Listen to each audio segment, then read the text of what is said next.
Chapter 621, Gryffindor's Sword is Obtained, and the Three Self-Righteous People Hogwarts, Headmaster's Office.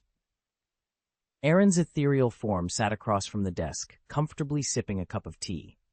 "Headmaster Snape, why did you call me here?"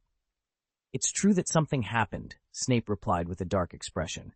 "Just yesterday at the banquet, Neville Longbottom, Ginny Weasley, and Luna Lovegood came to the principal's office to steal something." Aaron's form nodded. "What does that have to do with me?" "They were caught stealing, and I sent them to the Forbidden Forest for a week." Aaron slowly put down the teacup. "The arrangement is very reasonable. It seems dangerous, but with Hagrid protecting them, they are actually safe. But I still wonder, does this have anything to do with me? They were caught by me this time, and I can still protect them in this way. But what about next time? You know them well. None of them are easy to handle. If they are caught by the Caro siblings, who knows how they will be tortured? Didn't you build a shelter?" "The dormitories have been built, and I was wondering if I could put a few of them together." "No." Aaron simply shook his head and refused. "It's not the time yet. The Hall of Divine Calling will only protect students who have been seriously harmed by Death Eaters and even want to escape Hogwarts. And once you enter, you can't get out easily until you defeat Voldemort." "But, Professor, I have my concerns," Aaron said righteously. "His system tasks have standards, and not everyone who enters the shelter will be rewarded. Then you go to the Forbidden Forest and meet them. I have to act in front of the eyes of Amicus and Alecto every day. It's enough to give me a headache by pretending and being submissive. I ask them not to cause trouble for me. I have warned them more than once." Aaron spread his hands. "But what can I do if they don't listen?" "Then I'll warn you again," Snape said tiredly. "They danced too happily, and they came completely for Gryffindor's sword. This time there is no guarantee that there will be another time." "Wait a minute. What is this? You mean you have the sword of Gryffindor? Dumbledore gave the sword to me for safekeeping before he died." "Ha ha! This is so interesting." Aaron couldn't help but laugh. "Harry Potter has been looking for the sword outside for so long, but he didn't expect it to be in the hands of the person he hates the most." Snape's face turned pale at this. It was all the fault of that old bastard Dumbledore. Otherwise, Lily's children wouldn't have such a bad impression of him. "Professor, I would like to ask, how do you plan to arrange Gryffindor's sword? The Christmas holidays are coming soon, and I will find an opportunity to give him the sword. I also prepared a very perfect fake and planned to present it to the Dark Lord to hide his identity," Snape said. "But it's impossible for everyone to know about this. Longbottom and the others will still think that the sword is in my hand." "I understand." There was a hint of amusement on the corner of Aaron's mouth. "Professor Snape, you have worked hard for so long. I will do the job this time." "What do you mean?" "Just give me Gryffindor's sword, and I'll take it with me to talk to Neville and the others to make them calm down. Then I will transfer the sword to my body and let him give it to Harry Potter. Of course, you can still hand over the fake to the Dark Lord to increase his trust in you." Hearing this, Snape fell into a brief silence, but finally agreed. After all, Aaron's method was safer. Night, Forbidden Forest. 3 figures emerged from Hogwarts Castle: Neville Longbottom, Ginny Weasley, and Luna Lovegood. The 3 of them, despite their punishment, walked towards Hagrid's hut, talking and laughing. Boom, boom, boom. Neville knocked on the door, and soon Hagrid opened it. When he saw the 3 familiar faces, a rare smile broke across his face. Hagrid's face lit up with surprise. "Filch said there would be 3 students coming to the Forbidden Forest for detention tonight. I didn't expect it would be you." "Long time no see, Hagrid," Ginny said, giving him a hug. Security at Hogwarts had been so tight recently that they couldn't leave the castle at all. They hadn't expected to meet Hagrid in this way. "Long time no see," Hagrid greeted them, then looked at them curiously. "What mistake did you make that got the Caro siblings to send you to the Forbidden Forest?" "It's not them. It's Snape," Neville explained. "We went to the principal's office to get back Gryffindor's sword, but he discovered us," Luna said calmly. "What?" Hagrid couldn't contain his anger. "You are too brave. Even Harry and the others wouldn't dare to go to the principal's office to steal anything." "This is the moment," Ginny said confidently. Dumbledore's will said to leave Gryffindor's sword to Harry. It's very necessary for us to fulfill his last wish. Maybe the sword will be used to defeat the Dark Lord. It could be the secret weapon. Wait, how did you know the password to the principal's office? Hagrid asked, bewildered. We tried all kinds of nouns one by one, Luna said lightly. More than 10 or 20 a day. I was lucky enough to guess the correct password in the first 2 days. That's smart, but also very dangerous, Hagrid said regretfully. And even if you find the sword, you can't get it to Harry. That's right. A fifth voice suddenly intervened. Hagrid immediately pulled the 3 students behind him and quickly picked up the crossbow hanging on the back of the door. Who? Come out here, Hagrid demanded. Don't be nervous, it's me, the voice said as the figure removed the disillusionment charm and appeared before them. Aaron, are you also in detention? Neville asked in disbelief. How dare they punish you? Can't you just hope for me? Aaron said, exasperated. After all, he was the benefactor of the Longbottom family. This attitude was somewhat inappropriate. Are you here to find us? Luna tilted her head, confident in her guess. As expected of a Ravenclaw, you're smart, Aaron said, giving Luna a thumbs up before turning serious. What did I say before? Stay safe and don't cause trouble, but you seem to have ignored my warning. We just wanted to help, Neville said weakly. Harry and the others will definitely need Gryffindor's sword. We thought finding it first would make things easier for him. Idiots, Aaron scolded unceremoniously. The prerequisite for helping is to protect yourselves. What about you? You almost got yourselves caught. Fortunately, it was Snape who found you. If you had fallen into the hands of Amicus or Alecto, you would have faced the Cruciatus Curse before being placed in confinement. But Neville started. What about you? Aaron pointed at Neville. Doesn't your grandmother need to be taken care of? What if something happens to her? There are many relatives in the Longbottom family. My uncle and aunt will take good care of her, Neville said, his voice barely above a whisper, but everyone heard it clearly. Aaron sighed. You are so filial. I'll be sure to tell your parents. He then turned to Ginny. Did you know that Ron listens to the radio every day? What he fears most is hearing your name on the list of victims. I'm just as afraid of hearing his name, Ginny retorted. He's probably the most dangerous one in the Weasley family right now. Aaron's mouth twitched slightly before he finally pointed at Luna. I thought you were the calmest, but I didn't expect. Mr. Lovegood only has a daughter like you. Dad will support me. He also published articles in support of Harry Potter in the Quibbler, Luna said. Beautiful, really beautiful, Aaron said through gritted teeth.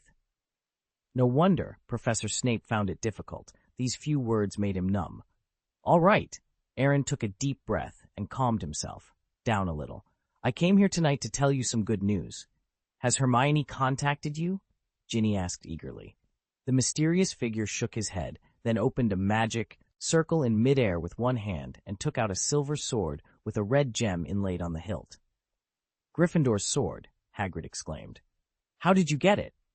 I have my own methods, the figure replied modestly. To be honest, I don't like this sword at all. My ancestors have made better weapons than this, but who said that the Savior could use it? Is this true? The 3 Nevilles looked at each other, struggling to accept the news. They had spent so long and prepared so much, yet they failed. How could this sword get into Aaron's hands so easily? Could it be that their method of stealing it was wrong? Of course, this is true. I have no reason to lie to you. I traded for this sword a long time ago. The one you tried to steal is a high-quality fake. The figure looked at their confused eyes, a look of pride flashing in his own. This is called the gap. What you try your best to get is just a matter of words for him. Snape doesn't know, does he? Hagrid asked blankly. Of course not. He regards the fake as a treasure and plans to present it to Voldemort in a few days. Hearing this, several people laughed in unison. If the Dark Lord knew the sword was fake, he would definitely punish Snape severely, Hagrid said. It's better to pray that he doesn't find out, the figure said with a smile. Snape will be in trouble if the secret is exposed, but it will also attract the attention of the Dark Lord. I'm here tonight to tell you not to waste time on a fake. I will find a way to get the real Gryffindor sword to Harry. Also, as I mentioned earlier, don't cause trouble during this period. Keep a low profile. How long is this period of time? Luna asked helplessly. The Caro brothers are getting more and more excessive, and Snape has reinstated the policies from when Umbridge was headmistress. Hogwarts is more oppressive now than it was back then, and you have to be careful every step you take. At least Slytherin is more peaceful than that time. The figure sighed softly. If you don't explode in silence, you will perish in silence. How long this period lasts is up to you, but you can come to me before and after the outbreak, and I can guarantee your safety. With that, the figure disappeared into the darkness. The remaining four exchanged glances, and Luna spoke first. If I guess correctly, he should have prepared a way out. I think so too, Neville nodded. But if I resist, I'll have to wait until next semester at the earliest. I have to go back and let my grandma be mentally prepared. Let me know when the time comes, Hagrid said angrily. I've long disliked them. No, you can't leave the Forbidden Forest for the time being. If there are students detained here, it will be very dangerous without your care. It's all right. On the other side, in a forest with falling snowflakes, Aaron lay on the bed in his bedroom and took out Gryffindor's sword from a red magic circle. If you step through the iron shoes, there is nowhere to find it. It takes no effort to get it. These days they had been moving aimlessly, avoiding the search teams. They changed campsites every 1 or 2 days. Although the supplies were still sufficient, their patience was wearing thin. After all, after running for so long, they couldn't say they gained nothing, but they really didn't gain much. In this case, they needed an incentive to boost their morale, and Gryffindor's sword could just meet this condition. Thinking this, Aaron breathed a sigh of relief and then opened the task panel. Find and destroy Voldemort's Horcruxes. 1,000 magic points will be awarded for each Horcrux found, and 500 magic points will be awarded for each Horcrux destroyed. Rewards for completing the mission will be distributed directly. Mission: destroy all Horcruxes. No penalty for mission failure. Accepted. Note: Horcruxes found: Ravenclaw's diadem, Slytherin's locket, Harry Potter, Nagini. Horcruxes to be destroyed: Ravenclaw's diadem, Slytherin's locket, Harry Potter, Hufflepuff's golden cup, Nagini. Mission: Hogwarts Asylum. Protect students harmed by Death Eaters. Reward: 100 magic points for each student protected. Rewards for completing tasks will be issued directly, and there will be no penalty for task failure. Accepted. Mission: find Gryffindor's sword. Complete the task to reward 600 magic points, and there is no penalty for task failure. System: receive quest rewards. Congratulations to the host for finding Gryffindor's sword. You will be rewarded with 600 magic points. Additionally, this system is a friendly reminder that the host now has 1,000 magic points. Hearing this pleasant voice, Aaron's mood immediately lifted, and his breathing quickened with excitement. Without any hesitation, he opened the mall interface. After a moment, his 1,000 magic points were spent, and an octagonal charm with a light pink pig head pattern appeared in his hand. Absorb. As the words fell, the pig head pattern on the charm quickly faded, and Aaron's eyes flashed with golden electric light. Chapter 622, Absurdity with a Bit of Reasonable Explanation. The next day, Aaron woke up and stretched. System: sign in. The host signs in at Dean Forest and gets 1 magic point. How stingy, Aaron muttered, curling his lips in disgust. The host's missing body signed in at Hogwarts and received 5 magic points. Great, now I have 6 points. It's like going back to square one overnight. Aaron rubbed his forehead regretfully. I was too impulsive last night and accidentally spent all my magic points. Please, host, don't worry about these details, the system comforted. There are still rat talismans, ox talismans, dragon talismans, snake talismans, and monkey talismans. The host can collect 12 talismans. That's 5,000 magic points. Aaron rolled his eyes angrily. Even if you're painting a picture for me, it should at least have some technical content. By collecting 12 talismans, the host can obtain additional magic energy from the fire demon and open the corresponding magic energy product column. Aaron sighed. All right, this picture is very technical, but it's just a little too big. Walking out of his room, Aaron transformed into the respected Gandalf once again. Harry and the others emerged from their rooms, one after another. After breakfast, they gathered in the hall. Although that sign is our only clue at the moment, do we really want to find Mr. Lovegood? Ron asked. We're already on the way, Ron, Hermione said impatiently. Luna will be home for Christmas soon, so you can ask her then. Harry, has there been any change in your golden snitch? Gandalf inquired. Harry was stunned for a moment. He had almost forgotten about the snitch.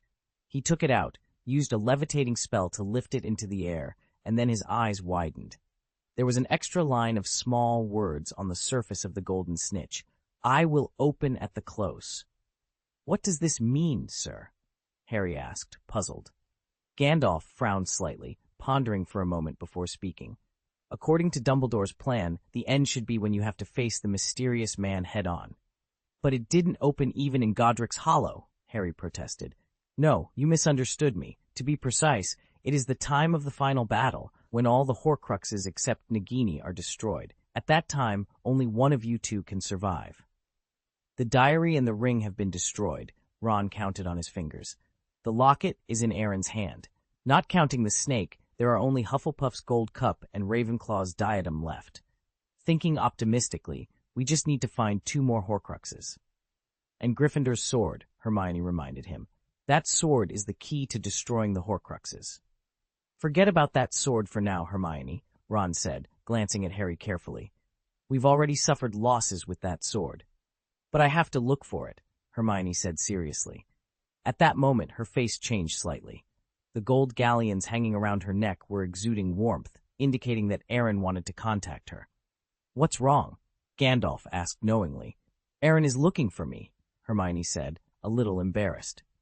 She took off the gold galleons and started long-distance communication. Merry Christmas, Aaron. What? Okay, I get it. I'll tell them. A few minutes later, Hermione happily put away the gold galleons. What did he say? Harry and Ron looked at Hermione expectantly, guessing from her expression that there might be good news. The sword, Gryffindor's sword, has been found. What? Harry said excitedly and incoherently. Where is it? Where is the sword? The headmaster's office at Hogwarts. What does this mean? Ron frowned in confusion. Didn't Scrimgeour say that the sword was missing? Besides, if the sword is really in the headmaster's office, what's the difference between it and being in the hands of the mysterious man? Listen to me first, Hermione said with a meaningful smile. Aaron told me that finding the sword was a test arranged by Dumbledore. Knowing that Godric, sword is in the headmaster's office means we are one step closer to our goal. Hollow is dangerous. Our actions proved it. Gryffindor courage, Harry said. What does this have to do with the sword? Ron asked. The enchantment on the hidden sword will only be lifted if we go to Godric's Hollow, Harry explained. But it's still in the principal's office, Ron exclaimed. Harry sighed slightly. Did Aaron steal it? No. Have you forgotten that Dumbledore has a special messenger? Hermione interjected. Harry and Ron looked at each other and said in unison, Fawkes. That's it. Fawkes will bring us the sword, Hermione confirmed. Great, Harry smiled. He knew the magic of the Phoenix. It could come and go from the principal's office with ease. Wait a minute, Ron said, suddenly thoughtful. It's been more than a month since we went to Godric's Hollow. Why did Fawkes just send the sword over today? Also, how did Aaron know? That's the genius of Dumbledore, Hermione explained. He casts special concealment and copying magic on the sword. This magic automatically activates after the sword appears, creating an identical sword in a month. As for how he knew, Abe smelled a familiar scent while napping, so he flew to the window of the principal's office, took a look, and then... Hermione didn't finish her sentence, but Harry and Ron both imagined the rest. Abe must have rushed into the principal's office, subdued Fawkes, and brought both the Phoenix and the sword to Aaron, only to figure out this part of Dumbledore's plan. The corner of Gandalf's mouth twitched slightly. He didn't think too much about it. He just gave the missing body a silent thumbs up. As expected of me. You can make up all this nonsense, he thought. Although it sounded a bit outrageous, it involved a wily magician, a magical phoenix, and a holy dragon that could overpower the phoenix. The absurdity seemed a little more reasonable. Not only could the sword of Gryffindor be given to Harry as a matter of course, but Fawkes' appearance was also a huge encouragement, proving that Dumbledore's spirit was with them. Boom! A group of crimson flames suddenly appeared above the four people, but they did not panic. Instead, they looked surprised. The next second, Fawkes flew out, hovering in the air full of desire. A silver sword was thrown down and inserted firmly in front of Harry. Harry took a deep breath, stretched out his hand, and slowly grasped the hilt of the sword. This sword seemed to give him infinite courage.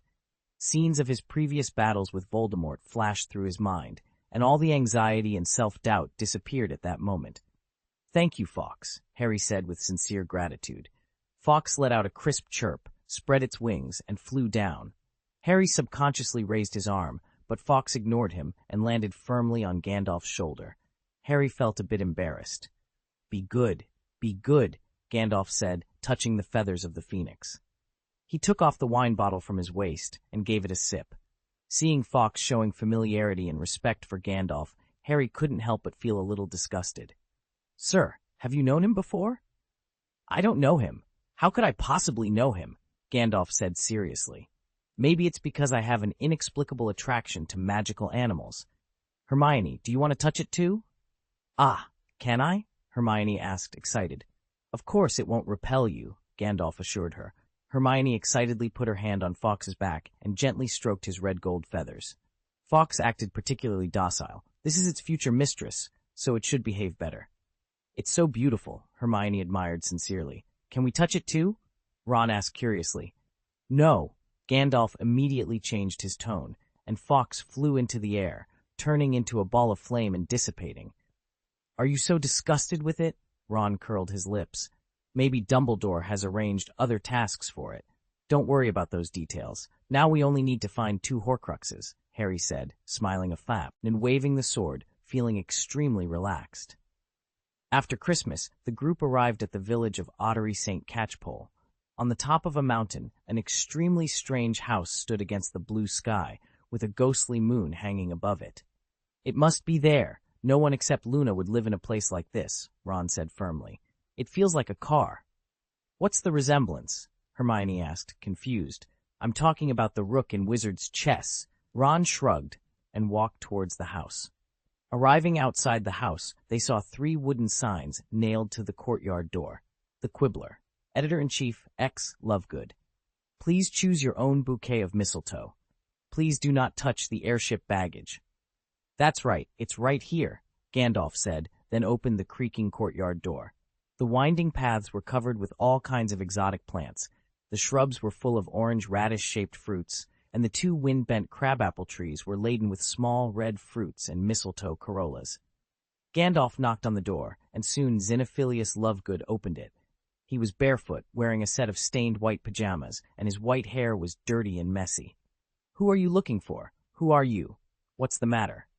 Xenophilius asked. "Obviously, we are here to find you," Gandalf smiled. "Of course, your daughter can do it too." "Hello, Mr. Lovegood." Harry introduced himself directly. "I am Harry Potter, Luna's friend. I have some questions to ask you. Can you let us in first?" Xenophilius's pupils slightly dilated, and his gaze lingered on the lightning-shaped scar on Harry's forehead for a moment. "I don't know if this is appropriate. To be honest, I don't think it should be." "I won't disturb you for long," Harry said immediately. A look of struggle flashed in Xenophilius's eyes. "Okay, please come in." As soon as they crossed the threshold, Xenophilius closed the door. The entire room was a standard round shape, with the stove, sink, and cupboards all made into standard arc shapes. They were filled with flowers, insects, and birds painted in bright primary colors. The styles were very different, close to nature, but nondescript. However, everyone sees things differently, and perhaps this is normal in the eyes of the Lovegoods. "Why don't you go upstairs?" Xenophilius said awkwardly. It was obvious that he felt very impolite to entertain guests in a dirty and messy room. However, the room above was not much better. It was still a standard circle, but the space was smaller. There were many books and papers piled up. An old printing press made a ping-pong-pong sound, spitting out copies of The Quibbler. "Please forgive me." Xenophilius's expression changed slightly, and he strode to the printing press. While blocking the sight of several people with his body, he covered the printing press with a dirty tablecloth, muffling the noise. "Why are you here?" he asked. "We need some help," Harry said. Help! Xenophilius dodged his eyes, looking very unnatural. It is very dangerous to help Harry Potter. Didn't you appeal to everyone in the Quibbler to help Harry? Ron asked. Yeah, I expressed that opinion, but let others do it, except yourself? Ron interjected. Xenophilius swallowed, his eyes sweeping over the group. He seemed to be having some kind of difficult struggle in his heart. Where's Luna? Hermione asked. Why didn't you see her? Hearing Luna's name, Xenophilius trembled, and his eyes gradually became firm. She's fishing by the creek. She'll be here soon. You guys wait a moment. I'll make you a pot of tea first. After saying that, he hurried down the stairs and closed the door. What a coward, Ron said disdainfully. Luna is 10 times more courageous than him. He may be worried that the Death Eaters will find out that I have been here and he will be in trouble, Harry said. I support Ron this time, Hermione said. He's an annoying hypocrite, letting others help but holding back himself. I don't think so, Gandalf said lightly. Like fat, her, like daughter. If he can raise a daughter like Luna, he should be no different as a father. Gandalf, what you said makes sense, but you also saw it, Ron muttered. He just had the word fear written on his face, and his attitude. The scene was exactly as described in the magazine, yet it felt completely different. Gandalf was deep in thought. From the moment he entered the room, he noticed that Xenophilius was in a state of utter confusion. Xenophilius glanced at Harry's scar several times, each time with an expression of indescribable confusion and hesitation, like a gambler at the end of his rope, struggling to make a final bet. This isn't right. Something is very wrong, Gandalf muttered. Sir, what's wrong? Harry asked, clearly puzzled. Hush! Gandalf made a silencing gesture. Don't disturb me just yet. The three of them exchanged glances, but out of trust in Gandalf, they refrained from asking any more questions. Chapter 6 and 23, The Legend of the Three Brothers and the Traceable Deathly Hallows. Gandalf silently activated a detection spell, sensing the area within a 10-kilometer radius centered on the Lovegood residence. After a moment, he frowned. He couldn't find Luna, which meant she wasn't fishing by the creek, as Xenophilius had claimed. Xenophilius had deceived them, but why? It's best for you three to stay together and ensure you can reach each other at all times, Gandalf advised. Why? Ron asked, confused. It's convenient for apparition, Gandalf replied bluntly. I hope I'm overthinking it. Sir, what do you mean? Hermione asked, swallowing hard. Do you think Lovegood will betray us? I'm not sure, but it's always good to be cautious, Gandalf said. The three exchanged nervous glances and sat together. Gandalf carefully observed the room. After a moment of contemplation, he walked over to the printing press and lifted the tablecloth covering it.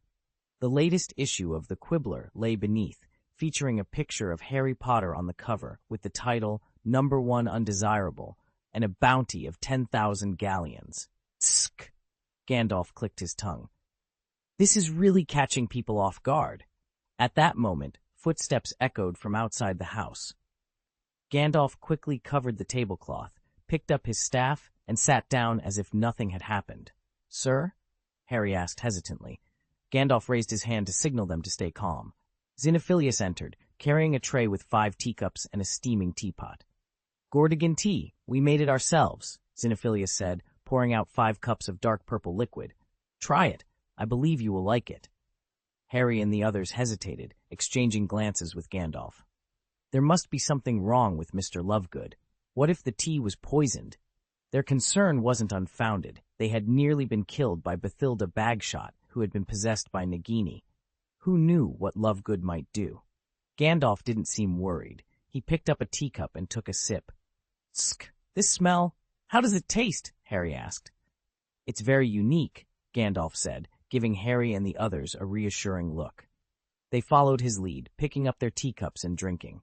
Their expressions twitched slightly. The taste was not special, but rather strange, like juice squeezed from Bertie Bott's every flavor beans. A flash of shame crossed Xenophilius's face before he sat down and sipped his tea. Luna should be back soon. She caught enough fish to make a pot of fish soup for everyone.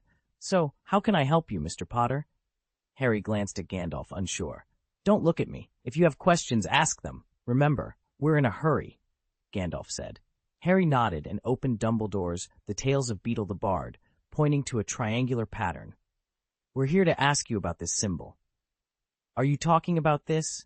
Xenophilius pointed to the jewelry on his chest, composed of triangles, circles, and thin lines. Yes, that's it. What exactly is it? Harry asked. You really want to know? This is the symbol of the Deathly Hallows, Xenophilius explained. What? Harry exclaimed. It's normal that you don't know, Xenophilius said. Few wizards believe in it. It was once considered the sign of a famous dark wizard. People use this symbol to show themselves to other believers, hoping to receive help in their quest. Can you elaborate? Gandalf asked. I think you've all heard the legend of the three brothers, Xenophilius said. I have, Hermione and Ron said in unison. Harry shook his head. I haven't heard of it? You haven't heard of it? Xenophilius looked at Harry, puzzled. This story is in the Tales of Beetle the Bard. Sir, that book belongs to Hermione, and I only know one sign, Harry admitted. I see, Xenophilius nodded. Miss Granger, can you tell us a story? Okay. Hermione opened the Tales of Beetle the Bard to the part about the three brothers. Once upon a time, there were three brothers walking on a remote path as dusk fell. It's midnight, interrupted Ron. That's what my mum always said. That only means your mother remembered it wrong, Gandalf snorted. Is Mrs. Weasley's story more accurate than the one in the book? Don't worry about these insignificant details, sir, Xenophilius said, glancing out the window. He only looked away when he saw a black crow flying off. Hermione, continue. As dusk fell, they came to a river, but the water was too strong for them to cross. However, the three brothers had all learned magic. They waved their wands, and a bridge appeared. Just as they were about to cross, a cloaked figure blocked their way. It was Death, and he felt cheated because usually travelers would drown in the river. But Death was cunning. He pretended to praise the brothers for their cleverness, saying they deserved a reward for escaping him. The eldest brother wanted the most powerful wand in the world, so Death made one from an elder tree nearby. The second brother, wanting to mock Death further, asked for the power to bring the dead back to life, so Death picked up a stone from the river and gave it to him. Finally, Death turned to the youngest brother. He was humble and asked for something that would allow him to leave without being followed by Death. Reluctantly, Death gave him his own invisibility cloak. Death has an invisibility cloak? Harry asked in astonishment. A ridiculous idea suddenly appeared in his mind. Could the invisibility cloak he owned be the same one given to the third brother by Death? Then the three brothers separated and went their own ways, Hermione continued. The eldest brother went to a distant village, where he used the Elder Wand to kill a wizard he had quarreled with. He boasted of the wand's power to everyone he met. But that night, another wizard stole the wand and slit his throat. Thus, Death claimed the eldest brother. The most powerful wand, Harry murmured, dazed. He wondered if the wand Voldemort was seeking was the Elder Wand given to the eldest brother by Death. Whoever possessed it would have invincible power. The second brother returned to his home, where he lived alone. He took out the stone and turned it 3 times in his hand. To his surprise, the girl he had once loved, who had died young, appeared before him. But soon she became sad and cold, for she did not belong to this world. Driven mad by hopeless love, the second brother committed suicide to join her. Thus, Death claimed the second brother. As for the youngest brother, Death searched for him for many years but never found him. The youngest brother lived a long life. When he was very old, he took off the invisibility cloak and gave it to his son. Then he greeted Death as an old friend and departed this world with him. This story offers many thought-provoking lessons, Gandalf said, taking a puff of his cigarette. If you want to destroy something, first make it proud. The eldest brother suffered from his arrogance. The wand, after all, is just an object, and true magic lies within the wizard. Flaunting the wand without absolute strength only invites envy and death. The second brother suffered from hubris. Death must follow certain rules and cannot harm the living, but he is still a god. How dare a mortal think he can outwit a god? The youngest brother, however, was wise and humble, which allowed him to live a full life. Harry pondered. I still don't understand. What does this story have to do with the Deathly Hallows? Wand, invisibility cloak, resurrection stone. Right, Mr. Lovegood? Yes, that's it, Xenophilius nodded. He picked up a quill from the cluttered table and took out a piece of parchment from the pile of books. Elder Wand, the most powerful wand in the world. Xenophilius drew a vertical line on the parchment. Resurrection Stone. He drew a circle under the vertical line, and finally a triangle that surrounded both the line and the circle. Invisibility Cloak. These three things together are the Deathly Hallows, and together they will make you the Master of Death. Absurd. Indolph dismissed. The Deathly Hallows may really exist, but the Master of Death is absolute nonsense. Sir, Xenophilius said with some embarrassment, the master I am talking about is not a master in the true sense, but a conqueror or a winner. According to the ancient legend, by collecting the three Deathly Hallows, you can gain powerful power, enough to conquer death. But do they really exist? Hermione asked doubtfully. They do exist. Sir, Hermione said helplessly, that is just a legend after all. We all know that the invisibility cloak is rare, but it does exist. However, Miss Granger, the third sacred artifact is the real invisibility cloak, Xenophilius said seriously. It is not an invisibility cloak made of the disillusionment charm or the hair of an invisible beast. Those things can be invisible at first, but will gradually reveal their physical form over time. The holy artifact is a cloak that can make people completely invisible, permanently. Have you ever seen such a treasure? Hermione choked and turned to look at Harry and Ron. Although she didn't want to admit it, Harry's invisibility cloak seemed to be such a treasure. Its effect had not diminished at all after being used for several years, and it seemed to be passed down from his family. Okay, let's just assume that the invisibility cloak exists, but what about the Resurrection Stone? How could the Resurrection Stone be real? Then prove it isn't. Hermione's eyes twitched, and she said angrily, I don't have a Resurrection Stone. How can I prove that it can resurrect the dead? Hermione, Gandalf said softly, there are many magical treasures in the wizarding world. As far as I know, Gaius has a potion that can resurrect the dead who have been dead for no more than an hour. As for the last Elder Wand, I think that's what the mysterious man is looking for. The mysterious man is looking for the Elder Wand? Xenophilius was stunned for a moment, and then a strong light flashed in his eyes. Do you know where the Elder Wand is? I don't know, Harry said before anyone else could speak. But how is this possible? Hermione still didn't want to believe that the legendary items could actually exist, and three of them appeared at once. I have never seen the invisibility cloak or the resurrection stone, but there is countless evidence of the Elder Wand, Xenophilius said. It is the easiest sacred artifact to trace because its inheritance method is quite special. What do you mean? Gandalf asked curiously. He was sure that Dumbledore had asked Grindelwald to guide Voldemort to find the Elder Wand before he died, but it was unclear why he wanted to send a Deathly Hallow to Voldemort. Perhaps Xenophilius could provide an explanation. You can only become its owner by seizing this wand from its previous owner, Xenophilius explained. Defeat the previous master? Gandalf thought thoughtfully, and his brain began to work at high speed. It was Gellert Grindelwald who stole the wand, and it was Albus Dumbledore who defeated Gellert Grindelwald, which means that Albus Dumbledore was the previous owner of the Elder Wand. But Dumbledore is already dead, and it was Severus Snape who killed Dumbledore, which means Snape will be the current owner. Wait, I seem to have forgotten some details about the Elder Wand, Gandalf muttered to himself. It seems that Dumbledore's wand was knocked out of his hand before his death, and the person who did it was— No way! He slapped his forehead in realization. This is really so ridiculous. Sir, are you all right?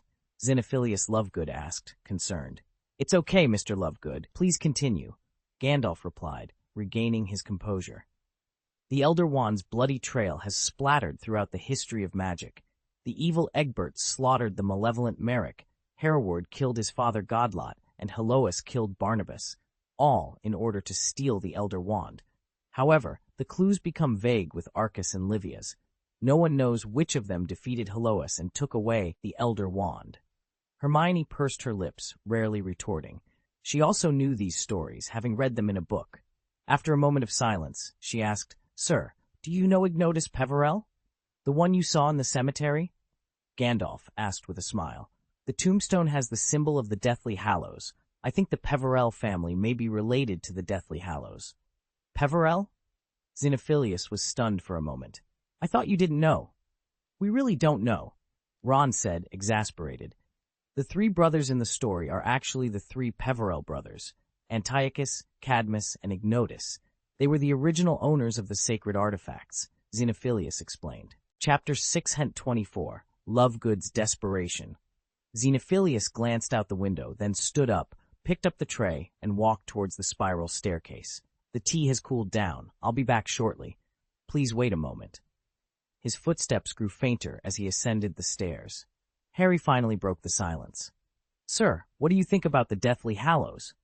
They truly exist, Gandalf replied, taking a puff of his cigarette and blowing out a smoke ring. The Cloak of Invisibility is in your possession. The Dark Lord is searching for the Elder Wand. As for the Resurrection Stone, there can't be a stone that can resurrect the dead, Hermione said stubbornly. In the story, the second brother committed suicide in despair because he couldn't save his lover. Maybe he didn't collect the Elder Wand and the Cloak of Invisibility, Harry said seriously. Collecting the Elder Wand, the Cloak of Invisibility, and the Resurrection Stone completes the Deathly Hallows, right? Dumbledore left that mark. He probably wanted me to find the Deathly Hallows so that I could have the power to fight the Dark Lord. Hearing this, Hermione laughed angrily. Okay, even if your guess is correct, setting aside the Elder Wand, there's no way we are going to find Grindelwald. He's more dangerous than you know who. And what about the Resurrection Stone? We have no clue where it is. Peverell. Yes, the Peverell family, Harry suddenly remembered.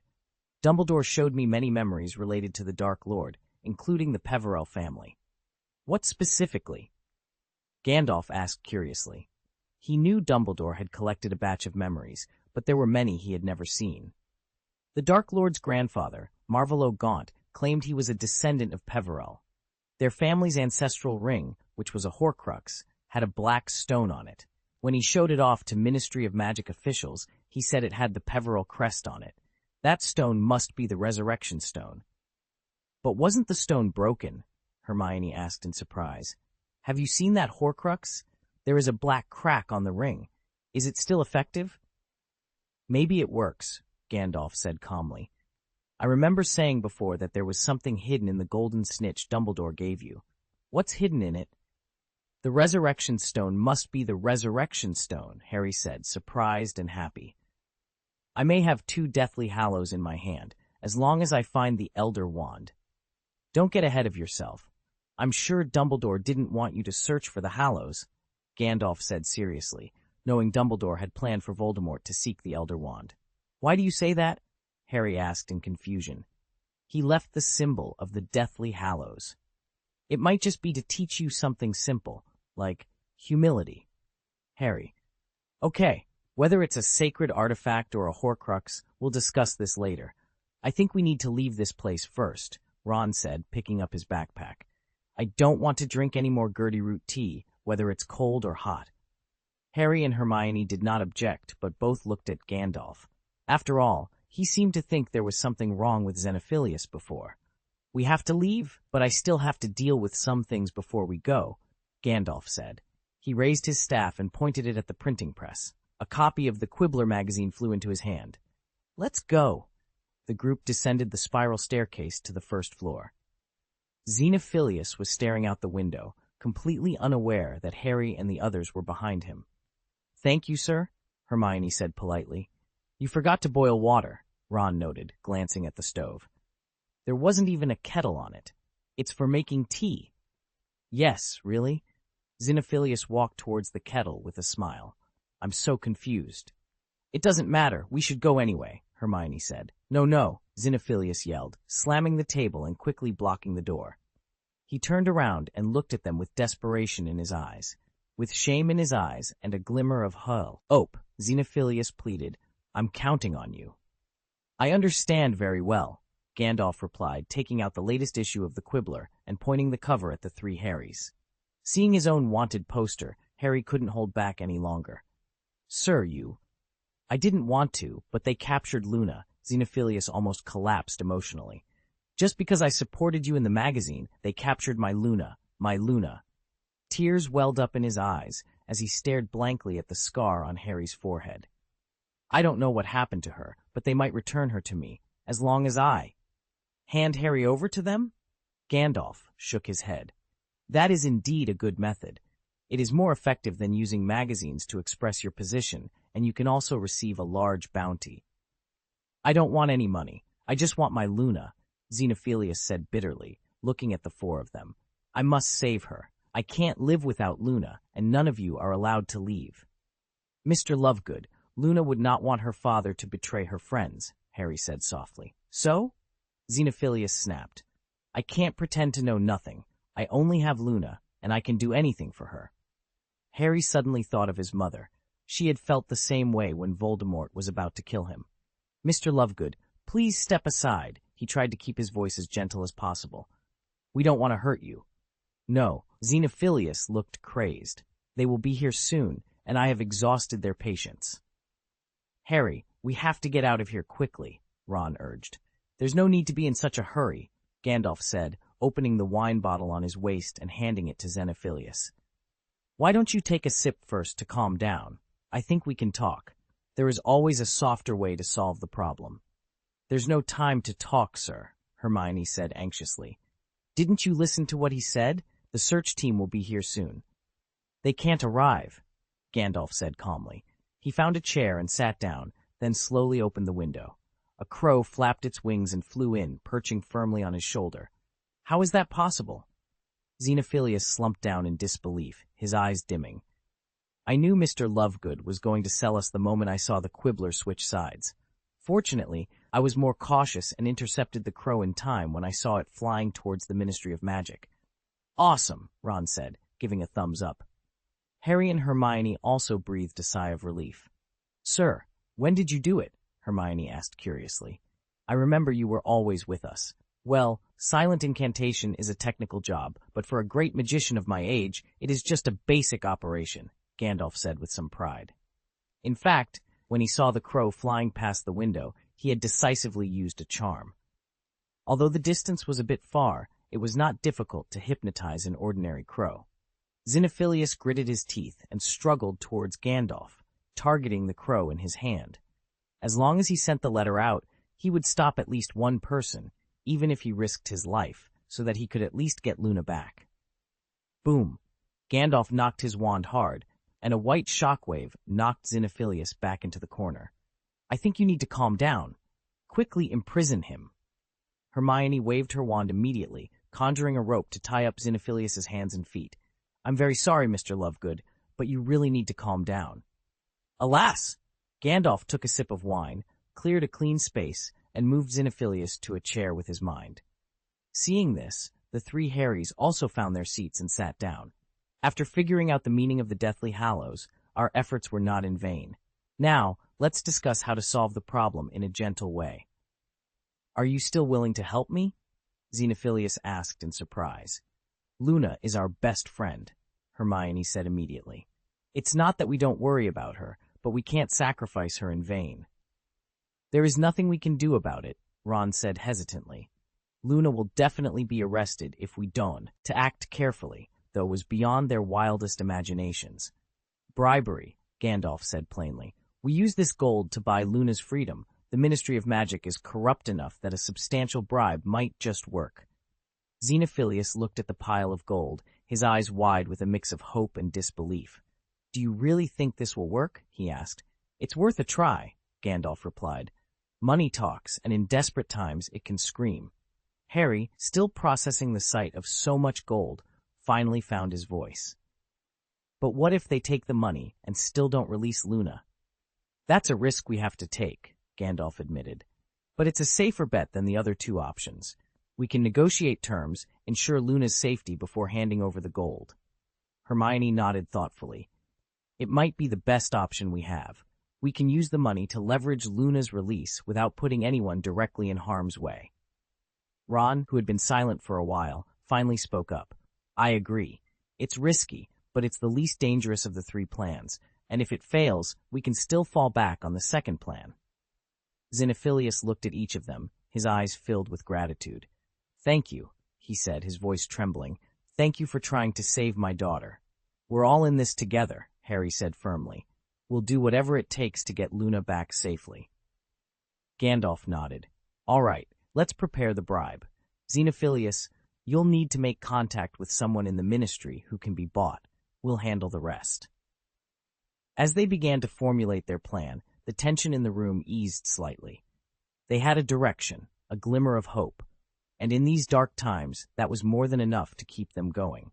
To be precise, it was an enormous sum of money that left them both terrified and awestruck. They had never seen such an amount in their lives. It was enough to sustain them for more than a decade. Sir, this, Xenophilius stammered, struggling to find the right words. What does this mean? Just take it, Gandalf said with a smile. 100,000 gold galleons. As for the source, it's the wealth accumulated by the Lovegood family over generations. The current Minister of Magic, Xenias, is a fool, and the Ministry of Magic has never been free from corruption. This money should be enough to bribe the right people. While it may not guarantee Luna's release, it can at least ensure her safety. But I may never be able to repay this money in my lifetime, Xenophilius said, deeply moved but feeling the need to be honest. I like that little girl very much, Gandalf replied, stroking his beard thoughtfully. A few years ago, Aaron Gaius danced with her, and she saved him from embarrassment. I don't mind returning the favor. For, if you feel indebted, Mr. Lovegood, just help me write a few articles for the Quibbler when I need it in the future. Chapter 625, The True Feelings Revealed. The restraints on Xenophilius were untied, and under the watchful eyes of Gandalf and Harry, he released the messenger crow. I'm sorry, Xenophilius said guiltily. I know it may be a little late to apologize now. It's okay, I understand, Harry said sincerely. All right, let's get down to business, Hermione interjected, dividing a hill of gold coins into 4 parts and placing them into 4 boxes that had been enchanted with the traceless stretching charm. These are 10,000, 20,000, 30,000, and 40,000 galleons, respectively. Mr. Lovegood, I advise you not to give them all your money at once. Showing all your cards at the beginning is not conducive to negotiations. I know, Xenophilius replied, waving his wand. The 4 boxes flew to 4 different corners of the room. Although it is safer to use the second and third methods simultaneously, we still need to discuss the evacuation path. What do you mean? Ron asked, puzzled. The location of the apparition, Gandalf said seriously. There are too many uncertain factors in a melee. We must first discuss the meeting place. If we get separated, it will be difficult to find each other. I have a deluminator, Ron said proudly. But we don't, Hermione retorted, rolling her eyes at him. Let's just use the Forest of Dean, where we camped before. They will be here soon. I will go out to receive them first. As for you, be prepared to fight and flee. And Potter, don't show any mercy later, Xenophilius instructed. A few minutes later, 2 wizards riding broomsticks arrived at the door of Lovegood's house. The courtyard door was kicked open with a loud boom, and a rough voice sounded. It's you again, you lunatic. It's fun to play tricks on us, isn't it? No, I really didn't lie to you this time, Xenophilius said, both excited and nervous. I caught him, Harry Potter. Boom, Xenophilius let out a scream. Still talking nonsense. Last week you wanted to trade your daughter for a stupid old tiara, and the week before you used the horn of a horned poisonous beast to pretend it was a curved horned snore, the Death Eater snarled, punching him again. We want reliable information. No, I beg you, it's really Potter, Xenophilius cried. They are inside. You have to believe me this last time. That's enough, Selwyn, another calm voice said. There does seem to be someone inside. Don't be ridiculous, Travers, Selwyn teased. If someone really found out that we are here, there should be some noise. I cast a silencing spell, so the people inside can't hear the sounds outside. Harry Potter, really Harry Potter. Not just him, but an old man and 2 young wizards. Xenophilius choked up. I am willing to use my life as a guarantee. Please return Luna to me. If you didn't lie to us this time, you can get your daughter back, Lovegood, Travers said. But if there is an ambush inside, we will leave your daughter's bones for you to bury. No, absolutely not. I dare not lie to you, Xenophilius said with fear. Then please bring them out, Selwyn sneered. I'll go right away, Xenophilius nodded hastily, quickly turning around and opening the door. Flying flocks of birds. The moment he opened the door, a flock of birds flew out of the house and knocked Xenophilius out. The three Harrys rushed out angrily. Harry pointed his wand at Xenophilius and cursed bitterly. "Traitor, you betrayed us." "I can't live without Luna," Xenophilius said, taking out his wand. "You see, I didn't lie to you. It's really Harry Potter." I see it, Trevor smiled. "Lovegood, you have done a great job this time." "We are the ones who have done the great work," Selwyn said, staring at the eye-catching lightning scar on Harry's forehead, as if he saw glory, wealth, status, and power waving to him. Ahem. Gandalf walked out of the house with his staff. "Well, I just came here to talk to Lovegood about the Quibbler. I'm not familiar with them." "Then please come with us to the Ministry of Magic," Travers said. "If you are really innocent, you have nothing to fear. We will never unjustly accuse you. Forget it. My body and bones can't bear it." "Leave Lovegood to me," Harry whispered, then shouted, "Do it." Hermione and Ron launched their attacks in perfect sync, each targeting an opponent. Xenophilius immediately turned his attention to Harry. "Don't let him escape, and don't kill him, Lovegood," Travers warned as he effortlessly deflected Ron's Stupefy spell. "If anything happens to Potter, the Dark Lord will not be pleased." "I'll do my best," Xenophilius stammered. Explosions echoed one after another, and the whistling of spells filled the air, colliding and sparking. The yard quickly became pockmarked, littered with blimp plums and strange flowers that had been struck or dodged by spells. Harry managed to temporarily suppress Xenophilius, while Ron and Hermione found themselves retreating under the relentless assault of the two Death Eaters. "Buy me some time," Harry shouted.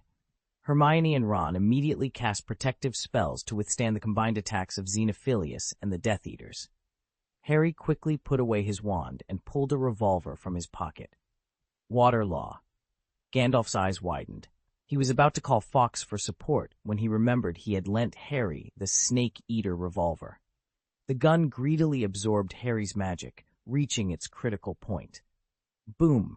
A golden bullet with intricate patterns shot from the barrel, colliding with the mixed curses of Xenophilius and the Death Eaters. The resulting explosion was earth-shaking, creating a massive shockwave that plowed a huge circle in the yard, sending everyone flying. Xenophilius and the Death Eaters were thrown out of the courtyard. Hermione was caught firmly by Gandalf, while Harry and Ron were knocked back into the house. "Are you okay?" Gandalf asked worriedly. "We're fine," Harry replied from inside the house, followed by a loud bang. Gandalf immediately grabbed Hermione's hand and apparated.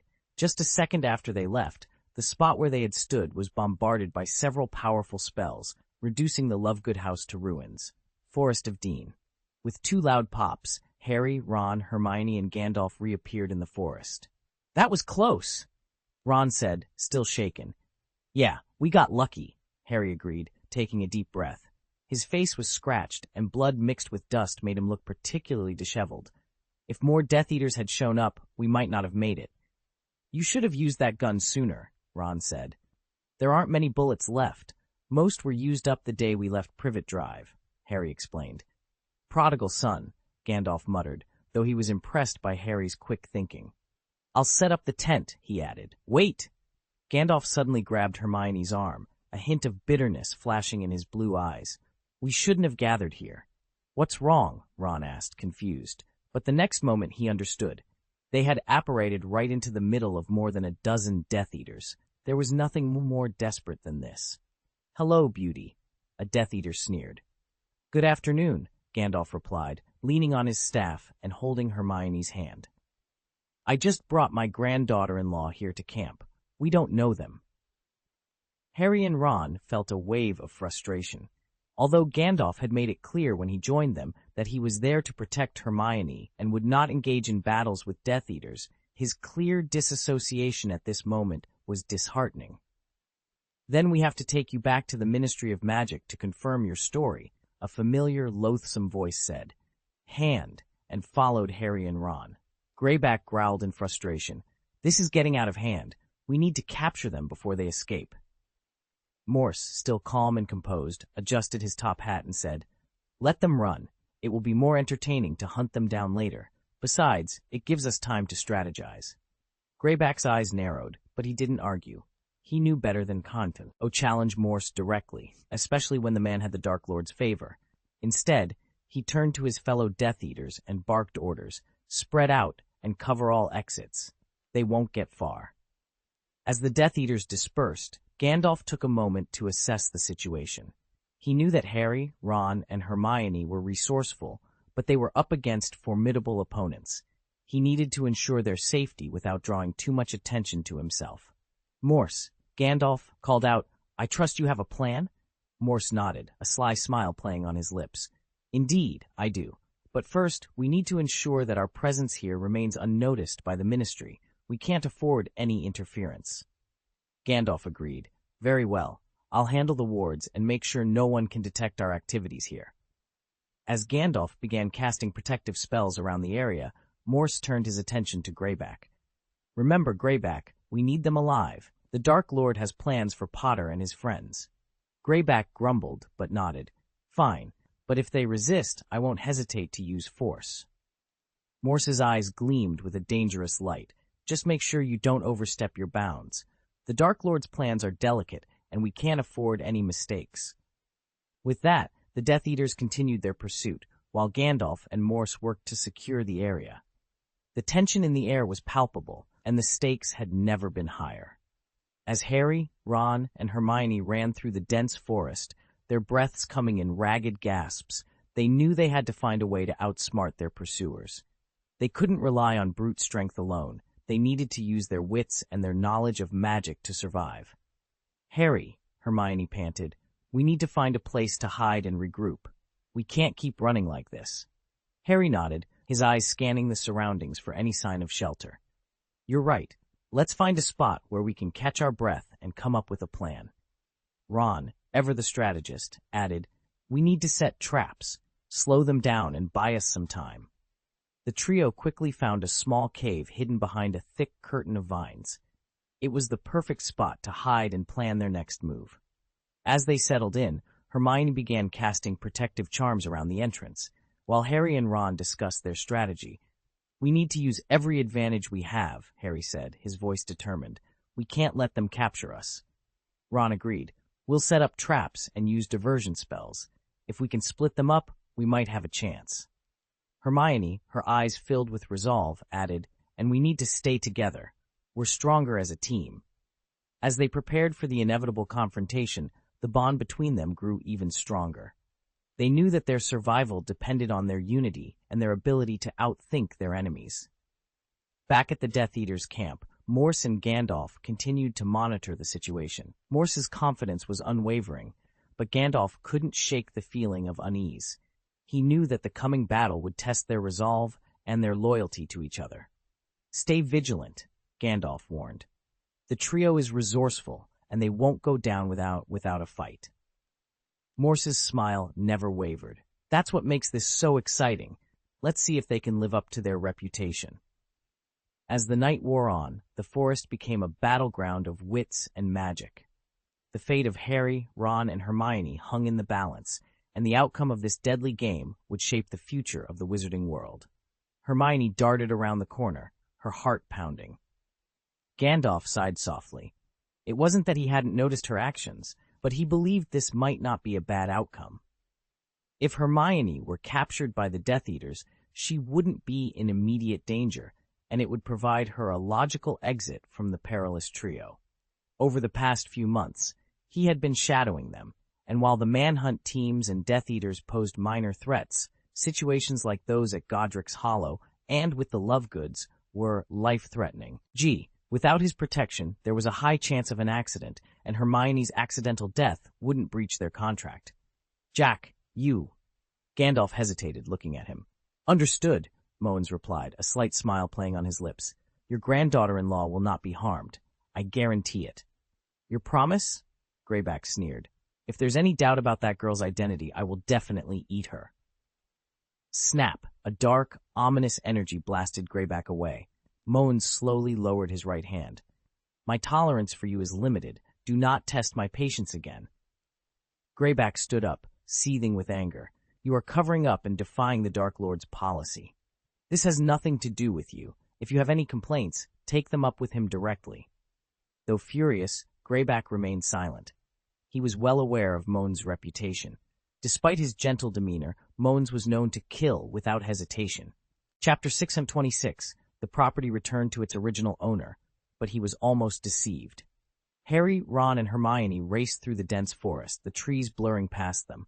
Spells whizzed by, narrowly missing them every few seconds. Their minds were blank, consumed by a single thought: escape. Counterattacking was out of the question. Pausing or turning around would mean getting hit by a spell. Suddenly, Ron was ensnared by a chain and fell heavily to the ground. Harry noticed and felt a surge of panic. He was in dire straits himself, with several Death Eaters closing in on him. A bright blue light struck the ground near his feet, causing him to stumble and fall. His wand flew several meters away. "Run! Keep running!" Footsteps pounded behind him. Ignoring the pain, Harry crawled towards his wand, but before he could reach it, a Death Eater snatched it up. Gritting his teeth, Harry stood and quickly pulled a black spinner from his bag. Boom! The Death Eaters, momentarily relaxed after seizing the wand, were blasted away. The remaining Death Eaters took cover behind trees. Harry had a brief respite and clutched the gun in his hand, fighting for survival.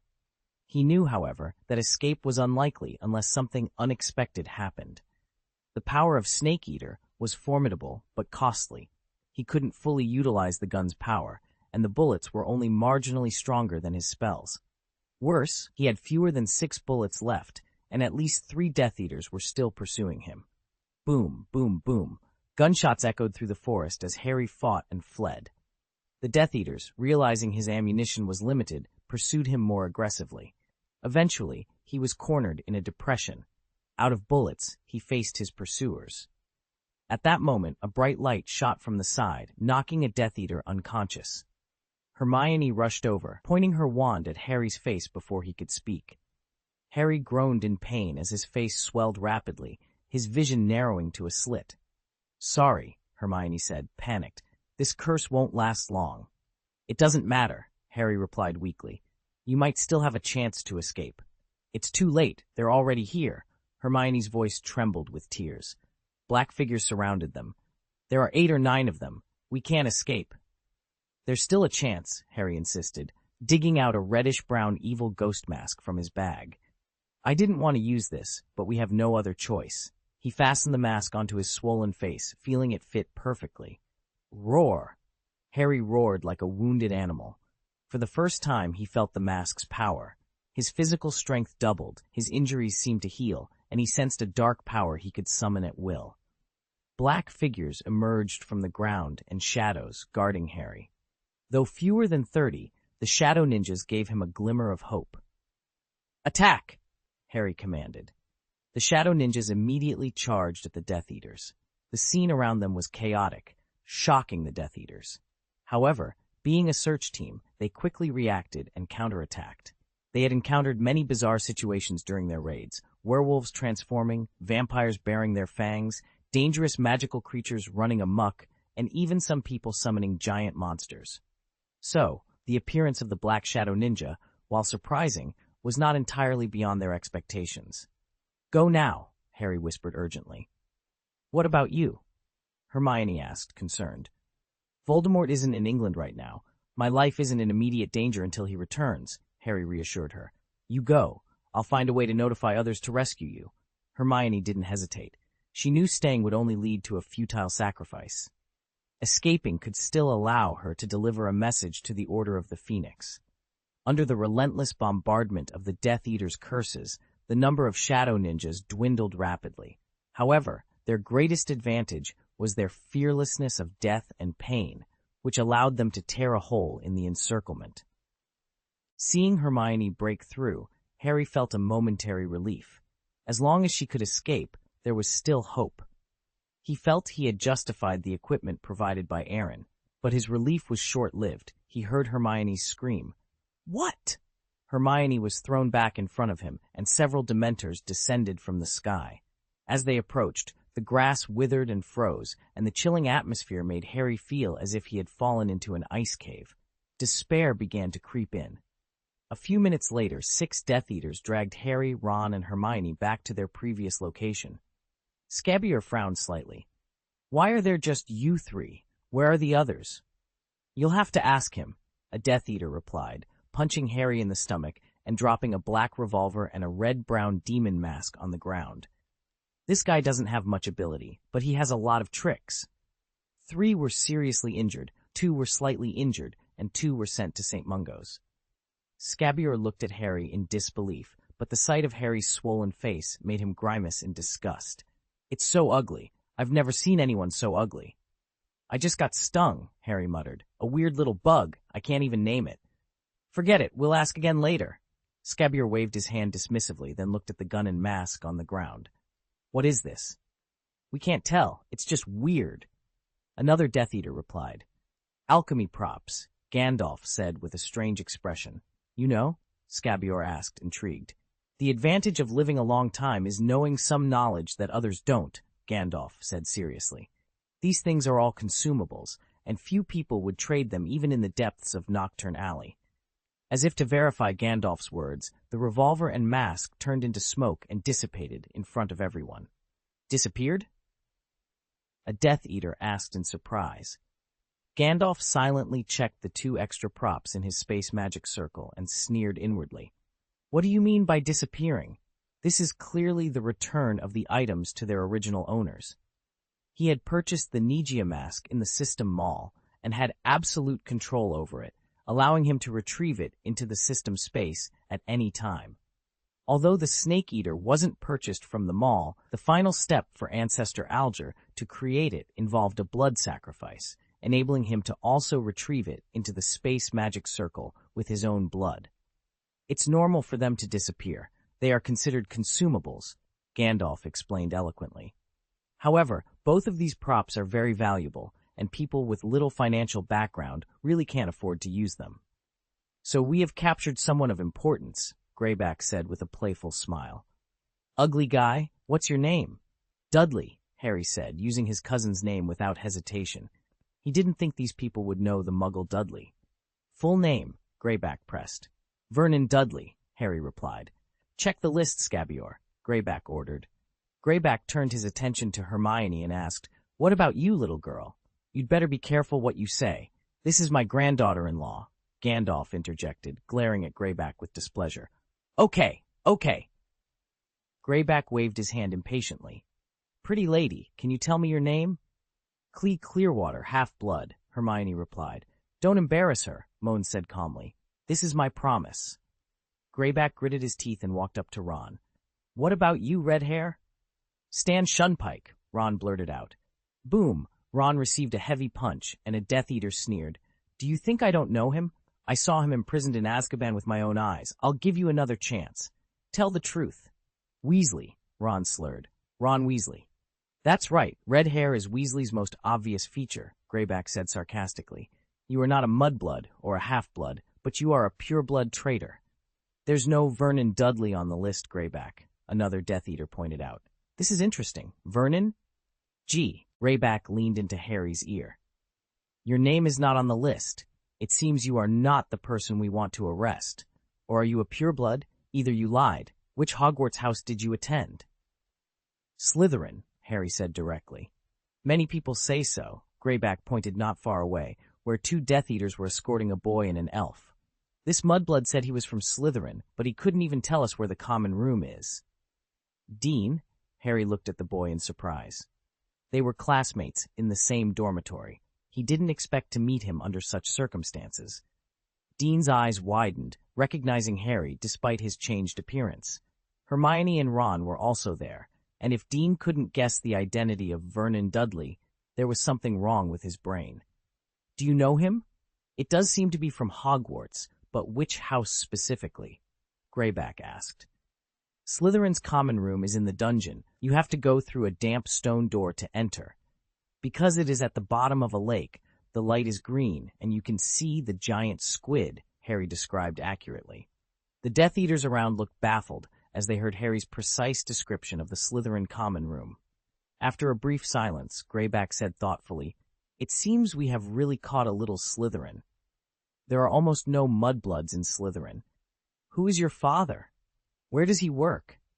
James Dudley, in the Department of Magical Accidents and Catastrophes, Ministry of Magic, Harry said, trying to stay calm. His story was full of holes, and he didn't believe it himself. But it didn't matter. He could be anyone, as long as he wasn't Harry Potter. Greyback, he doesn't look like he's lying. There is indeed a man named Dudley in the ministry, Scabior said. Maybe he's just a rebellious child. Harry thought to himself, so lucky I didn't even take the Felix Felicis. It seems that this is today's harvest, Greyback said. A mudblood, a goblin, 3 truants, and a bad old man. Speak with respect, Moan said coldly, then stretched out his right hand and pointed it at the woods on one side. Boom! A dark purple energy bomb shot out from his palm, blowing a giant tree into pieces. I don't care about others, but if you dare to be disrespectful, this will be your fate. Got it, Greyback nodded nervously, his body trembling unconsciously. He didn't think Moans was joking. Check their belongings and wands, and take them to the Ministry of Magic to receive the reward, Greyback ordered, suppressing the fear in his heart. Ugly. I guess your father will thank us for sending you back. Look at this, a Death Eater said excitedly, holding up a sword. Look what I found! Greyback stared at the sword closely. Although he had little knowledge, he could guess that the value of this sword was definitely not low, especially the ruby on the hilt, which could be sold for hundreds of galleons at least. It looks like it was made by goblins. Where did you get it? Greyback asked. My father's, Harry said nervously. He now only hoped that the Death Eaters had misjudged the value of this sword. Otherwise, they would suffer heavy losses even if they escaped. At this moment, the tension in the air was palpable. Harry suddenly felt a sharp pain from the scar on his forehead. He seemed to see a tall, black building, and Voldemort was gradually approaching it, unable to contain the joy in his heart.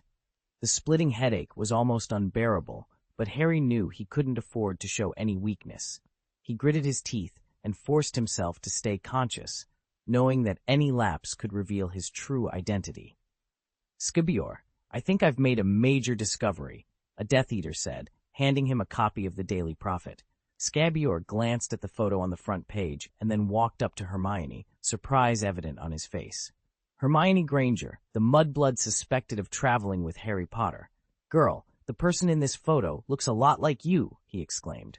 Moans, how do you explain this? Greyback asked playfully. I'm not interested in her identity, but you can't touch her, Moans replied firmly.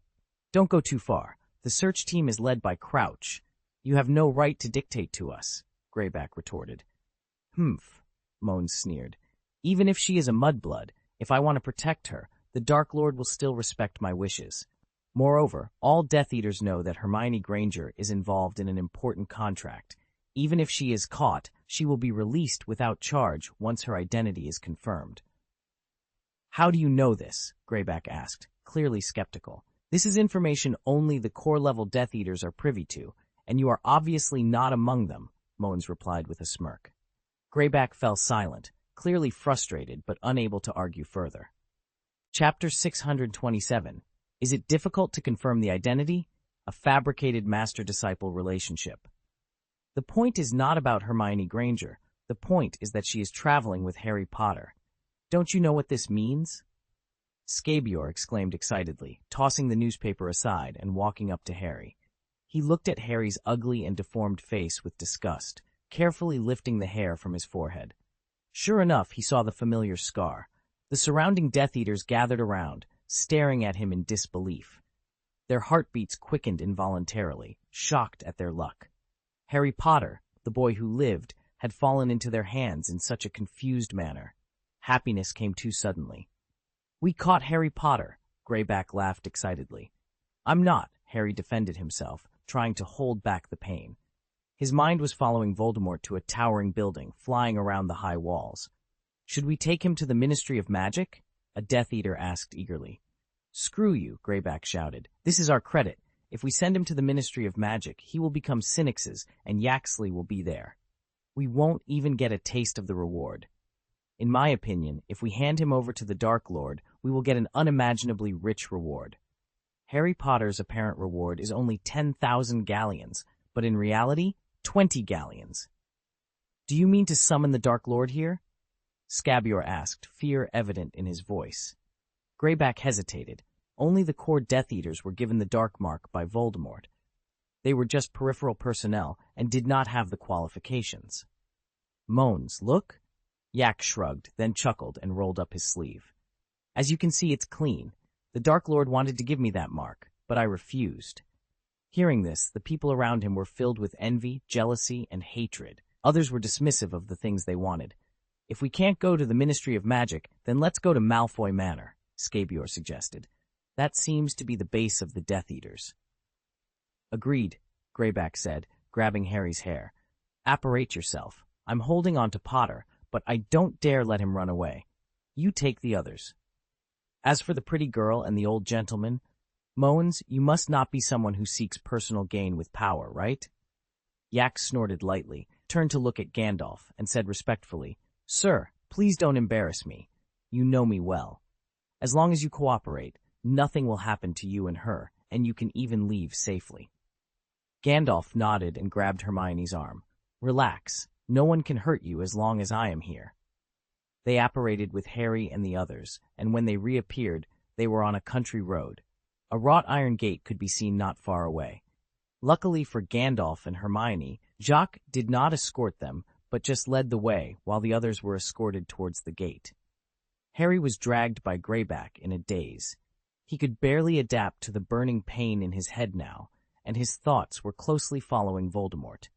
He found the entrance and managed to slip into a narrow cell. In the cell was a frail old man with a bloodless face, his sunken eyes staring at Voldemort and laughing. Hello, Tom. I knew you'd come back one day. Are you here for the wand? Say, Grindelwald, tell me where it is. Who has it?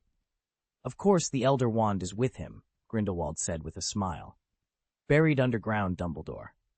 Voldemort was stunned for a moment, and the expression on his face froze instantly. He did not doubt Grindelwald's words. The once all-powerful hero would never lie to anyone, even in his current state. He didn't stop at all and turned into a black mist, leaving, but before he left, he cast a dark green spell. Avada Kedavra! How do we open this door? A member of the search team shook the iron gate. The door is locked. Get out of the way. Of course, the Death Eater's base will not welcome unqualified people, Yak said lightly. Greyback waved his wand, and the iron door slowly creaked open. Let Ez go, he said energetically. Several prisoners were pushed onto the gravel road, the tall hedges on both sides gradually receding. Dudley, Gandalf asked calmly, you had another nightmare, didn't you? Harry immediately understood that Gandalf was inquiring about Voldemort's whereabouts. He tried to keep his voice as steady as possible. Yes, sir, but it's okay now. Where were you dreaming about? Boom. Harry received a heavy punch in the stomach. He curled up in pain, but was lifted up by Greyback. Understand your current situation, and don't think we will believe your lies. Vernon Dudley, you are clearly Harry Potter. Harry ignored Greyback and looked at Gandalf tremblingly. It's not here anyway. Gandalf raised his eyebrows and breathed a sigh of relief. Voldemort's presence and absence were completely different things. If he was at Malfoy Manor and they wanted to retreat, both he and Yak would probably be exposed. But since Voldemort was not here, the room for maneuver was much larger. Maybe they could take this opportunity to get in touch with Malfoy. What's going on? Narcissa asked in confusion. Jock, why did you bring them here? I didn't want to bring them here either, but things are more interesting this time. Who knew I would happen to meet these people when I went for a walk? We caught Harry Potter, Greyback said proudly. Huh? Narcissa raised her eyebrows and turned to look at the people being escorted. I don't think I see Harry Potter. His face is swollen, ma'am, said Scabior. If you look closer, you can see the scar on his forehead. There is also a mudblood here, Hermione Granger, who has always been very close to Harry Potter. We also got his wand, which is this, ma'am. Scabior handed the black wand to Narcissa, and her pupils suddenly shrank. She had seen Aaron use this wand before, but why was it here? She suppressed the doubts in her heart and carefully examined the scar on Harry's forehead, but his face was so swollen that it was difficult to distinguish. Come in first. My son happens to be home, and he might recognize him. Narcissa led them through the foyer and into a spacious and elegant room with crystal chandeliers hanging from the ceiling and portraits on the walls. Lucius Malfoy and Draco Malfoy, who were sitting in front of the fireplace, stood up immediately when they saw so many people coming in. "What's going on?" Lucius asked calmly. "Who are these people?" "The search team. They said they captured Potter." Narcissa pointed at Harry with a swollen face. "That's him, but I'm not sure if it is." "It's quite ugly," Lucius said with disgust. "Did he get a stinging curse? Draco, go check it out and see if it's him." Draco reluctantly walked up to Harry. He lifted Harry's hair, looked at it carefully, and then put his hand down tremblingly. Harry knew Draco must have recognized him, but his next words surprised him. "I'm not sure." "Look carefully. There is no room for error. How can you look at it when it's swollen like this?" Draco said helplessly, casting a pleading look at Narcissa. "Lucius, I think we should be more cautious. If it wasn't him and we called the Dark Lord over, he would be very unhappy," Narcissa reminded, then took out the wand. "They said it was his wand, but it doesn't seem to be Harry Potter's." "This is—" Draco was about to say something when Narcissa glared at him. Didn't he see so many people?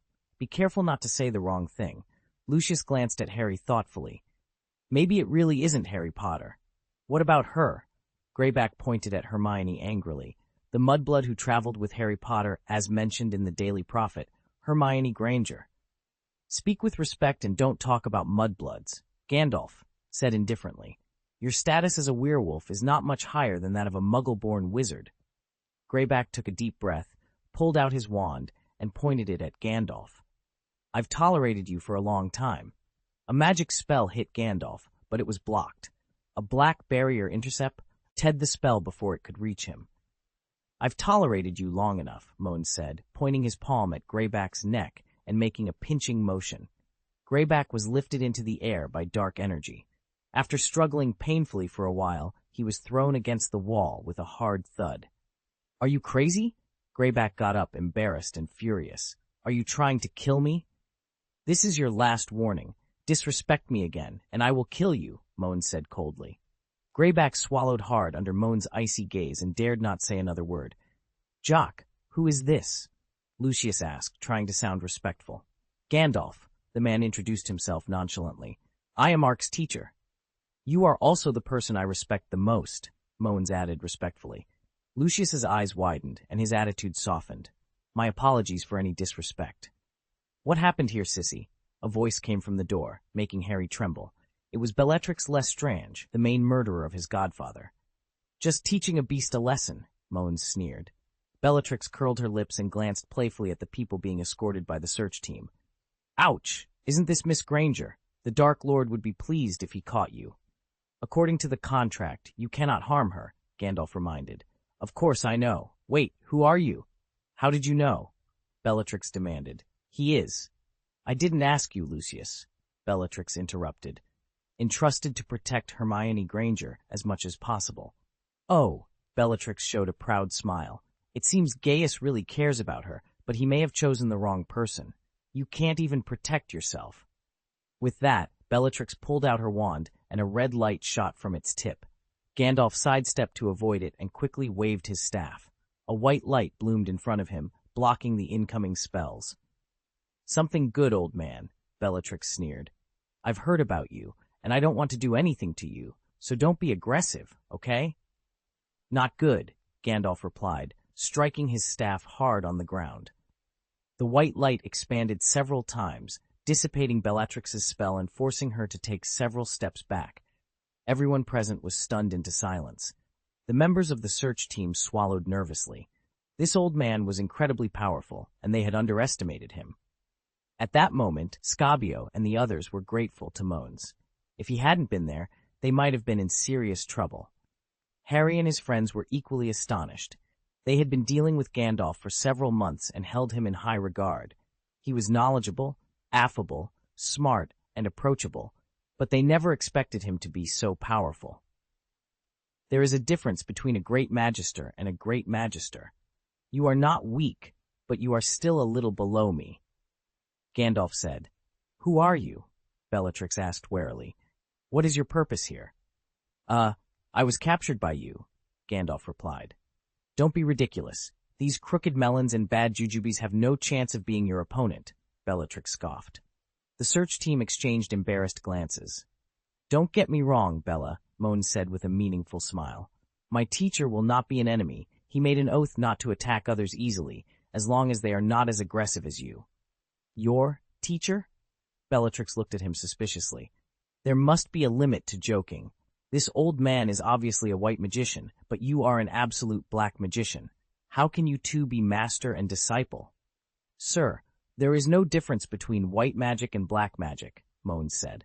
That's right, Gandalf nodded seriously. Hades' physical incarnation is still very reliable. If it weren't for Yak's divine assist, I wouldn't know how to continue the editing. Then why is he with Granger? Bellatrix asked, still suspicious. I told you, I was entrusted by someone else, Gandalf said helplessly. I have never interfered with the Death Eater's work. I followed Granger because I was worried she might get hurt accidentally. After all, not ever. Yon knows about the contract, right? But now, Gaius's commission is essentially complete. Hermione Granger has been caught by you. Her one chance to make a mistake has been used up.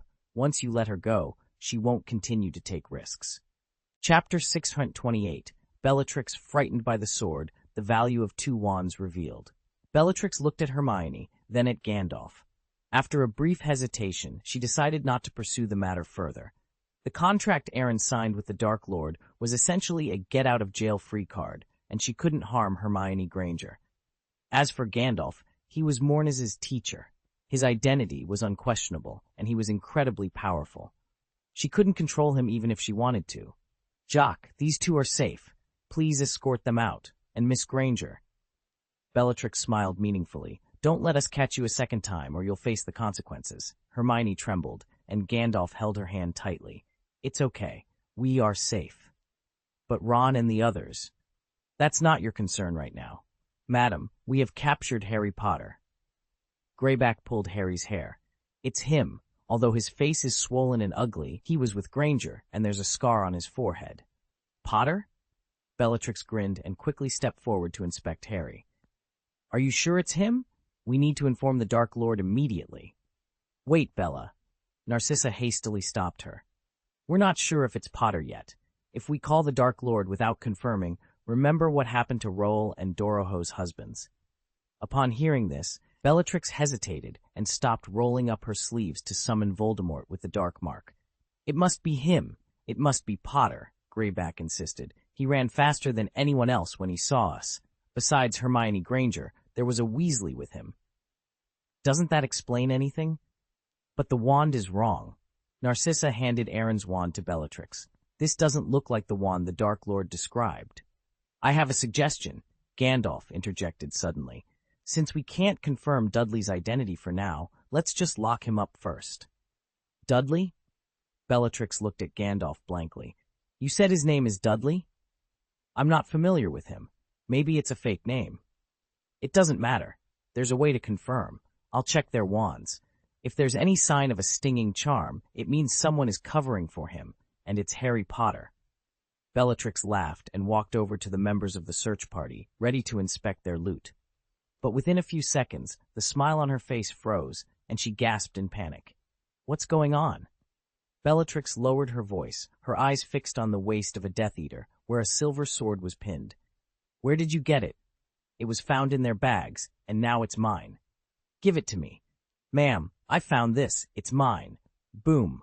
Bella acted without hesitation, knocking the Death Eater away with a spell and grabbing the sword with one hand. She quickly turned around and used the stunning curse to attack the remaining Death Eaters. Stupefy! Stupefy! Stupefy! They were indeed as unprepared as she said. They didn't even have a chance to resist. Except for the 2 leaders, Greyback and Scabior, who were tied up, the remaining members of the search team all fell to the ground.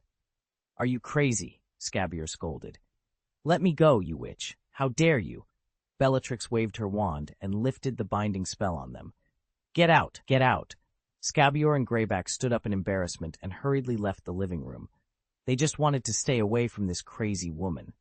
While Bellatrix was going mad, Gandalf hurriedly communicated with Morns. What's the matter, Master? Replace Hermione's wand before she examines it. I will use illusions to cover you, but Bellatrix is not weak. She will notice over time. You must be quick. Got it, Master, but I don't have any extra wands. Take mine for now. Gandalf said, exasperated. He had originally bought 2 wands at Ollivander's wand store, thinking they would serve as backups in an emergency. He never expected these 2 wands would play such a crucial role. In this tense situation, the black wand had been lent to Harry Potter. It was different from the twin wands Voldemort originally used, which cast doubt on Harry's identity. The white wand, on the other hand, could replace the wand Hermione used to cast the stinging spell on Harry, turning 1 point of doubt into 3.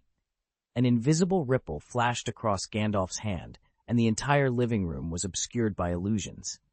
Nothing seemed to have changed, but Moan's figure disappeared from the spot and quietly walked towards the bag containing the hunting team's trophies. Gandalf still felt it was a little unsafe and decided to add another layer of protection to Moan's to attract Bellatrix's attention. "What a pity. They originally planned to receive a reward," Gandalf remarked. "Shut up, old man," Bellatrix snapped, glaring at Gandalf angrily. "What happened, Bella?" Lucius asked in confusion. "Did they offend you in any way?" "Quiet," Bellatrix commanded as she carefully inspected Gryffindor's sword, her expression growing darker. "The situation is much more serious than you think. We are in big trouble." "What's the trouble?" Lucius inquired. "This sword," Bellatrix said, waving it in her hand. "Snape was supposed to send this sword to my vault in Gringotts. How did they get it? Why are they going to my vault?" Hearing Gringotts and vault, Gandalf's pupils suddenly tightened, and a smile unconsciously appeared at the corner of his mouth. He had interrogated the remnant of Voldemort in the locket before, and he knew that Hufflepuff's gold cup was hidden in a Death Eater's vault. Judging from Bellatrix's nervousness, it was highly likely that Hufflepuff's gold cup was now in her vault. What an unexpected surprise! With this specific goal, he was somewhat sure of robbing a bank. "If he is really Potter, then he cannot be hurt," Bellatrix muttered to herself. "And this sword, we must find out about it, otherwise the Dark Lord. Sissy, put them in the dungeon. Let me think about what to do first." "Wormtail," shouted Lucius, "put these prisoners in the dungeons." Peter Pettigrew ran out from the stairs and escorted Harry and the others towards the dungeon. "Wait a minute, that Weasley is staying. I have to interrogate him first." Ron was stunned for a moment, and before he could react, he was pushed a few meters away by Pettigrew. He was far from the dark dungeon, but he was not happy at all, and even had the urge to cry. Boom! Bellatrix punched him in the face, then lifted him up by his red hair. "No, you can't do this," Hermione shouted in panic. "Shut up, Mudblood. I'm not in the mood to tease you right now. You should thank your boyfriend for using that contract to protect you. Otherwise, you would be the first person I would interrogate," Bellatrix said. "If you can't bear it, you can answer some questions for him. This will save him the pain of flesh and blood." Hermione was at a loss. She couldn't bear to look at Ron's pleading eyes. "Sir, don't look at me. I only promised Aaron to protect you. Others, wish yourself luck." Gandalf sighed helplessly. "But you don't have to worry. Dudley's identity has not been determined yet, and she can't touch him. In other words, the only one she could interrogate was Weasley, and she was reluctant to let him die." "Ron, this had no soothing effect at all. You're right, I really can't bear to let him die." Bellatrix laughed ferociously, then threw Ron to the ground. "Let me ask you, where did you get this sword?" I don't know. I really don't know." "Lie!" Bellatrix slapped him on the face, leaving a red mark, and a trace of bright red oozed from the corner of Ron's mouth. "I know you've been to my vault at Gringotts." "I didn't," Ron cried aggrievedly. "I swear I really didn't." "Isn't that dishonest?" Bellatrix pulled out a short knife and turned it around in front of Ron's eyes a few times. "Guess where this knife will be inserted into your body?" "Stop it," Hermione shouted. "My dear," Bellatrix shook her head at Hermione, "you can answer for him, and he will be fine." Be honest. We picked up that sword on the way." "Picked it up?"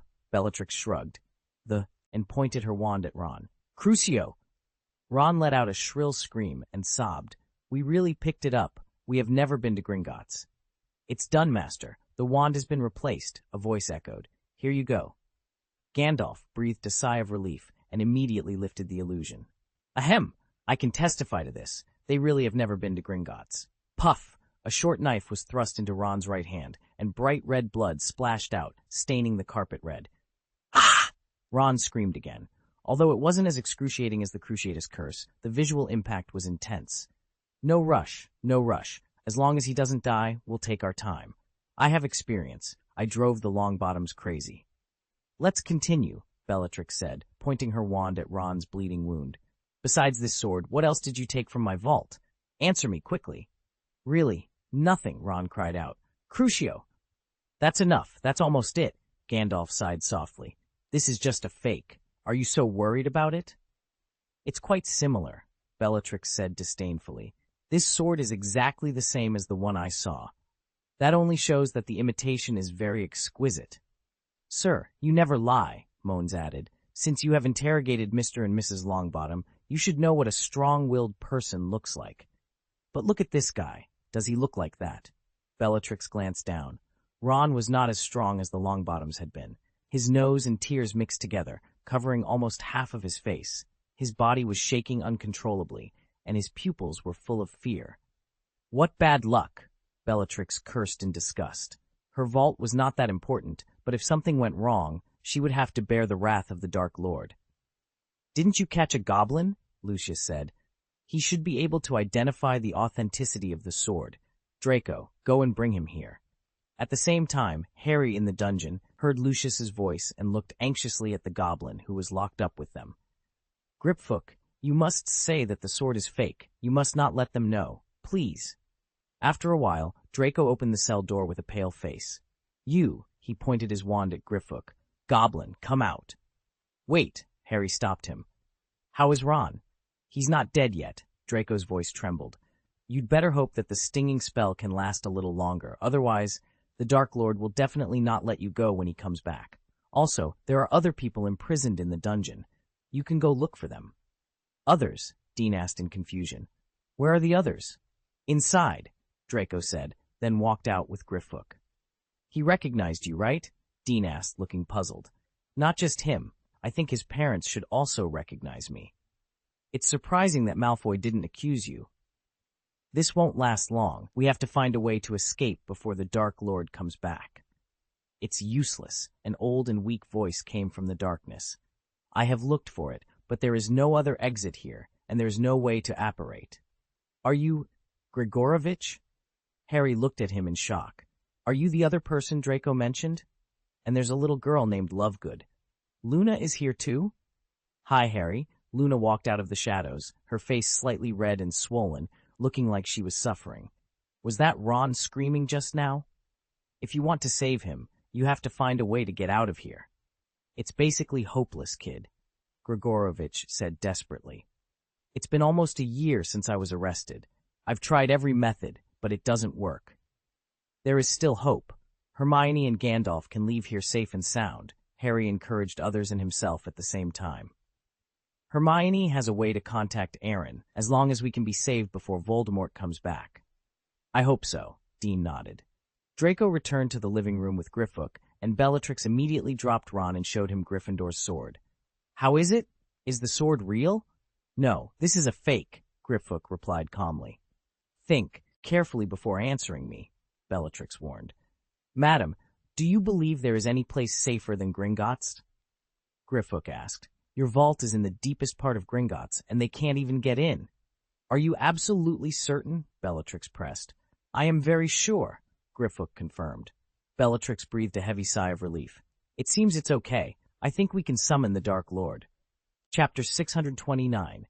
Secret Talks with Malfoy to Discuss Betraying Voldemort. Bellatrix pulled up her sleeves, revealing the dark mark on her arm. Just as she was about to press her wand to it, she was interrupted by Gandalf's laughter. Are you sure that's Harry Potter, ma'am? Gandalf asked, his eyes twinkling with amusement. The Dark Lord is not here. He should be doing more important things. If you make a mistake and call him over again, he will probably not be in a good mood. Thanks for the reminder, Bellatrix replied coldly, lowering her wand. I will check their wands right now. If there are any signs of the stinging spell, I will call the owner over immediately. Whatever, Gandalf shrugged indifferently. Hermione looked anxious, but managed to hide her concern under the comfort of Gandalf's reassuring gaze. Bellatrix took out 3 wands from the search team's bag, 1 brown, 1 white, and 1 black. Hermione's pupils widened as she watched. She didn't see her own wand, but she recognized the white one. It was Aaron's backup wand, rarely used and known by few. Bellatrix picked up the brown wand and connected it with her own. Pre-flashback curse. A white light appeared at the joint of the wands. Bellatrix examined it carefully before discarding the brown wand. Disarming spell?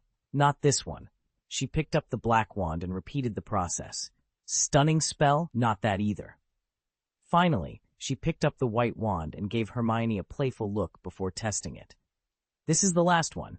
Does Granger have anything to say? Say what? Hermione responded, trying to keep her voice steady. I don't think you have anything to say, Bellatrix sneered, connecting her wand. Flashback curse! A ball of flame appeared in midair, expanding rapidly until it reached the ceiling.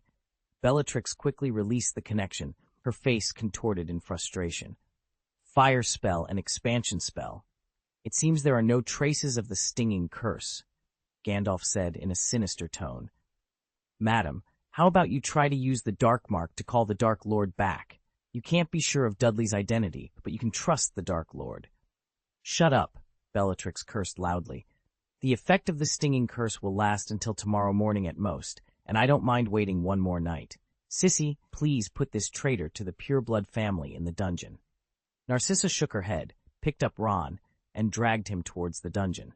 Mornas, Granger, and this old man, you can deal with them yourself. Don't let me see them tomorrow, Bellatrix said with suppressed anger before storming out of the living room, cursing under her breath. Shh! Moans snorted coldly and turned to look at Lucius. Mr. Malfoy, can you arrange a room for Mr. Gandalf? He is older, so I don't feel at ease if he leaves late at night. Lucius cursed inwardly, but maintained a kind and friendly demeanor. No problem. There are many empty rooms upstairs, sir. You can choose as you like. Thank you. Gandalf bowed slightly. I wonder if we can also arrange a room for Miss Granger. She needs a good rest. That's no problem, Lucius reluctantly agreed. Although Granger is a mudblood, she has a close relationship with Gaius, so it wouldn't hurt to take more care of her. By the way, there is one more thing, Gandalf said, rubbing his forehead. If possible, I hope to talk to Draco? Me? Draco pointed at himself in confusion. What are you talking about with my son? Narcissa, who had just walked out of the dungeon, asked warily. Don't worry, madam. I won't do anything detrimental to Draco. You can come too, but don't let anyone else know. I think you understand what I mean. Hearing this, Narcissa was stunned for a moment. She turned around and exchanged glances with Lucius. They were unsure whether to agree or not. After all, Gandalf had a special status. He was the teacher of the popular Jacques Mornes in the Death Eater group. His strength was considerable, but he was also very close to Granger and others. It was a delicate situation for the Ayer family. Her lip feeling the weight of the missing body's words. She knew he was right, but the thought of abandoning her friends gnawed at her. All right, she finally agreed, her voice barely above a whisper. I'll leave with Gandalf tomorrow. Good, the missing body replied, his tone softening. Remember, Hermione, sometimes the best way to help is to stay safe and be ready for when you're truly needed. Hermione nodded, even though he couldn't see her. She felt a strange mix of relief and guilt. She wanted to be in the thick of things, fighting alongside Harry and Ron, but she also understood the importance of staying out of harm's way for now. After ending the communication, Hermione sat on the edge of the bed, her mind racing. She couldn't shake the feeling that there was more to Gandalf than met the eye. His calm demeanor and the way he handled the situation with Lucius Malfoy suggested he was someone of great importance and power. Meanwhile, in the living room, Lucius Malfoy was pacing back and forth, his mind equally troubled. He had agreed to speak with Gandalf, but he couldn't shake the feeling of unease. The man was an enigma, and Lucius didn't like dealing with unknowns. Draco watched his father with a mixture of curiosity and concern. He had never seen Lucius so unsettled. "Father, who is this Gandalf?" he asked cautiously. Lucius paused, his eyes narrowing. "I don't know, Draco, but we must tread carefully. He seems to have a lot of influence, and we can't afford to make an enemy of him." Draco nodded, understanding the gravity of the situation. He had seen enough in recent years to know that alliances could shift in an instant, and the Malfoy family's survival depended on their ability to navigate these treacherous waters. Back in her room, Hermione finally allowed herself to relax a little. She lay down on the bed, staring at the ceiling. The events of the day played over and over in her mind, but she forced herself to focus on the missing body's advice. She needed to rest and be ready for whatever came next. As she drifted off to sleep, her thoughts lingered on Gandalf. Who was he really? And why did Aaron trust him so implicitly? She hoped that in time, all these questions would be answered. For now, she had to trust in the plan and in the people who were working to keep her and her friends safe. The next morning, Hermione woke up early, her mind clearer and more focused. She quickly got dressed and packed her few belongings. She knew today would be crucial, and she needed to be ready. She met Gandalf in the hallway, and he gave her a reassuring smile. "Ready to go?" he asked. Hermione nodded. "Yes, I'm ready." As they made their way to the living room, Hermione couldn't help but feel a sense of anticipation. She didn't know what the future held, but she was determined to face it head-on, with courage and resilience. Lucius and Draco were already waiting, their expressions guarded. Gandalf greeted them with a nod. "Shall we?" he said, his tone calm and composed. Lucius hesitated for a moment, then nodded. "Yes, let's talk." The group moved to a more private area of the house, where they could speak without fear of being overheard. Gandalf took a seat and gestured for the others to do the same. "Lucius," he began, "I understand your concerns, but I assure you our goals are aligned. We both want to see an end to this conflict, and we both want to protect our loved ones." Lucius listened intently, his eyes never leaving Gandalf's face. "What exactly are you proposing?" he asked cautiously. Aaron leaned forward, his expression serious. "I propose an alliance. Together, we can work to undermine Voldemort's plans and ensure a safer future for everyone, but we must act quickly and decisively." Lucius considered this for a moment, then nodded slowly. "Very well, I will hear you out, but know this, Gandalf, if you betray us, there will be consequences." Aaron smiled, a hint of steel in his eyes. "I wouldn't expect anything less, Lucius. Now let's get to work." As the discussion continued, Hermione felt a renewed sense of hope. She didn't know what the future held, but she was ready to face it, with Gandalf and the others by her side. Together, they would find a way to overcome the darkness and bring about a brighter tomorrow. She bit her lip and was silent for a while before mustering up the courage to say, "I will leave with him. Sleep well, and everything will pass. Good night." After hanging up the call, the missing figure sat up from the bed and walked towards the secret passage leading to the Shenming Palace. He needed to discuss matters with Aberforth. The old man had the means to spy on Harry and might have known that Harry had been caught. He didn't ask for help, but at least he couldn't get in the way. More than an hour later, there was a knock on Gandalf's door. Draco, Narcissa, and Lucius walked in cautiously. "Sit down." Gandalf waved his hand, and the teapot on the table floated up, pouring 4 cups of hot tea. The 3 of them exchanged glances and sat down around the table. Gandalf smiled with satisfaction, then pointed his staff at the door, carving a blue rune on it to prevent others from entering. He then knocked on the floor hard, and a white barrier enveloped the room. "Okay, the rest of our conversation will not be known to others," Gandalf said. "Your performance just now did not disappoint me. You clearly recognized Harry Potter, but did not say it outright." Lucius's face changed slightly, and he said calmly, "We don't know what you are talking about." Unless Voldemort was dead, it was absolutely impossible for them to admit this. "Sir, why did you call us here?" Draco asked. "Well," Gandalf took out a contract and handed it to them. "Sign this first. This contract will ensure that you will not reveal the content of our conversation to a 5th person. It's not that I don't trust you, but you can't stop the Dark Lord from extracting his divine thoughts." "Why should we sign this?" Lucius asked. "For your wealth and life," Gandalf said bluntly, handing over a pen. "To sign or not to sign." Narcissa took a deep breath and wrote her name on the contract neatly. "Narcissa, we are already here. It doesn't matter if we sign another contract. Moreover, it concerns the safety of our entire family. Why are you still hesitating?" Lucius's expression froze, and he hesitated before signing under Narcissa's name. Draco didn't hesitate.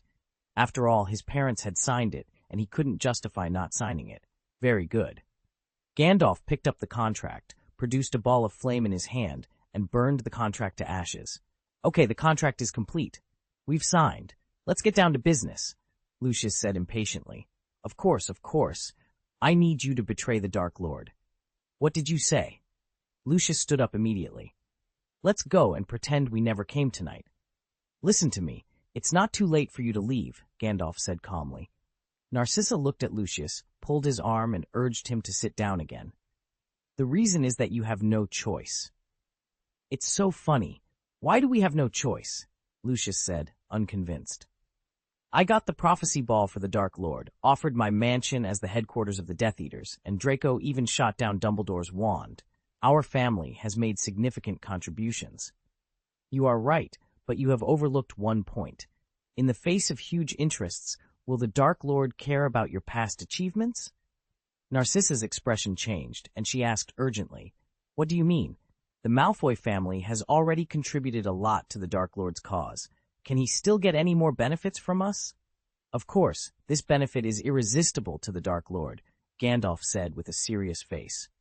"As long as he kills you, he will get a powerful weapon." "Speak clearly," Narcissa demanded, looking at him seriously. Gandalf picked up the teacup, took a sip, and asked meaningfully, "I wonder if Mr. Malfoy has heard of the Elder Wand, the wand in the story, of the three brothers?" Lucius looked confused. He and Narcissa were both from pure-blood families and knew some ancient rumors. Most people think that the Elder Wand is just a myth. The wand is often thought to be just a fairy tale, but they know it is real, though its whereabouts remain unknown. "What does this have to do with us?" someone asked. "It has everything to do with us," Gandalf replied, casting a glance at Draco, who swallowed nervously. "The Dark Lord has been searching for the Elder Wand, and he has found a key clue, Gellert Grindelwald. You should know that the Elder Wand has a very unique way of choosing its master. It only follows the strong, and it can only be won by defeating its previous master. The person who defeated Gellert Grindelwald was Albus Dumbledore. In other words, Dumbledore was the previous owner of the Elder Wand." "But Dumbledore is dead," Lucius said solemnly. "The Elder Wand is now ownerless." No, Gandalf corrected. "It still has an owner, and its owner is the one who defeated Dumbledore. So the question is, who defeated Dumbledore? Who defeated the famous White Devil?" Chapter 6030, The New Owner of the Elder Wand and a Safe Prison Robbery Plan. "Severus?" Narcissa and Lucius exclaimed in unison, their faces etched with surprise. If Severus became the master of the Elder Wand, Voldemort might not spare him, as he would need to make the Elder Wand surrender. "It's better to pretend we know nothing about this," Lucius advised. Narcissa and Draco both nodded in agreement. Severus had always maintained a good relationship with the Malfoy family, and had even made an unbreakable vow to protect Draco during the mission to assassinate Dumbledore. They remembered this kindness deeply. "That's a wise realization," Gandalf said, clapping his hands before shifting the topic. "But the situation with the Elder Wand might be different from what you think. Severus Snape did kill Dumbledore, but he was not the master of the Elder Wand. Before that, Dumbledore was disarmed by someone else." A stunned silence followed. Lucius and Narcissa looked at their son in bewilderment, unable to speak, their anxiety palpable. "Is it me?" Draco's voice trembled, his face pale and his body shaking uncontrollably. This revelation was too much to bear. "Be confident and remove the question mark. You are the new owner of the Elder Wand," Gandalf confirmed. "I am not," Draco stammered, standing up shakily, his fear evident. "I am not the master of the Elder Wand." Narcissa hugged him tightly, trying to comfort him, but words failed her. They had no way to hide this truth. Many Death Eaters had witnessed Draco disarming Dumbledore. Moreover, Lucius had worked hard to publicize Draco's achievements to secure his place among the Death Eaters. The news was out there, even if not everyone knew the full details. "Sir, what should we do?" Narcissa pleaded with Gandalf, her voice choked with emotion. "Please save my son. He is innocent. He has never done anything truly wrong." "We will do anything to save Draco," Lucius added immediately. He could obey Voldemort, give up his property, status, and even dignity, but he could not bear the thought of losing his son. "I've made it clear. I want you to betray the Dark Lord," Gandalf said, taking a sip from his teacup. "For now, you don't need to worry. Voldemort doesn't know much about the Deathly Hallows and may not understand the rules for identifying the owner of the Elder Wand. Maybe? Narcissa's voice was tinged with despair. We can't gamble with our son's life. Then you should thank Severus, Gandalf sighed.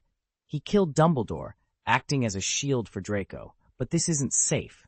Even if Voldemort kills Snape, he still won't be the master of the Elder Wand. As long as he hasn't conquered the Elder Wand, he will keep searching for what went wrong.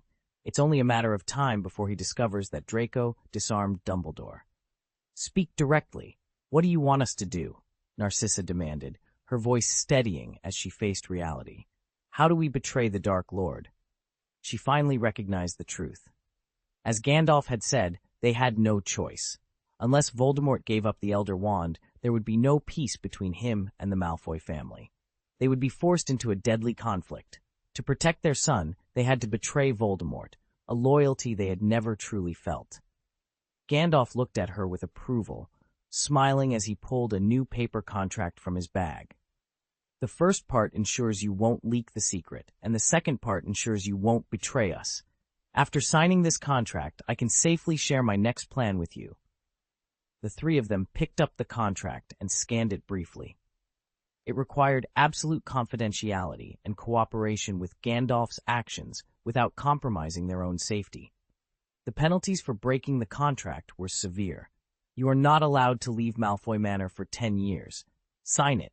There are no conditions that are disadvantageous to us, Lucius Malfoy declared, as he was the first to sign his name on the contract. Narcissa and Draco followed suit. Very good. From now on, Malfoy is one of our own. Indalf said with a faint smile. Narcissa, looking concerned, asked, Can you tell us what to do? Are we going to secretly release Harry Potter? No, that would be too hasty, Lucius replied quickly. He is currently in our dungeon. If he escapes, it would be our dereliction of duty. What should we do then? Are we going to hand over Harry Potter to the Dark Lord? You know the prophecy. Harry Potter is the only one who can possibly defeat the Dark Lord. If he dies, the Dark Lord will have no one to restrain him, and our family will be doomed sooner or later, Narcissa argued. You're right. Harry Potter must be released tonight, Gandalf said, still smiling. But you can't do this yourselves, so leave it to me. Sir, it's not that I don't believe you, but our dungeon is under a special protective spell and cannot be disapparated from, Lucius explained. As long as you are strong enough, you can break through that layer of protection, Gandalf replied. You mean you can? Lucius asked in surprise. I can't, Gandalf shrugged, then continued. But there are other ways to escape from the prison besides apparition. I have a safer method. With that, Gandalf produced a silver-black key. This is a port key. Just throw it into the dungeon. No wand is required. Just trigger it with magic. Lucius was taken aback. Draco, he said, looking at his son worriedly. If you do this, it will be easier to clear your name in the future. I didn't say let him go, Gandalf interjected. You three will definitely not be able to provide any help in rescuing Harry. You're not going to force your way into the dungeon, are you? Narcissa asked suspiciously.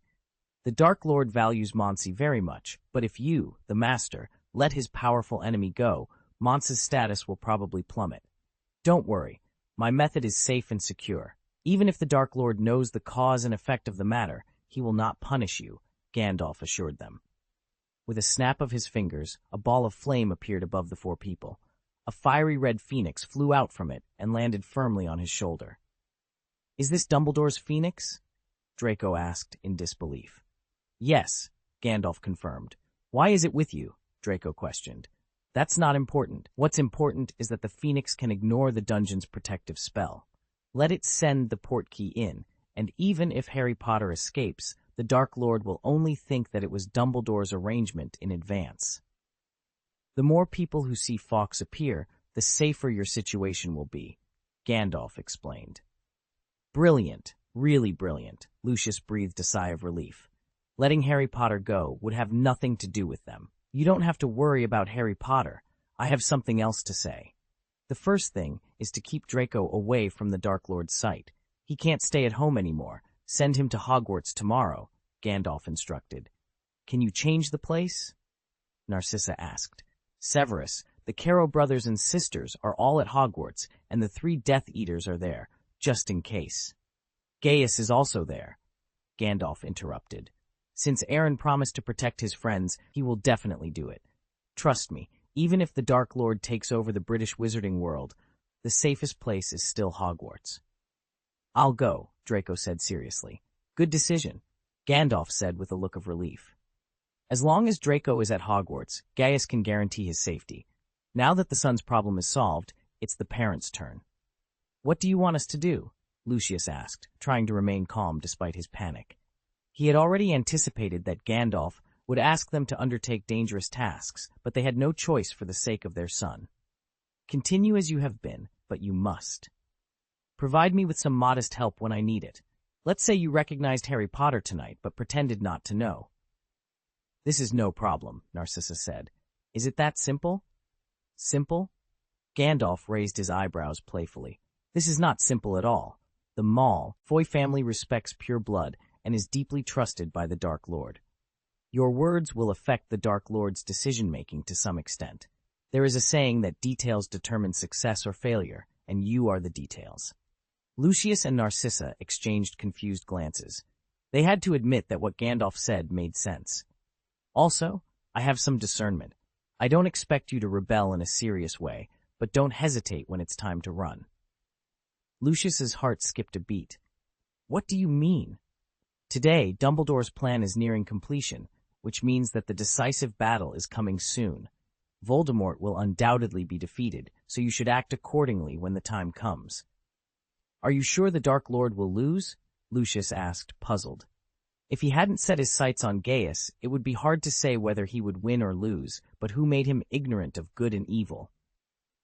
Gandalf curled his lips disdainfully. Voldemort followed Dumbledore's routine, and he added a layer of solid guardrails to the routine, making it difficult for him to escape. Lucius nodded suddenly, then left the room with his wife and children. A few hours later, Malfoy Manor was particularly peaceful under the thick night. Gandalf yawned, his eyes becoming serious. Let's communicate with them using our true identity this time. After all, there is no need to hide it at this point. The detection ability was activated, and the entire internal structure of Malfoy Manor, including everything within the surrounding 10 miles, was within his perception. His mind passed through the stairs of the hall and entered the dark dungeon. Harry, Ron, Dean, and Griphook were all awake and seemed worried about their fate. Besides them, there was Luna and an old man. Gregovich? It should be him. Gandalf shook his head, then used his speech ability to communicate with them. Who? Harry suddenly noticed a voice in his head and immediately stood up from the cold floor. Is anyone here? Ron asked expectantly. No. I thought someone was coming to save us. Maybe someone really came to save you. Walter? Ron also heard the voice and became as surprised as Harry. You heard that too? Ron nodded. That voice said it was coming to save us. I heard that too, Dean said. And me, Luna added, looking confused. This voice is very familiar. It seems to be Gaius. Yes, it's Aaron. It must be. Why can't we hear it? Gregovich asked. Maybe it's because you and Griphook are not students at Hogwarts, Luna said thoughtfully. In other words, he is not familiar with you. Who are you? Harry asked tentatively in a low voice. Tsk, it's been half a year since I last saw you, and you can't hear my voice anymore. It's really heartbreaking. It's really you. Ron was overjoyed. Hermione asked you to save us, right?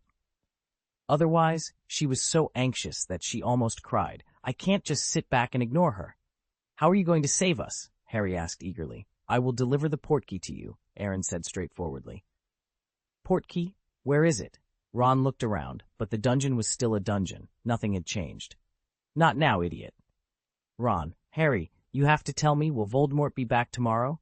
Harry hesitated for a moment. Probably not. That's good. Aaron breathed a sigh of relief and continued. Tomorrow morning, Bellatrix will come to confirm your identity. Before that, I will ask Fawkes to return the wand and Gryffindor's sword. The portkey will be sent to you. Wait, why do we have to wait until tomorrow morning? Dean asked doubtfully. It should be safer now. Because you have to escape in front of them, Aaron said seriously. I need Bellatrix to see the Phoenix appear. Only then will they be convinced of your escape. Voldemort believed that it was Dumbledore who had saved him. This is the only way to avoid involving Draco, Aaron explained. Dean was momentarily stunned, but didn't ask any more questions. He was aware of the relationship between Draco and Aaron, and the fact that Draco had not identified Harry earlier. This alone proved that Draco was different from the other malevolent Death Eaters. Luna, you might want to consider staying in the dungeon, Aaron suggested. What do you mean? Luna asked, tilting her head in curiosity.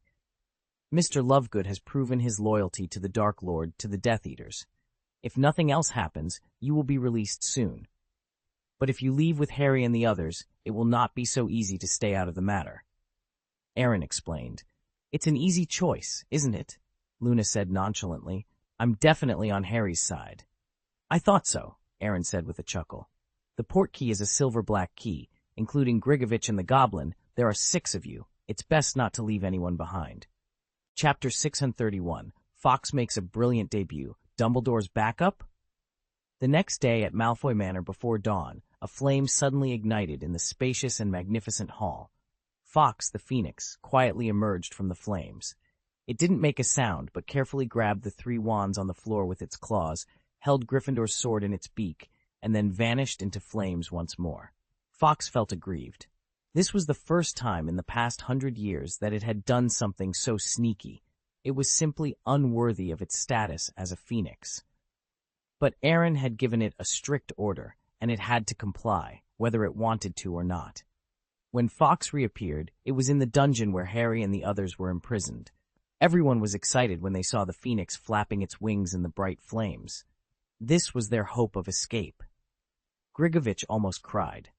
He had been imprisoned for nearly a year, and now the dark days were finally coming to an end. Fawkes dropped Gryffindor's sword and the 3 wands, then landed firmly on the ground. Harry and Ron hurriedly picked up their swords and their respective wands. As for the white wand, they tacitly decided to give it to Luna. Safeguard, all protection. Ron applied a protective spell on the cell door. It also takes time to activate the portkey, so you can try to use the protective spell as much as possible. You did it right, Luna praised. Where's the key? There, Harry pointed at Fawkes, who had a silver-black key tied to its right leg with a thin string. Harry immediately took off the silver-black key and breathed a sigh of relief. The other 5 people gathered in front of Harry and stared at the key in his hand. According to the plan, we have to escape in front of Bella. Ron glanced at Fawkes and said awkwardly, When will she come over? Wait a minute. Harry touched his face. The stinging spell had lost its effect, and his vision became clearer. I think she will come here soon. At the same time, Gandalf carried Hermione downstairs with a backpack and a staff. Are we leaving? Hermione asked anxiously. Of course, Gandalf nodded. If they didn't leave, they might not be able to. Only by running away before Harry Potter and the others could his own suspicion be minimized. But Aaron has made arrangements, so we can't stay here. Hearing this, Hermione's pupils suddenly shrank. She didn't say anything, just sped up silently. Sir, are you leaving? Moans walked over and asked respectfully. Do you want to stay and have breakfast before leaving? No, we're in a hurry. Moans raised his eyebrows, then made a gesture of invitation. Then I'll see you off. Malfoy Manor is the base of the Death Eaters, after all, and you won't encounter any obstruction if I lead the way. Thank you. This is necessary. At dawn, Narcissa and Lucius gathered in the living room, and Draco arrived with a suitcase. How about you go to school first? Lucius suggested. I asked the owl to deliver a message to Severus last night. He knows you will come and has arranged for Hagrid and Filch to pick you up at Hogsmeade Station. With the dark mark on your arm, no one without eyesight will stop you along the way. No, at least meet Bella before leaving, otherwise.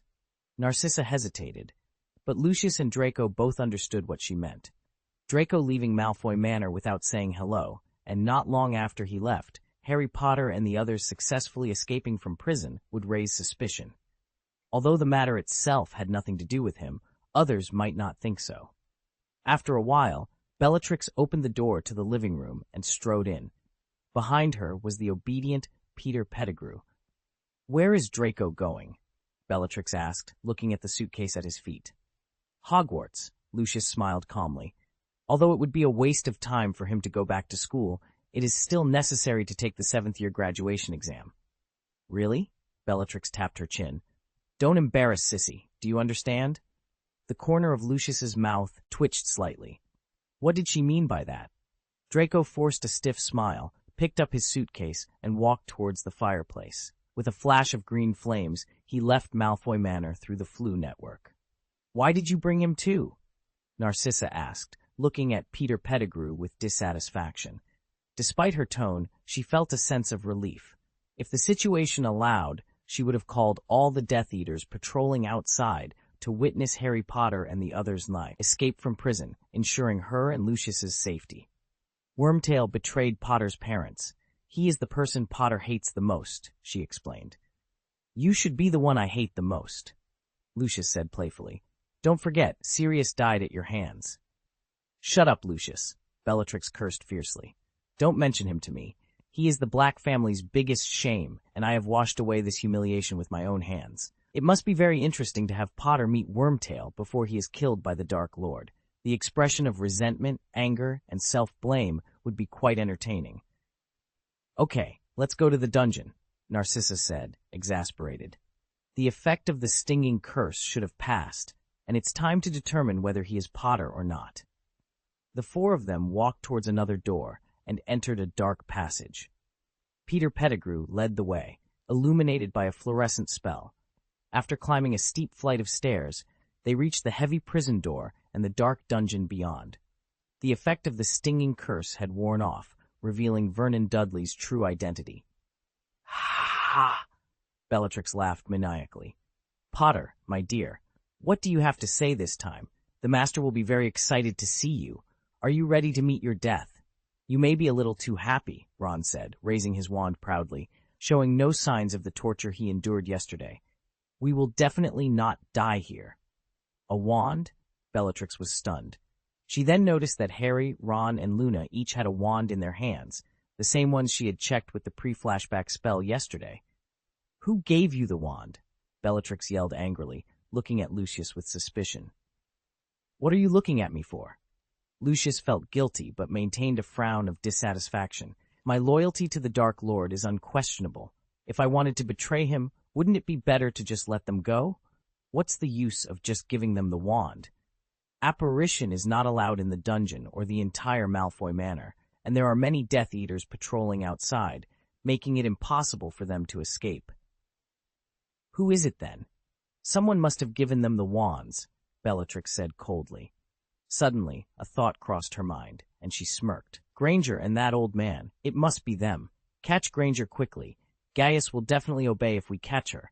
They left a long time ago, Lucius said, exasperated. Someone saw Moens sending them away early in the morning. Bellatrix was stunned for a moment. They ran away? Yak betrayed his master? It's so funny. If I didn't run away, why would I still be waiting for you to catch me? Ron said angrily. Shut up, Weasley, Lucius said coldly, then looked at Bellatrix. It's definitely not the 2 of them. Gandalf would not take Granger to risk. Besides, there is no reason for Moens to betray the Dark Lord. With his ability in Gandalf, he could lead them out. Who could it be then? It can't be that the wand grew legs on its own, right? I'm afraid we have to ask Potter, Narcissa said meaningfully. They are still in the dungeon, and they can't find any flowers even if they have a wand. Yes, Sissy, you are right, Bellatrix laughed. Wormtail, bring them out, and I will summon the Dark Lord. I advise you to think carefully before summoning him, Luna said with a smile. If you fail to see Harry after he comes, you will be punished. Death struggle, Bellatrix snorted coldly, then opened her sleeves, revealing the dark mark on her arm. What are you doing standing there, Wormtail? I'll go right away, Peter Pettigrew stammered, hurriedly pulling out his wand. Before he could open the cell door, a crisp chirp interrupted him. Accompanied by red flames, Fawkes hovered in the air, illuminating the dark dungeon. That's Dumbledore's phoenix? Lucius Malfoy looked horrified. No wonder they were able to get the wand back.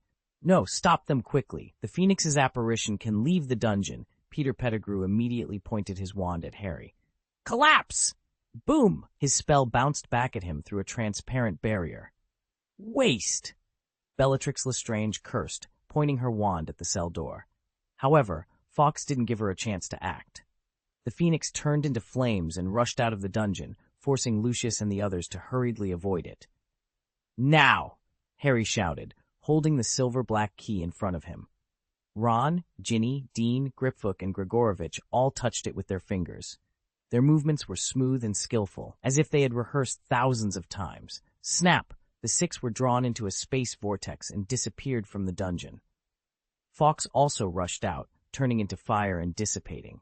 Bellatrix let out a sharp roar and then collapsed on the ground in despair. She had let Harry Potter escape right under her nose. "It's over. It's over now," Bellatrix murmured. "The Master will not let us go." "It's not that bad. We haven't summoned the Dark Lord yet," Lucius said with lingering fear. "Ha, Lucius, when did you become so naive? Do you think we can avoid the Master's wrath by not mentioning him?" "I'm not trying to hide it from the Dark Lord. What happened this time was indeed our dereliction of duty. This cannot be argued. But we did everything we had to do. We put him in the dungeon and confirmed his identity. Go and explain to the Dark Lord. Do you think he will listen? But if the Phoenix appears, our responsibility will not be so heavy." Hearing this, Bellatrix's slumped eyes flashed with light. "You mean?" "This is not a guess. This is a fact," Lucius nodded meaningfully. Dumbledore's Phoenix specifically rescued Harry Potter using a portkey. This was definitely premeditated. Think about it. Who else but Dumbledore could order that Phoenix to do something? Even though he had been killed by Severus, he must have left something behind before he died. As long as we report the truth to the Dark Lord, he will understand that we are justified in not locking up Harry Potter. The corners of Bellatrix's mouth twitched slightly. She despised Lucius even more in her heart. Her brother-in-law was really very thick-skinned. To avoid being punished, he actually put most of the responsibility on a dead man. Moreover, the analysis was so well-founded that she couldn't find any faults. More importantly, she had to admit that it was the only explanation that could convince the Dark Lord that they had not neglected their duty. Dumbledore's backup plan. The Dark Lord is extremely afraid of him. Isn't it normal that they, the Death Eaters, can't play well? Bellatrix looked at her sister, then set her sights on Lucius. "When the Master comes back, you go and explain to him." "Ah, me?" Lucius's heart skipped a beat. "That's easy to say, but taking the risk is another matter. Who knows if the Dark Lord will punish them in his anger? The death curse may not be the case, but they can't stand other evil curses either." "Nonsense. If not you, then who? I don't have as good an eloquence as you. Even if it's for Sissy, you have to stand up." Lucius, Hogwarts, Hall of Gods. With a loud bang, Harry and the others appeared on the steps at the entrance of the hall. "What is this place?" Luna asked, looking at the palace in front of her in surprise. The left and right sides of the palace were divided into areas by snake-shaped sculptures. In the middle was a large round altar with a pensieve placed on the marble base. At the front stood a majestic wizard statue, and above it floated a circular island large enough to accommodate. The room was grand, capable of accommodating 100 or more people. It exuded a majestic, low-key luxury, yet there was an indescribable warmth to it. "Harry," Ron said, looking at the giant statue of Slytherin in surprise. The image of the basilisk flashed in his mind. "This can't be that place, right?" "It should be," Harry replied, nodding blankly. "Slytherin's Chamber of Secrets. I just don't know how he transformed it into this." "Time, perseverance, wisdom, and money are all indispensable," Aaron's disembodied voice echoed as he approached, a smile on his face. "Welcome to my Shenming Palace. After our second year, I discovered a secret passage leading to the Chamber of Secrets and began improving it. This is the result." "That's amazing," Dean praised. "You've been preparing a secret base since third year?" "Of course I'm great," Aaron said proudly, his smile widening. "It's not that I'm not humble. Once you understand the Shenming Palace, you'll see just how great I am." Chapter 632. Go through the process. First, most of the Order of the Phoenix is here. The figure, whose body seemed to be missing parts, snapped his fingers, and the wands in Harry's and Luna's hands flew into his grasp. "Return them to their original owners. You don't particularly need them right now." "Is this your wand?" Ron's eyes widened as he belatedly patted his forehead. "I should have thought of it earlier. No wonder Bellatrix didn't test the stinging curse. Wait, what about Hermione's wand? Of course, it has been replaced, the figure said matter-of-factly. I can't tell you the specific process yet.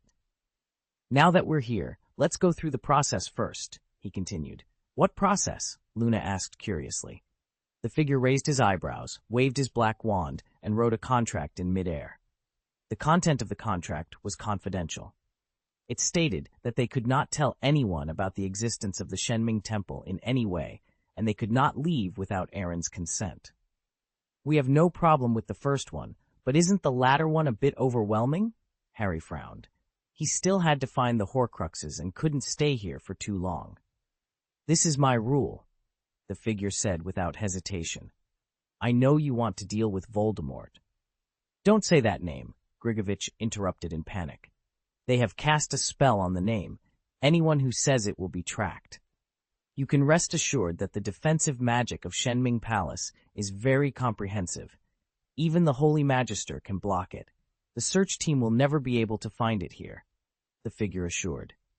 Grigovich was slightly relieved upon hearing this. The time spent in the dungeon had become a psychological shadow that he would never be able to erase, and he didn't want to be captured again. I'm not negotiating with you. You must sign this contract, the figure said solemnly. This place is too important, and I must ensure its safety without any risk. Harry, my purpose is the same as yours, and I know what you are doing. As long as the plan is suitable, I will not stop you. Harry nodded silently. How do I sign the contract? I don't have a wand. The figure waved his hand, and the contract in midair spread out on the ground. Just write your name with your fingers. The six of them looked at each other and wrote their names one after another. Okay, the contract is complete, and the Shenming Palace will be fully open to you, the figure said happily. Before that, you can meet your old friends. Old friends? Is there anyone else here? Ron asked curiously. Of course, your sister is right here. Ginny, she's here too? Harry's eyes flashed with joy. He hadn't seen his girlfriend for more than half a year, and he would be lying if he said he didn't miss her. And Alastor Moody, Cedric Diggory, Percy Weasley. Wait, did I hear you correctly? Ron said in disbelief. Isn't Percy working for the Ministry of Magic? Is he willing to give up his position? It turns out that your brother's ideological consciousness is stronger than you thought. When I invited him to join, he immediately agreed. Fred and George looked exactly like you when they saw him. Fred George? Harry murmured, an ecstatic thought coming to his mind. How many people are here? Most of the Order of the Phoenix is here, the figure said calmly. I invited them one by one during the holiday. After all, my place is much safer than outside. In addition to the Order of the Phoenix, the Hall of Calling is also a refuge for Hogwarts students. The Caro brothers and sisters are becoming more and more lawless. They can't control me, but others. I bring some students who can't bear it here to protect them. No wonder you want us to sign a contract, Luna suddenly said. If this place is exposed, it will be a huge blow to the forces resisting Voldemort. It's good to know, the figure said, leading them to the circular altar in the center. A dark blue magic carpet automatically flew over. Come up, my elevator is much more high-end. Everyone exchanged nervous glances as they stepped onto the magic carpet. It ascended steadily, carrying them to the floating island. The entire island was visible, with a large conference table in the center and nothing else. Is this safe? Ron asked uneasily. This floating island is the temporary conference room of Shenming Palace. It took me a lot of time to build it, the missing body replied. Did you make it? Ron's worry deepened. Don't insult my noble personality with your suspicious eyes, the missing body snorted softly. I personally carved the runes and defensive magic array on the island. There are barriers to protect the outside of the island. You can't see what's going on inside. You can't hear any sounds, and it's difficult to detect with any props. Where are they? Harry asked eagerly. Didn't you say there are many people here? Where are they? Of course they are sleeping, the missing body said, exasperated. It's normal for you to lose track of time in the dungeon. It's not even 6 o'clock yet. As for where, the missing body pointed at the giant sculpture of Slytherin. I transformed that thing into a dormitory building. The members of the Order of the Phoenix are at the head position, and the students of Hogwarts are arranged according to their grades, from the top down.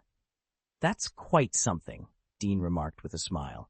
Sit down first. I'll ask them to come over, the missing body said, taking the main seat at the conference table and flicking a wind chime on the table. Ding! A crisp sound echoed.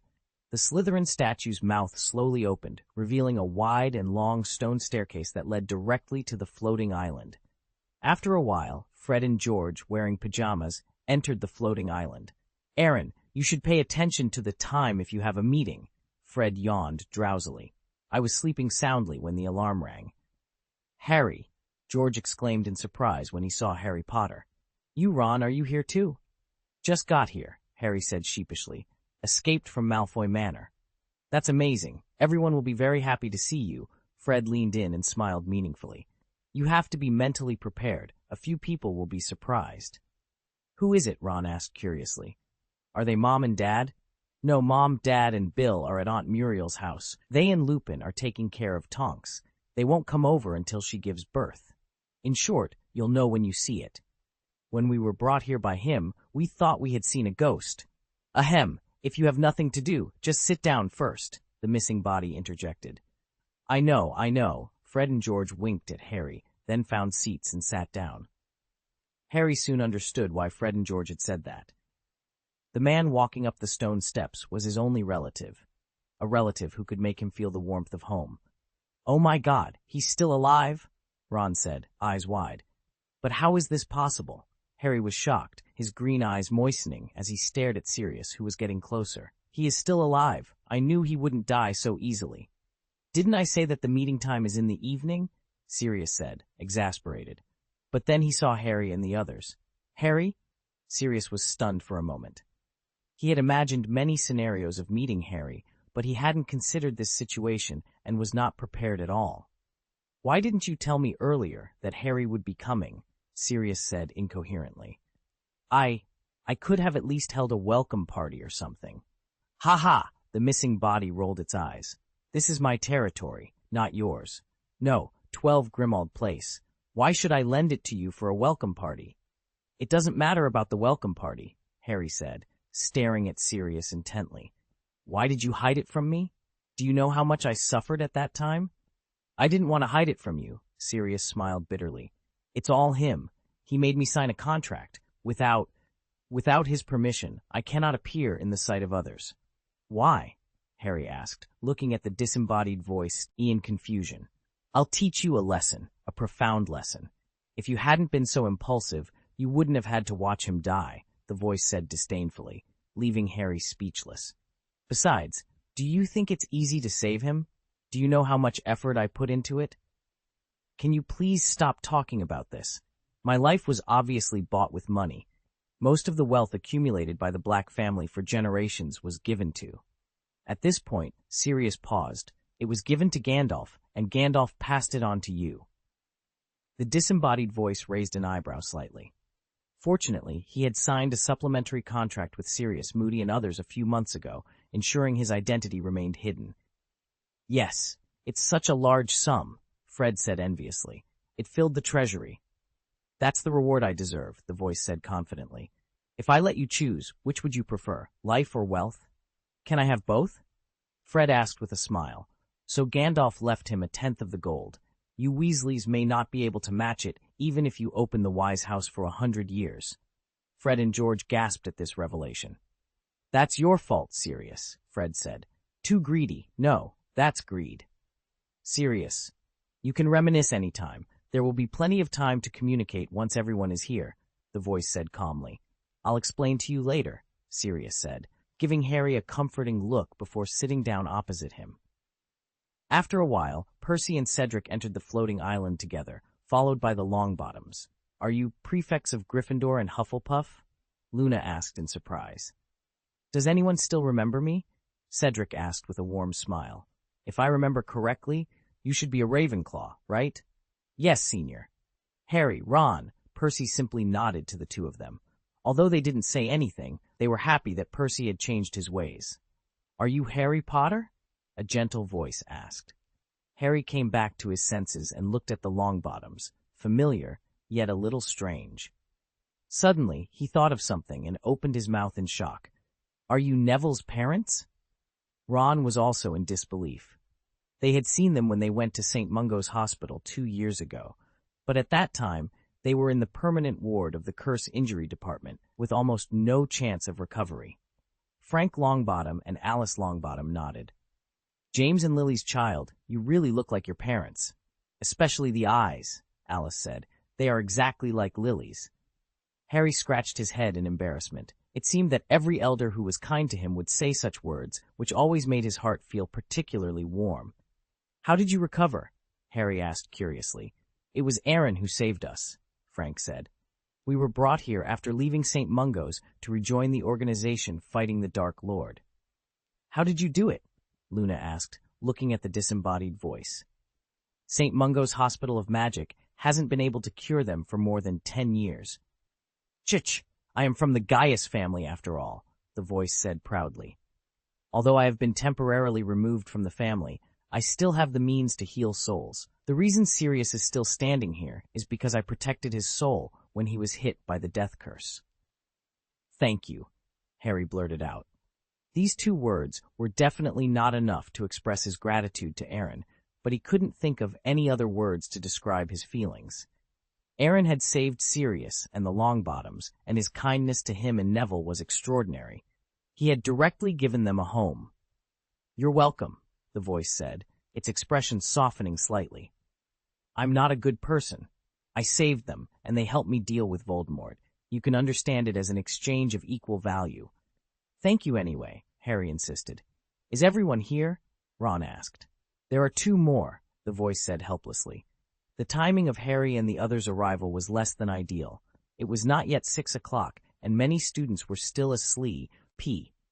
The 2 older men, however, had a more understandable reason for arriving later. A few minutes later, Alastor Moody and Aberforth Dumbledore entered the floating island conference room. "Mad-Eye!" Harry exclaimed excitedly upon seeing Moody. "It's great to see you. Are you okay?" Alastor's expression froze, and he replied dryly, "Do you really wish something had happened to me?" "That's not what I meant," Harry said, a hint of sarcasm in his voice. "Aaron came to the Burrow last year. He said he saved you, but you had to spend 1.5 years in a hospital bed." I thought, "Ha! Ha! Ha!" Alastor rolled his eyes. "Do you believe everything he says? I was hit by a Death Eater spell that night. I thought I was done for, but he cured me the next day." "The next day?" Dean asked skeptically. "Isn't that a bit exaggerated?" "No exaggeration at all," Alastor insisted. "I performed an operation on him, and with the help of Ab's full healing magic, I managed to save him." "Couldn't you have told us then?" Ron asked resentfully. "I'm happy, but do you care?" Alastor snorted coldly. "Don't forget your attitude towards me at that time. You even created a barrier to stop me." Ron fell silent, unable to respond. Chapter 633, Showdown in Secrecy, Self-Cultivation of an Undercover Agent. "This gentleman," Harry said, looking at Aberforth curiously. His eyes met Aberforth's blue pupils. "Have we met somewhere before?" "The Hog's Head Inn," Luna chimed in with a smile. "He's the owner. We met him when we organized the rally." "The girl has a good memory," Aberforth acknowledged. "Harry, this is an old man," Fred said, raising his eyebrows. "He's over 100 years old. Aaron invited him, and the morale of the Order of the Phoenix has greatly improved." "Aberforth Dumbledore," Aberforth introduced himself simply. "Albus Dumbledore's younger brother. I don't have a very good relationship with him, but Aaron made me an offer I couldn't refuse." Harry stood up in surprise, feeling an indescribable joy. Albus Dumbledore's younger brother was at least a great magician, and his strength was definitely formidable. Coupled with his identity, the Order of the Phoenix had regained its backbone. "Sir, I really didn't expect you to be the owner of a bar," Harry said. "I'm just helping Albus collect some information," Aberforth replied calmly. "He anticipated his own death and asked me to help you at the critical moment. I originally wanted the house elves to rescue you from the dungeon, but Aaron sent Fawkes. I have to admit, his method was safer." "House elf?" Griphook, who had been silent, was surprised. "You leave such an important matter to a house elf?" "Dobby can definitely be trusted. He was a former servant of the Malfoy family and can come and go from the dungeons freely," Aberforth explained. Griphook lowered his head and remained silent beginning to trust the house elves. These people seemed different from the wizards he had known before. Okay, we've almost recognized our old friends. Sirius, introduce them to Shenming Palace and arrange food and accommodation. There are about 30 students in the Hall of Gods. Neville, Ginny, Lavender, Michael, Cho Chang, Ernie, Colin, and Siamus are all here. They will be able to meet you at breakfast, the missing body said, standing up. I have something else to do, so I'll excuse myself now. What's the matter with you? Ron asked doubtfully. Of course, I'm in class. I'm not as free as you think, the missing body replied. Suddenly, something occurred to him. By the way, you can say what you should say, but don't tell him what you shouldn't. Is there anything else that shouldn't be said?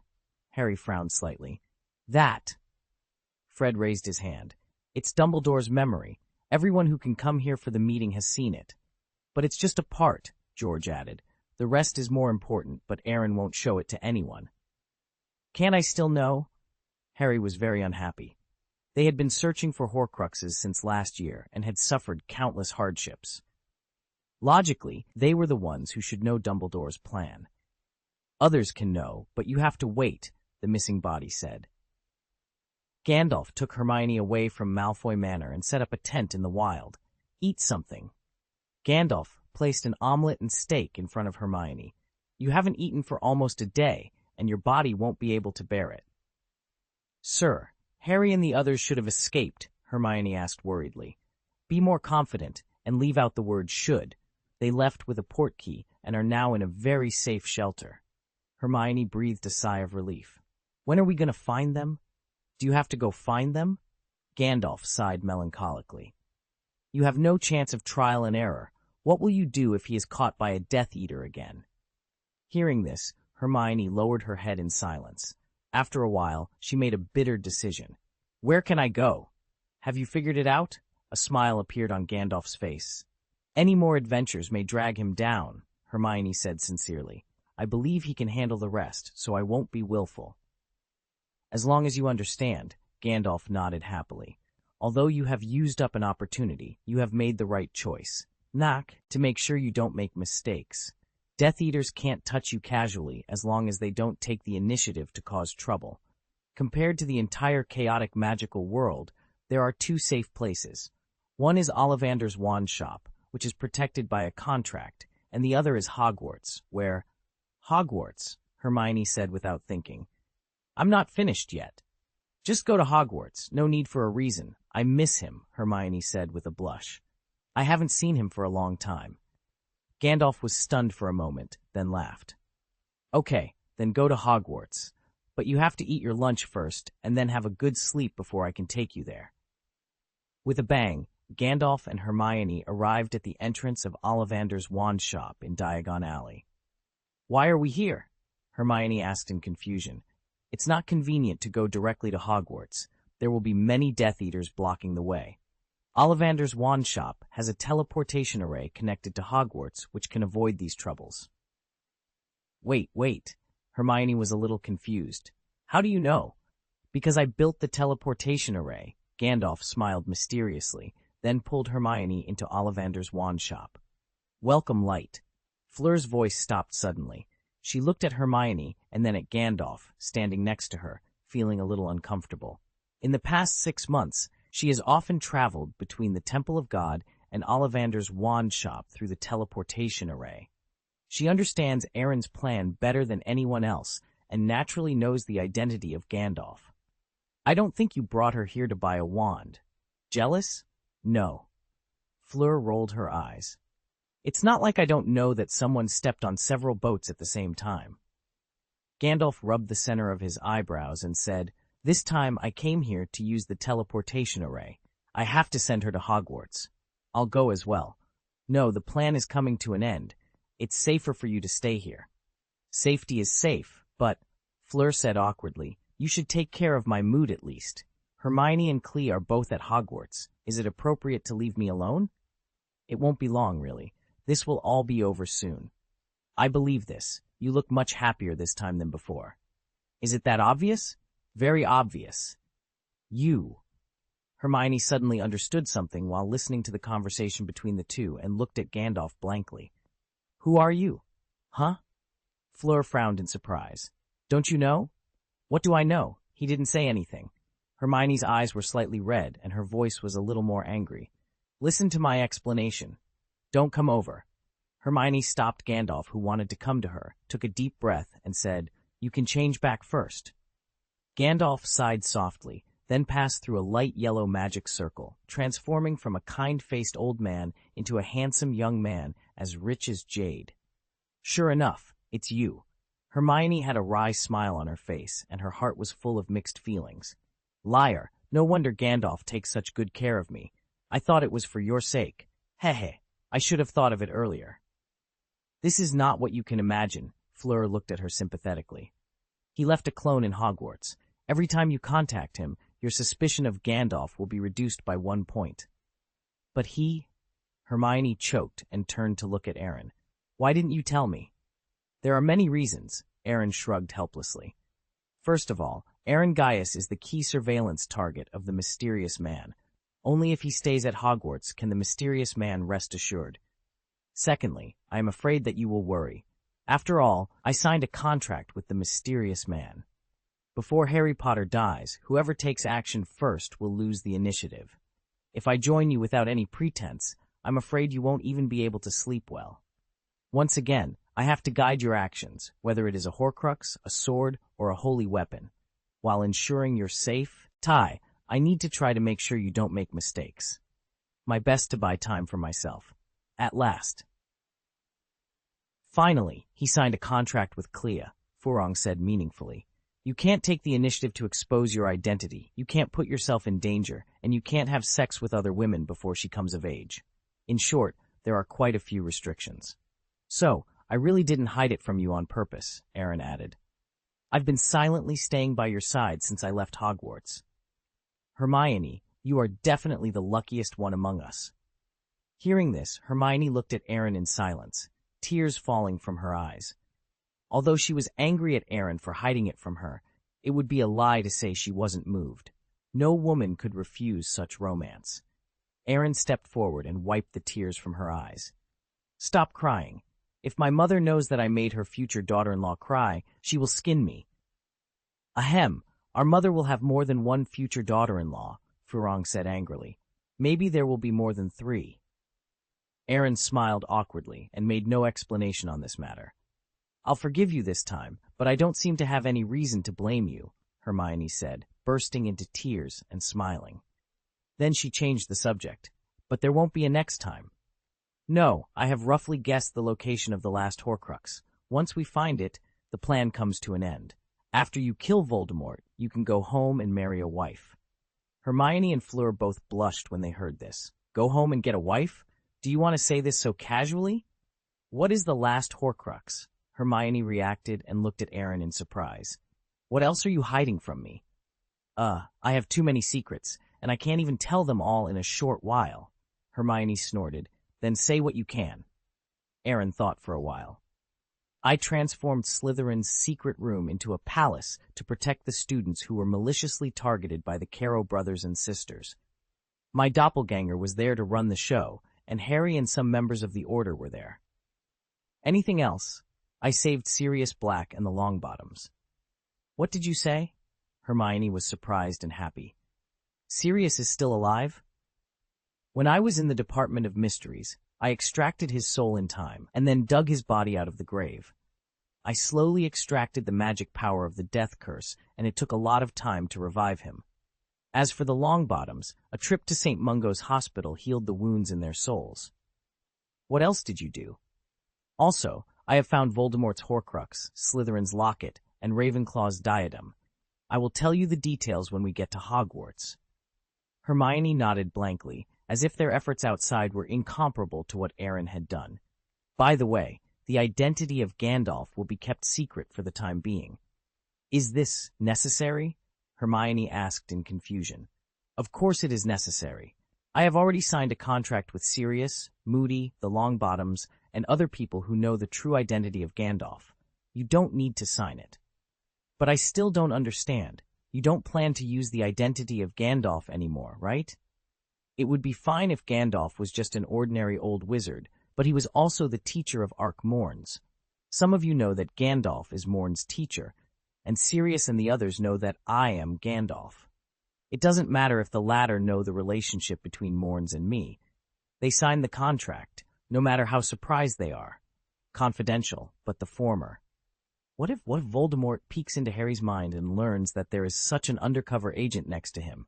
Guess what will happen? Hermione was stunned for a moment, and her heart was filled with turmoil. She could remember the attitude of the members of the search team towards Morns, which was 90% respect and 10% fear. Even veteran Death Eaters like Lucius and Bellatrix didn't seem to regard Morns as an outsider. "What's the relationship between Jack Morns and you?" Hermione asked, with some anxiety. "Does he know that you are Gandalf?" "Ha!" Aaron smiled meaningfully. "I know. What you're worried about is understandable, but I was the one who asked Morns to go undercover. His loyalty is unquestionable. He will not betray us, nor can he," Aaron reassured. "Are you sure?" Hermione asked, her voice tinged with concern. "I'm pretty sure it was him who changed your wand. Otherwise, Bellatrix would have called Voldemort back last night," Aaron explained. "Oh my God!" Hermione exclaimed, her mouth agape in surprise. "Morns seems to have a very high status among the Death Eaters. How did he manage that?" "Honestly, I didn't expect him to be so capable," Aaron admitted, shaking his head with a mix of disbelief and admiration. "In my opinion, it was already impressive for Morns to infiltrate the top ranks of the Death Eaters, but I never expected that he would rise to the 3rd level so quickly. 2nd place, even. Fortunately, Jack Morns is the physical incarnation of the dark spiritual stone. His life and death are under my control, and he is absolutely loyal. Otherwise, I wouldn't be so confident about Voldemort using someone so highly placed." Aaron paused, reflecting on the situation. 3 years after 3 years, and finally becoming the boss. This kind of story is not unheard of, but Morns climbed to the top position in just half a year. It's remarkable. Chapter 634, The Price of Breach of Contract. The runes on the teleportation array lit up, emitting a colorful halo. In the next moment, Aaron and Hermione appeared on another teleportation platform. "This is my secret base, Shenming Palace. There is no safer place than here. In fact, I should have brought you here earlier if you didn't help Harry and the others." Hermione didn't pay attention to the magnificent hall around her. She was focused solely on Aaron, who stood next to her with a smile. Feeling her gentle gaze, Aaron finally couldn't resist the temptation. He hugged her waist and kissed her. Originally, they just wanted a taste, aware that there were many people in the Shenming Palace nowadays. However, both seemed to ignore this and indulged in each other wantonly. Ahem! A sudden cough broke the silence around them. Aaron and Hermione reacted, parting their lips in embarrassment. "Carry on. Just pretend I don't exist," Clea said, looking at the two of them with a half-smile. "You came at the right time," Aaron said resentfully. If it were someone else, he wouldn't have cared, but Clea was his fiancée in name only. Although she didn't mind, he felt a little guilty after being caught by her. "I think so too," Clea said angrily. "If I hadn't come, you would have taken off Hermione's clothes." A layer of cold sweat appeared on Aaron's forehead, and Hermione's cheeks flushed. She hadn't paid much attention to it just now, but upon coming back to her senses, she realized her clothes were indeed a bit messy. "I can't help it. I really can't help it," Aaron explained with an awkward smile. "You said that," Hermione glared at him, then looked at Clea sheepishly. Clea seemed even more beautiful than last year, as elegant and dignified as a princess. Clea, when did you come?" "I've been waiting for a few minutes." Clea smiled and shrugged. "It's just that before I had time to say hello, I saw." "Let's talk about why we came here." Aaron decisively changed the subject. He didn't mind being thick-skinned, but it felt like Hermione would die of embarrassment. "Have you forgotten? It's so sad." Clea pretended to be heartbroken, but a hint of cunning flashed in her eyes. She then waved her wand in front of the two of them. Blue three-dimensional words appeared in midair. "You are not allowed to do anything that breaks the bottom line with any woman before Clea Darwin reaches adulthood. You are not allowed to take the initiative to expose your identity. You are not allowed to put yourself in danger. You are not allowed." At the bottom was a red signature. Aaron Gaius. The moment you told Hermione your identity, you violated the contract. I can naturally sense where you are and where you will go next, Clea said, exasperated. You are really something. The contract could have been cancelled by bringing Hermione back safely, but you insisted on it for almost half a year, only to break it in the last few minutes. Is it okay? Hermione asked immediately. It doesn't matter. The price of breach of contract is that he has to listen to me for the next 72 hours, Clea said with a proud smile. I have to think about how to arrange it. After all, this kind of opportunity is very rare, and it is estimated that it will never happen again in this life. Hearing this, Aaron couldn't help but shiver, an ominous premonition shooting straight from the soles of his feet to the top of his head. I know you have something else to do next, so take Hermione to my room when you're done. She and I haven't seen each other for a long time. We want to catch up and share our feelings. By the way, tell me about your experiences outside during this period. After saying that, Clea winked at Hermione and turned around to leave happily. What do you think? Hermione looked at Aaron resentfully. You were only a few minutes away from violating the contract, and you actually made such a low-level mistake. Because you said you missed me, Aaron pointedly remarked. It's normal that you couldn't hold it back for a while. Hermione rolled her eyes, caught between laughter and exasperation. Okay, let's forget about this. The contract is with Clea, otherwise I wouldn't dare to violate it. She won't make things too difficult for me. At most, she'll serve tea, wash clothes, and fold quilts, unless she doesn't plan to have sex with me in the future. I hope so, Hermione sighed softly. The situation had already unfolded, and there was no point in being anxious about it. Aaron took Hermione out of the teleportation array and led her from behind the Slytherin statue. Let's go. I'll show you around. He took her hand and began introducing her to the various areas of the Temple of God, the alchemy room, storage room, herb room, potion room, treasury, granary, restaurant, dormitory, garden, and orchard. After more than 2 hours, Hermione's eyes sparkled with amazement and her heart swelled with pride. No wonder Aaron was so confident in the Temple of God. This secret base, converted from Slytherin's Chamber of Secrets, was located deep underground and adjacent to the Black Lake. The other passages were blocked, and it could only be accessed through Aaron's dormitory, which was fully concealed. As long as Aaron maintained his alliance with Voldemort, no one would dare to check his dormitory. The base had complete functions and sufficient supplies. Even if it sheltered dozens of people, they could live there comfortably for a long time. More importantly, the dense defensive arrays and teleportation arrays for evacuation provided a strong sense of security. Am I amazing? Aaron asked with a smile. Hermione nodded, still in awe. It's not just amazing, it's incredible.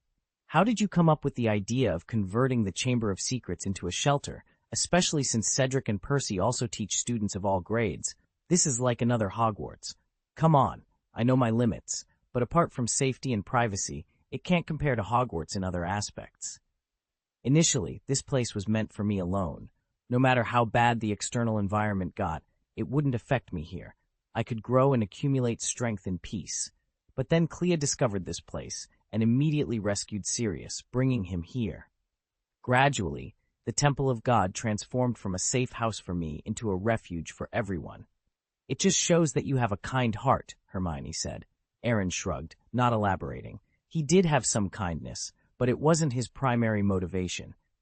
The main reason he protected so many people was because of the mission rewards. By the way, why haven't I seen Harry and the others? Hermione asked. Gregovich and Griffook are not in good condition and have been sent to the infirmary for recuperation. As for the others, Aaron tilted his head towards the statue of Slytherin and said, Sirius insisted on holding a welcome party for Harry. He called Ron, Luna, Neville, Ginny, and members of the Order of the Phoenix. While having a banquet, they wanted to share their experiences from the past months.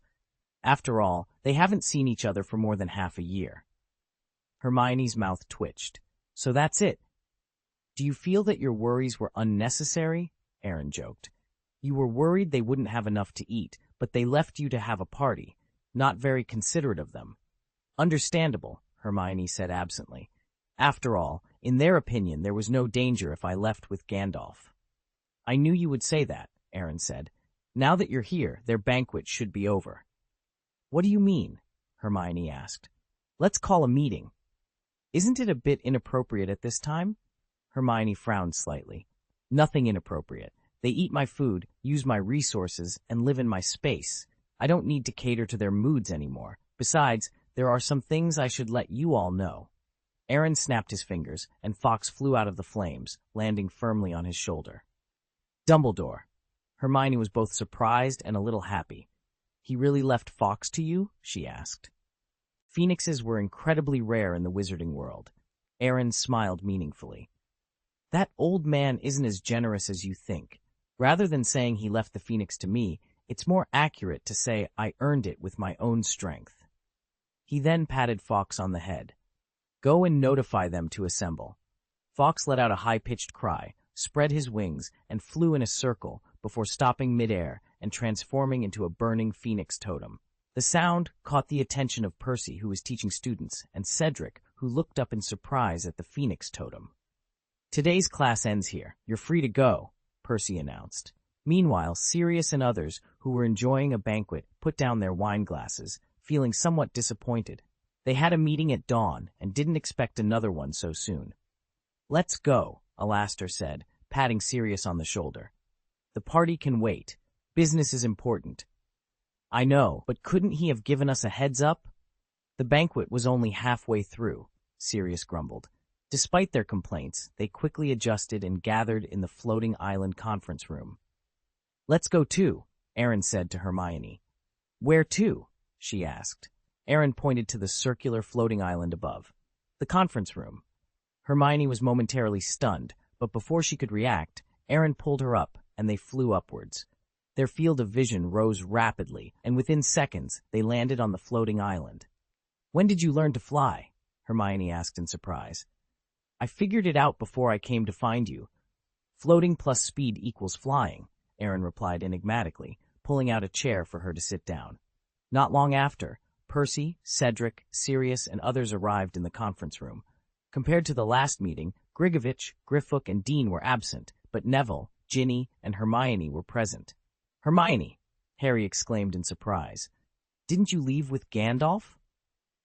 "What? Are you surprised to see me?" Hermione asked, slightly annoyed. "No, I didn't mean that. It's really great that you could come. It couldn't be better," Harry said sincerely. Without Hermione, their team would have dispersed long ago. Gandalf had helped protect her. "So you called us here just to tell us that Hermione is back?" Fred asked with a strange look. "Don't get me wrong, I welcome Hermione very much, but if a group of people come here just for one meeting, then is this meeting too?" "Cheap," George added. "Yes, that's what I was about to say. It's too cheap." "The previous meeting was about the return of the famous savior. I thought it was necessary to let you know so you wouldn't be surprised later. In this meeting, I plan to inform you about Dumbledore's plan and share some good news," Aaron explained. "Dumbledore's plan?" Harry's eyes flashed with interest, and Neville, Luna, Ginny, and Ron exchanged curious glances.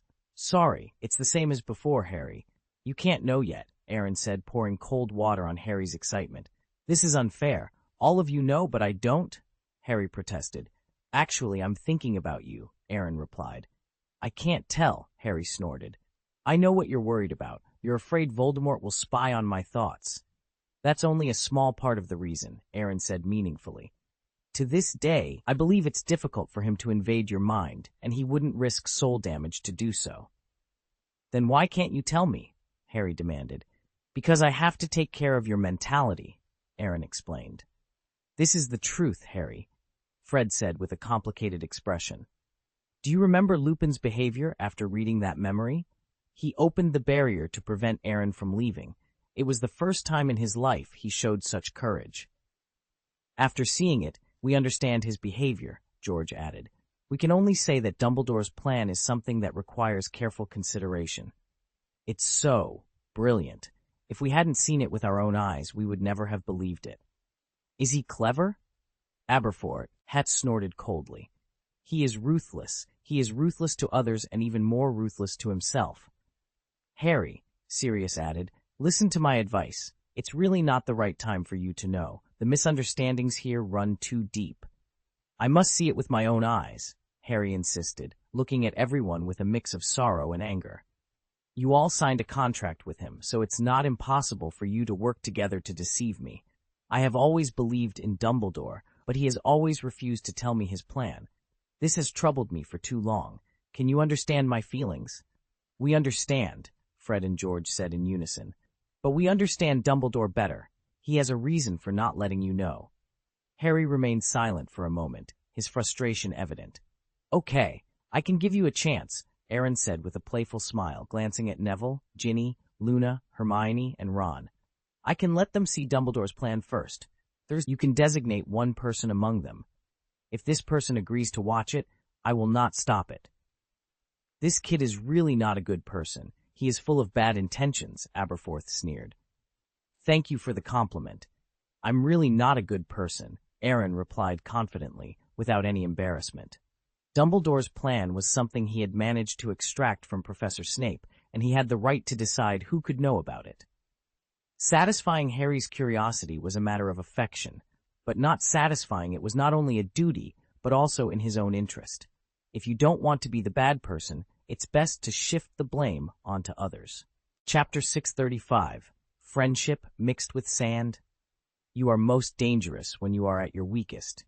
Harry, let me give you a hint. Of course you decide for yourself whether you believe it or not, Aberforth said with a meaningful smile. The more you trust someone, the less likely they will let you see this memory, unless your friendship is mixed with sand. Good guy, really a good guy, Aaron said, eyes widening in astonishment. You're not a good guy, you're an old man. I'm over 100 years old, and I no longer care about other people's opinions, Aberforth replied nonchalantly. Harry, have you thought about it? Aaron asked. Harry hesitated. Ron, Luna, Ginny, Neville, and Hermione all had close friendships with him. He believed that no matter who they were, they would satisfy his curiosity. But Aberforth didn't look like he was joking. This choice had to be made carefully. Hermione had to be ruled out first. Her rationality was the highest of all, and she wouldn't let Aaron down. Luna was probably the same. As for Neville, his parents were on Aaron's side. He didn't want to make Neville feel embarrassed, so he could only choose between Ron and Ginny. Ron, Harry decided. It's a wise decision.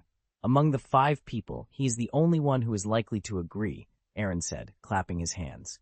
He then waved his hands, and a magic circle appeared, summoning the pensieve and its marble base to the side of the conference table. Aaron took out 2 green and red memory bottles, used his wand to extract part of the silver substance from the green memory bottle, and slowly placed it into the pensieve. This is only part of Dumbledore's plan, Aaron explained, raising the bottle in his hand. As for the rest, only Clea and I know. What about the red memory bottle? Hermione asked curiously. I haven't seen the memory in this bottle either. I promised that person I would show this memory to the right person only when the time is right. What's this mess? Ron said impatiently. Who is that person? You can find the answer in the pensieve. If I guess correctly, that person intended for the memory in the red bottle to be given to Harry Potter after his death, Aaron said seriously, then made a gesture of invitation. Ladies first. Hermione, Luna, and Ginny exchanged glances, then left their seats and walked to the pensieve. Just stick your head in, right? Hermione asked anxiously. Yes, Luna nodded. We will enter the memory and watch from a third-person perspective. I have experience, Ginny said weakly. Tom Riddle took me to his memory. Be prepared for this part to be unbelievable, but also reasonable and not that cruel, Aberforth warned. You mean the rest of it will be cruel, right? Aaron raised his eyebrows and silently gave him a thumbs up. Wise, but the so-called cruelty is only relative. The 3 girls took a deep breath in unison and slowly approached the pensieve. After a moment, they found themselves in the principal's office, witnessing a conversation between Albus Dumbledore and Severus Snape. You must kill me yourself, Severus. This is the only way the Dark Lord will completely believe you. The time will come when you have to tell Harry Potter something, but you must wait until Voldemort is at his weakest. You must tell Voldemort the exact date that Harry leaves his aunt and uncle's house. Voldemort thinks you are very well informed, and if you don't do this, he will become suspicious. But you have to instill the idea of using a double into others. I think that should keep Harry safe. Try using the Confundus charm on Mundungus. If you have to participate in the chase, you must do so convincingly. I count on you to continue gaining Voldemort's trust, otherwise Hogwarts will be at the mercy of the Caro brothers. The three girls exited the memory, their eyes filled with disbelief. This is not true, Ginny said incoherently, her face full of astonishment. How could it be him? How could it be? Ginny, Fred and George interrupted hastily. Don't say Tsur, Hat Person's name. I know, but how is this possible? Ginny's voice trembled slightly. Actually, if you think about it carefully, it's very possible, Luna replied. Dumbledore had a premonition of his own death. His arrangements were reasonable. Isn't the current situation at Hogwarts exactly what he expected? Without that person's cooperation, Shenming Palace wouldn't have been able to protect so many people. Ginny was speechless. The hard facts were before her eyes, and she couldn't deceive herself any longer. Hermione looked at Aaron. Have you always believed him? You believed him before, until something happened, Aaron replied. Hermione pursed her lips, unable to speak. She had once believed that Snape was not a bad person. Even though Harry blamed Sirius's death on him, she still had hope in Snape. Aaron respected him, and Dumbledore trusted him. But when Snape killed Dumbledore, she had to admit that Snape was a traitor. She never expected the truth to be like this. The most hated person had suddenly become the greatest. This reversal was truly shocking. There are two reasons why I revealed this part of my memory, Aaron continued. The first is for that person's safety. It would be too unfair if he died at the hands of his own people. As for the second, Aaron paused. Let's wait until Ron and Neville see these memory fragments. Ron and Neville walked to the Pensieve nervously. Judging from Ginny's reaction, this memory might not be easy to accept. They put their heads close to the Pensieve and entered the memory. They found themselves in the same scene, seeing the same people, and hearing the same conversations. Neville's face was expressionless, but he turned slightly pale. The huge amount of information had a big impact on him. Bloody hell, Ron swore, disbelief evident in his voice. Dumbledore. What happened to him? Harry asked quickly. Ron stopped suddenly, forcing a smile that was more like a grimace. Harry, I finally understand why Aaron didn't let you see this memory. You wouldn't believe it. Not only would you not believe it, you would collapse, Neville added. It's so ridiculous, but also so reasonable. You won't let me see it, will you? Harry asked calmly. Ron and Neville hesitated for a moment, then nodded in unison. Aaron clapped his hands and said meaningfully, just like Aberforth said, congratulations to you, Harry. Your friendship with them is genuine. Harry smiled bitterly and nodded. The feeling of being kept in the dark resurfaced, stronger than before. Then when can I watch it? When the time is right, Aaron smiled. Like what this memory says? Hermione frowned slightly. When Voldemort was at his weakest, that person wanted to tell Harry Potter something. That's right. Aaron raised the green memory bottle in his hand. That information is in this bottle. If Harry doesn't know about it, Voldemort will never be defeated. It was only after reading this memory that I realized why Dumbledore believed in the prophecy. When was Voldemort at his weakest? Harry asked in confusion. When was he at his weakest? That's the second reason I want to mention.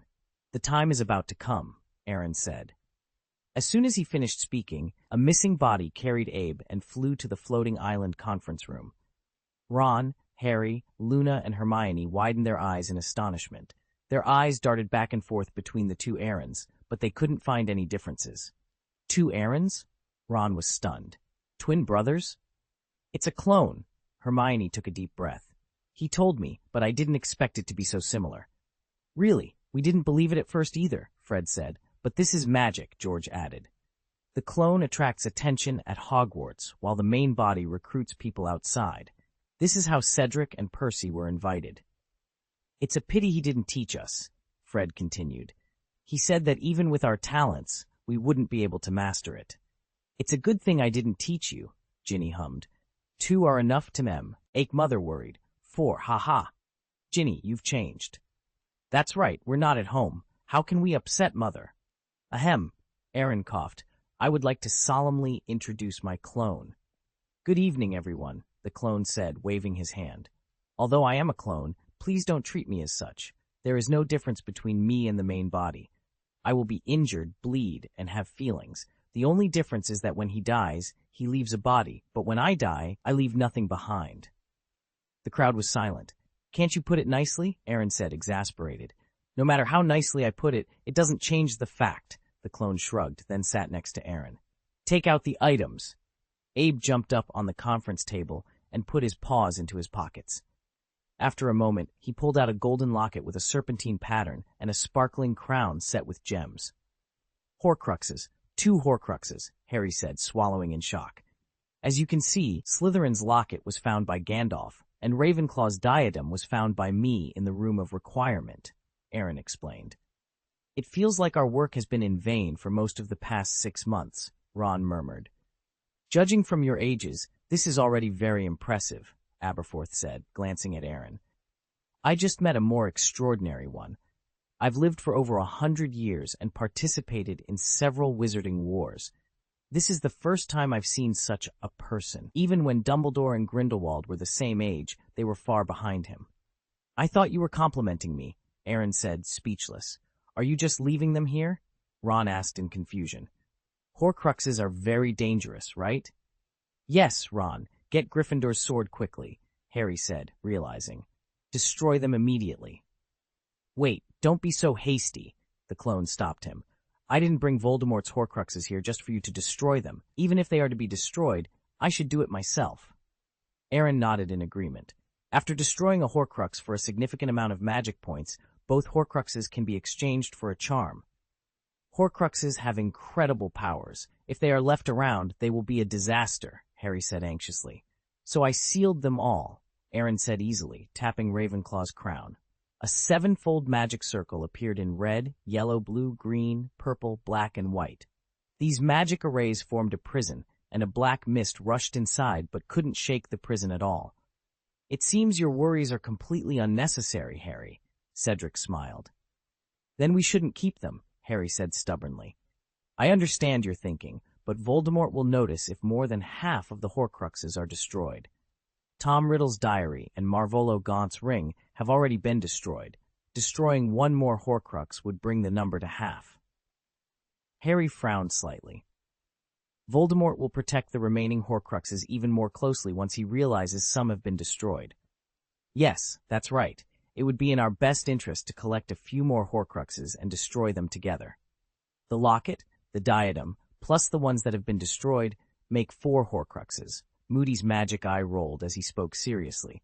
The remaining ones are Hufflepuff's Golden Cup and the Snake. The timing Dumbledore mentioned was after destroying the other 5 Horcruxes except Nagini. At that time, Voldemort would be at his weakest, Aaron said, then changed the subject. But when he is at his weakest, it is also the most dangerous time. That prophecy shaped Harry Potter into the Savior, and one of them would die at the hands of the other.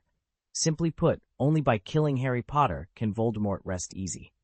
Upon hearing this, Sirius couldn't help frowning. If the Horcruxes had not been destroyed, Voldemort would think he had enough time and would play cat and mouse with Harry. Once Voldemort realizes that a Horcrux has been destroyed, he will lose his sense of security and feel the imminent threat of death. He will stop at nothing to kill Harry and end the prophecy. Exactly, the disembodied voice said, clapping its hands. It's rare to see you using your brain for once. Sirius frowned. Are you being polite? As Sirius mentioned, this is why I have kept these 2 Horcruxes intact. As long as Voldemort remains unaware that a Horcrux has been destroyed, we hold the advantage. This allows us to delay the decisive battle for a while longer. As the words hung in the air, everyone's expressions grew serious. A decisive battle? They were mentally prepared for it, but physically, they were not ready. Chapter 636, The Hiding Place of the Golden Cup, Voldemort Digs the Grave. These 2 Horcruxes cannot be destroyed for the time being, Moody said, taking a deep breath. At least not until Nymphadora gives birth and all members of the Order of the Phoenix are gathered. We still have to find Hufflepuff's Golden Cup, Frank said solemnly, but we don't have any clues about this Horcrux. Actually, we do, the missing body chuckled, instantly drawing everyone's attention. Before I sealed the locket and crown, I extracted some useful information from the soul fragments of these two Horcruxes. Voldemort placed the golden cup in the most heavily defended place in the magical world. Azkaban? Neville asked tentatively. Of course not. Aaron rolled his eyes. Have there been too few prison escapes there over the years? One of us could tell you about his journey when he escaped from prison. Everyone looked at Sirius, making his face flush. What are you looking at me for? I was wrongly accused. Why shouldn't I escape from prison? Gringotts, the missing body continued, not leaving everyone in suspense. He hid Hufflepuff's golden cup in Gringotts, in a Death Eater's vault. I have to admit, this location was chosen very well. The scope of Gringotts' vaults is comparable to that of a city. Without an exact target, looking for Horcruxes is like searching for a needle in a haystack. Not to mention, there are many defensive traps inside. More importantly, we only have one chance, and failure will alert Voldemort.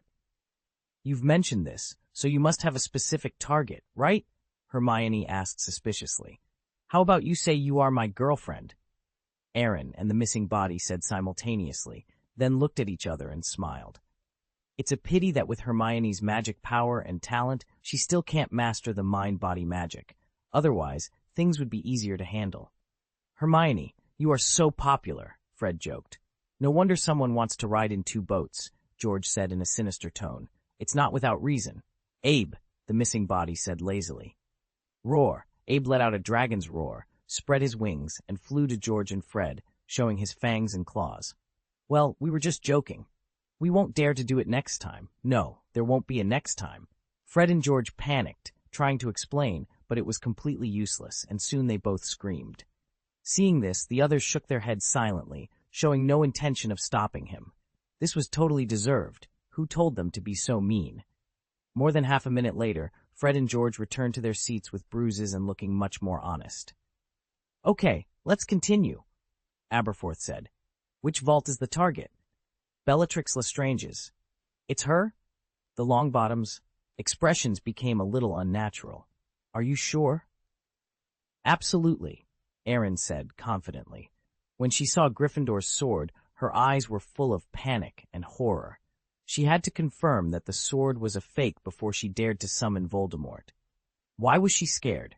Because Gryffindor's sword should have been in her vault, and the sword's appearance meant that the vault had been breached. I'm sure she holds something vital to Voldemort in her vault, something worth even more than Harry Potter. This sounds weird. It feels like I have become an object, Harry interjected. Don't interrupt, Harry, Ron said thoughtfully. Bellatrix was very crazy and hysterical when she tortured me. No matter how I explained it, she thought the sword was stolen from the vault by us. By the way, she also asked me if I had stolen anything else from the vault. It seemed that that thing was more precious than the sword. That's right. Hufflepuff's golden cup must be in her vault. How did you know? Harry asked. Gandalf told me everything when he asked me to pick up Hermione, Aaron said simply. This is all what he analyzed. It's no wonder, sir, his intelligence is not inferior to Dumbledore's. You have discernment. I think so too, Aaron replied, nodding in agreement. Gandalf rolled his eyes. This man was as thick-skinned as ever. But even if we know that Hufflepuff's golden cup is in Gringotts, it won't be easy to retrieve it, Moody said solemnly. After Voldemort took over the Ministry of Magic, Gringotts' security system must have become more rigorous and the defenses tighter. And when it comes to Horcruxes, Voldemort won't rely solely on the professional ethics of goblins. There will definitely be more dangerous traps inside the vault. So we need to plan carefully, Aaron said matter-of-factly. The more we know about the keys, routes, traps, and so on, the safer it will be to steal it. Robbing a bank directly should be our last resort. Griffook, Harry said suddenly. He's a goblin at Gringotts. If he agrees to help us, things might be easier. Harry, Sirius said awkwardly, you might have a point, but goblins are not trustworthy. How do you know if you don't try? Just like Creature, if you show him some respect, he will naturally be loyal to you. I admit that Creature was my mistake, Sirius said uneasily, then changed the topic. But goblins are different from house elves. Goblins are more selfish and greedy. Don't expect them to keep their promises, and don't think they will help willingly just because you save them. If something goes wrong, the goblin will betray us without hesitation. We have Aaron, Ron said disdainfully. Why don't we just sign a contract before setting off? You think too simply, Ron. No one can find loopholes in a contract better than goblins, and if the contract disrespects them, it will only provoke their hatred. Wizards might act out of anger, but goblins, they will wait patiently for the transaction to be completed and then betray you without hesitation once the deal is done. Is that true? Ron asked in shock. Very serious. Moody said gravely. I agree with Sirius this time. Goblins are definitely not trustworthy. Even if they aren't trustworthy, we still need their help, Harry said after thinking for a while. Without Griffook, we might not even be able to get through the vault door. Sirius and Moody exchanged glances but said nothing more.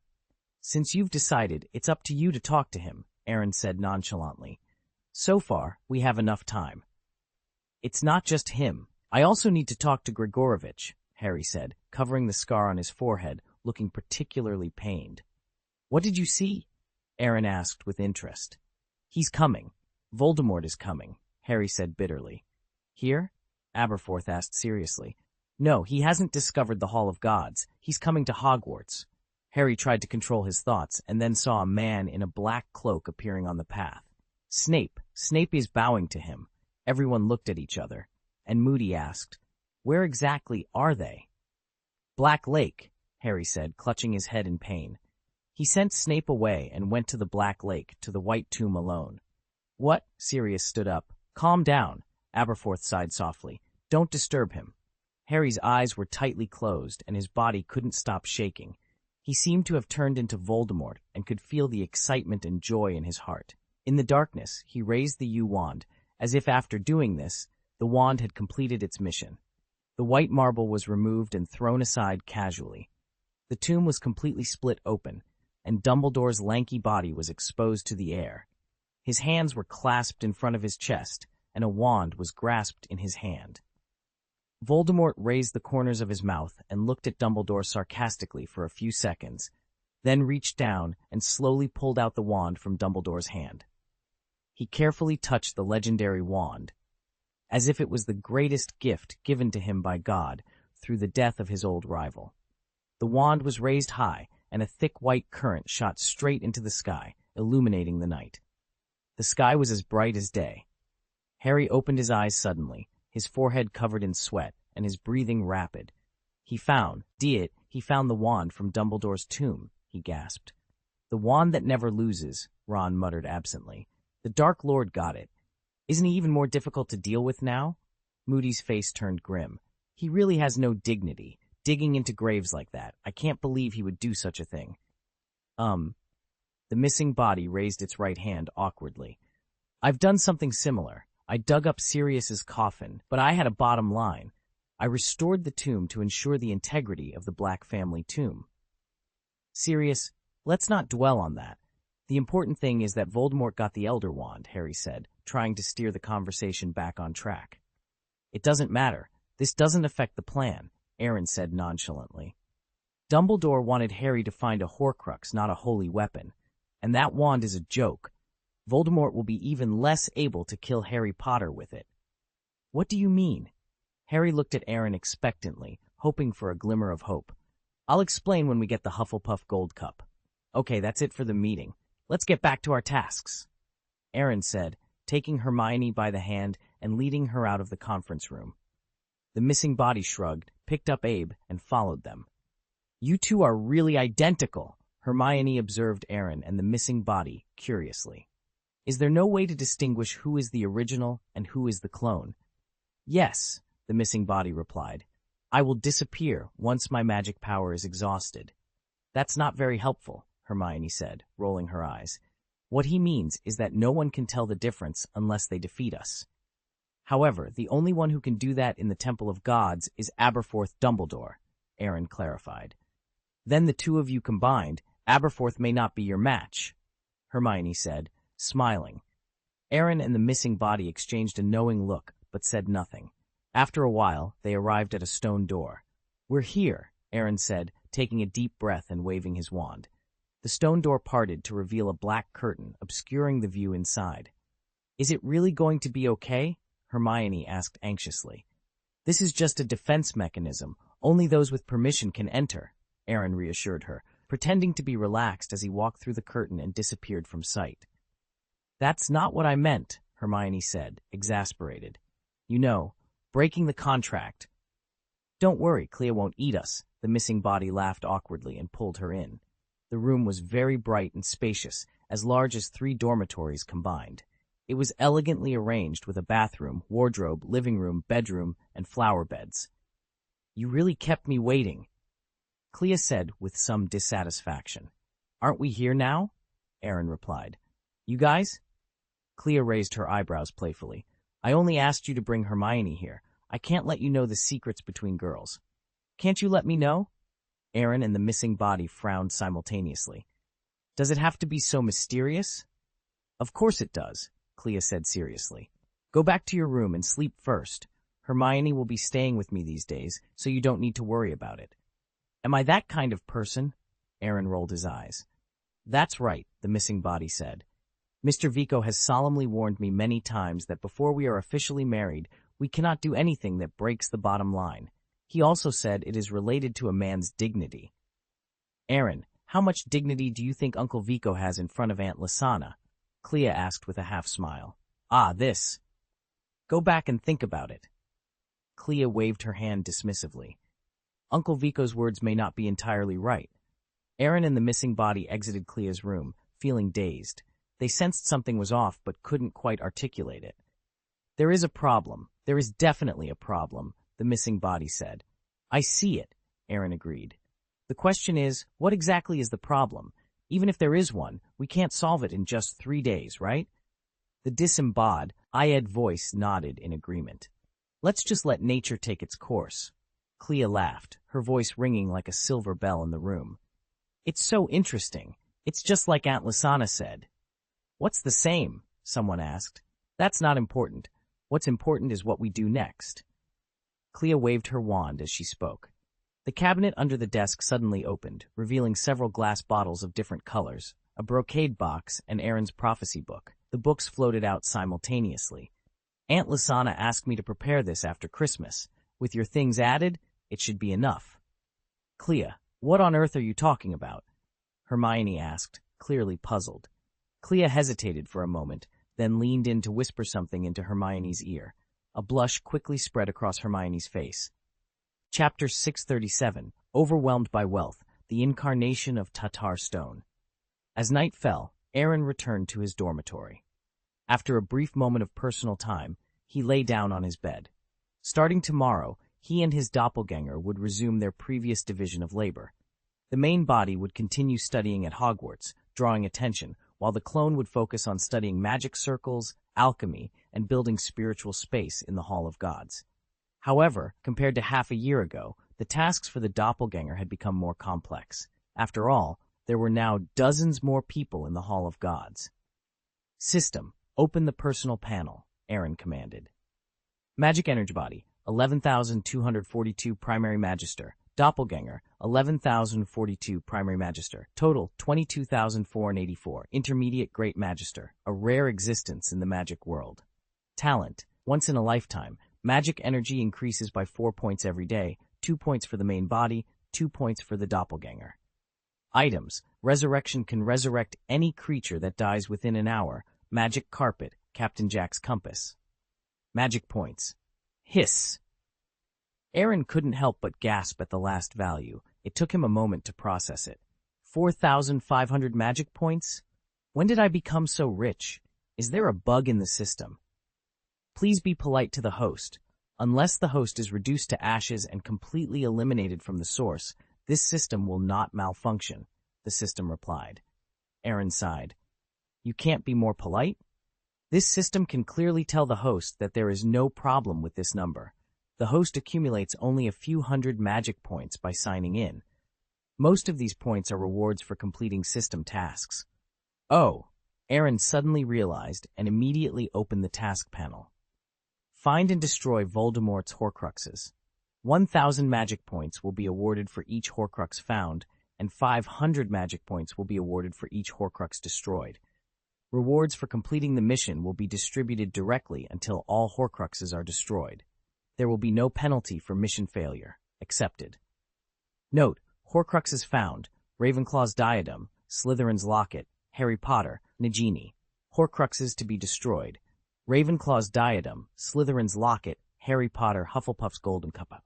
Hogwarts Asylum. Protects students who are harmed by Death Eaters. Reward 100 magic points for each student protected. Rewards for completing tasks will be issued directly, and there will be no penalty for task failure. Accepted. Note: students protected: Neville Longbottom, Ginny Weasley, Michael Corner, Lavender Brown, Cho Chang, Seamus Finnegan, Ernie Macmillan, Anthony Goldstein, Parvati Patil, Padma Patil, Colin Creevy, Dennis Creevy, Ron Weasley, Dean Thomas, Harry Potter, Hermione Granger, Luna Lovegood. It's not surprising, Aaron muttered, a smile curling up to his ears. He didn't expect his doppelganger to give him such a pleasant surprise. Apart from Harry Potter and the other 5 he had brought here, the doppelganger had protected about 30 students in the past 6 months. Importantly, all these students met the selection criteria for system tasks, and none of them were fake. Friendly reminder from the system: the host only needs to spend another 2,923 magic points in the mall to upgrade the system and receive an upgrade gift package. Aaron admitted he was tempted. The main reason was that after being poor for so long, suddenly getting rich inevitably led to some inflation, but he soon calmed down. Although there were many magic points, they were definitely not infinite. They had to be spent wisely. System: upgrade the hardware first. Raise the magic power to 12,000 points and break through to the high-level Grand Mage. Are you sure you want to do this? The host's magic power only needs to be increased by 1,000 points to break through to a high-level Grand Mage.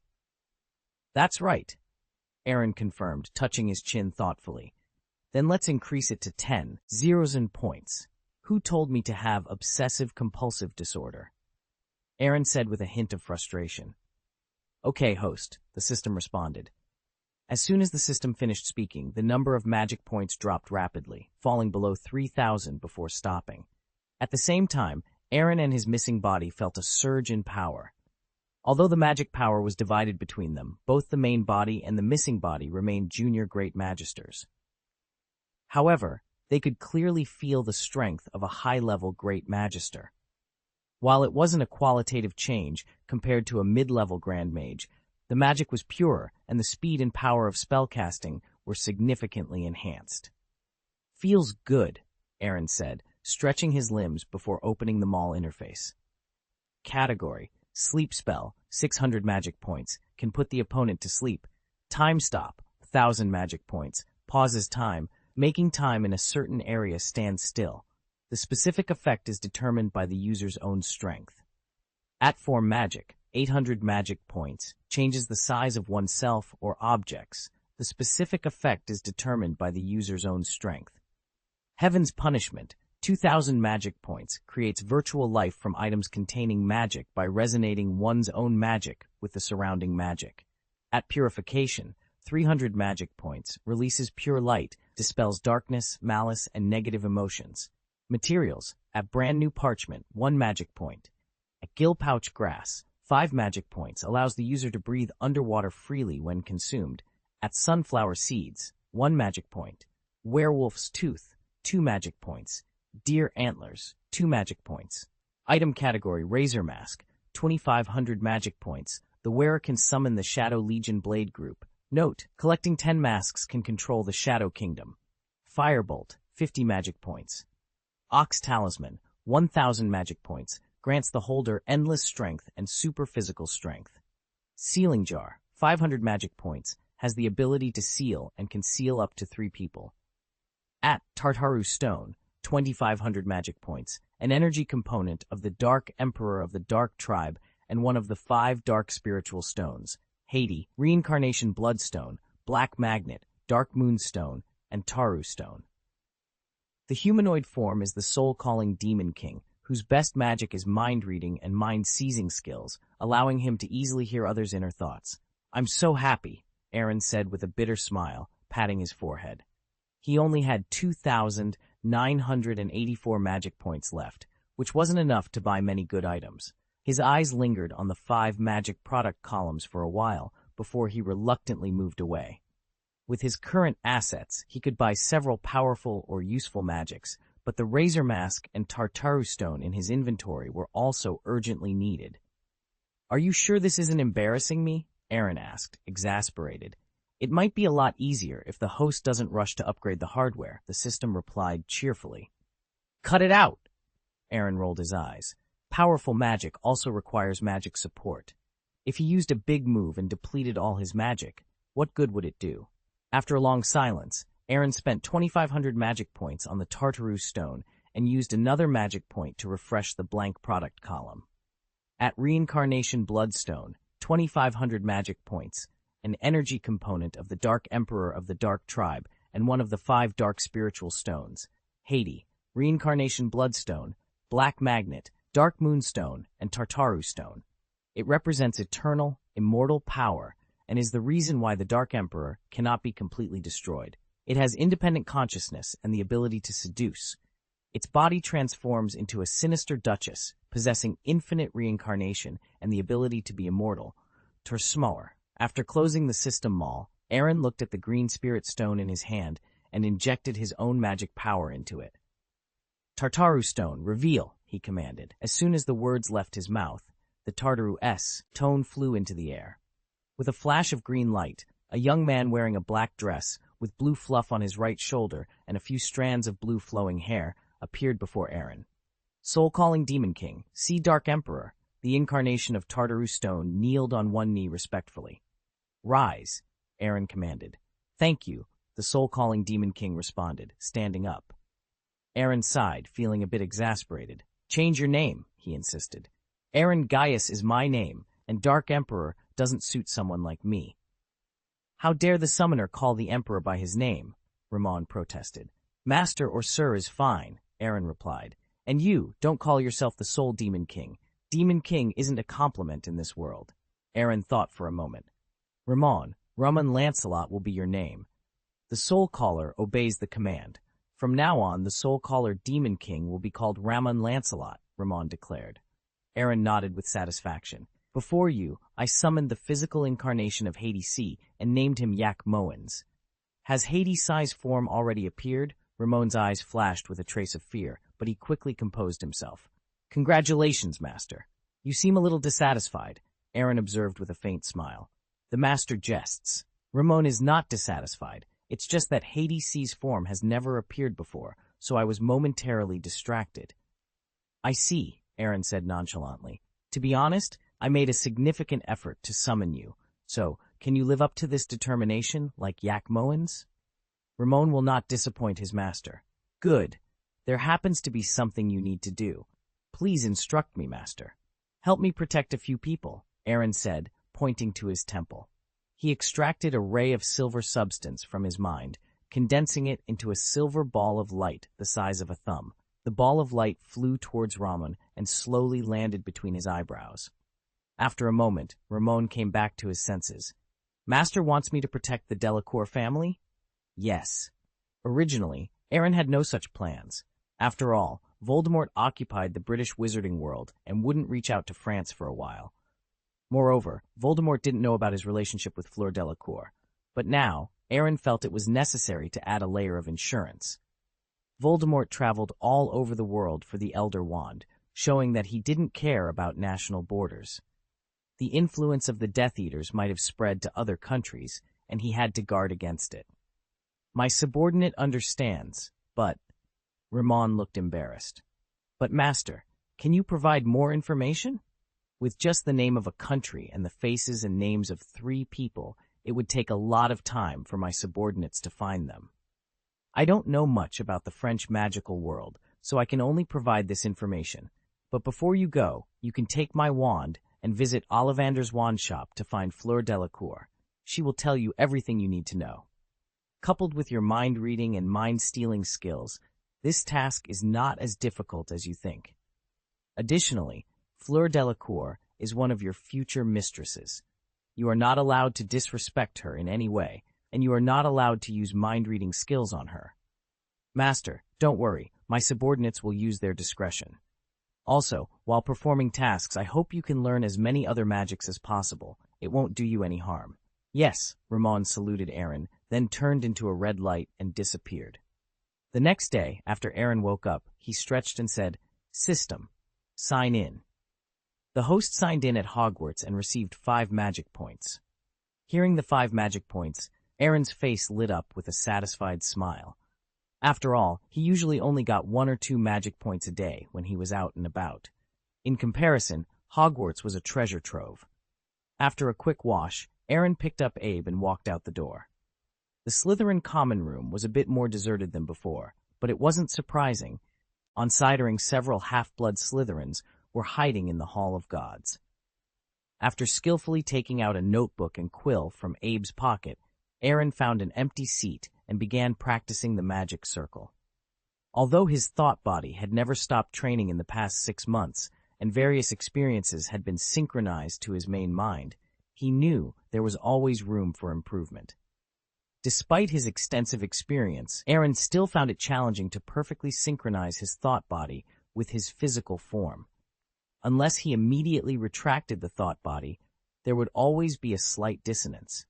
On the parchment before him, magic arrays representing the 7 elements, water, fire, earth, wind, thunder, light, and darkness, appeared sequentially. Starting from the basic level, progressing through intermediate and advanced stages, and culminating at the ultimate level, Aaron executed each array flawlessly with barely a pause in between. To this day, he had mastered the ultimate elemental magic, wielding its power with precision. However, forbidden magic remained elusive. Even though he had reached the high-level Grand Mage status, his progress in forbidden magic was painstakingly slow. Over an hour later, a figure materialized on the notebook. Aaron raised an eyebrow, set down his pen, and neatly closed the notebook. "I thought you would come to see me yesterday," Aaron remarked, setting up a barrier to ensure their conversation remained private. "I intended to," Draco replied with a forced smile.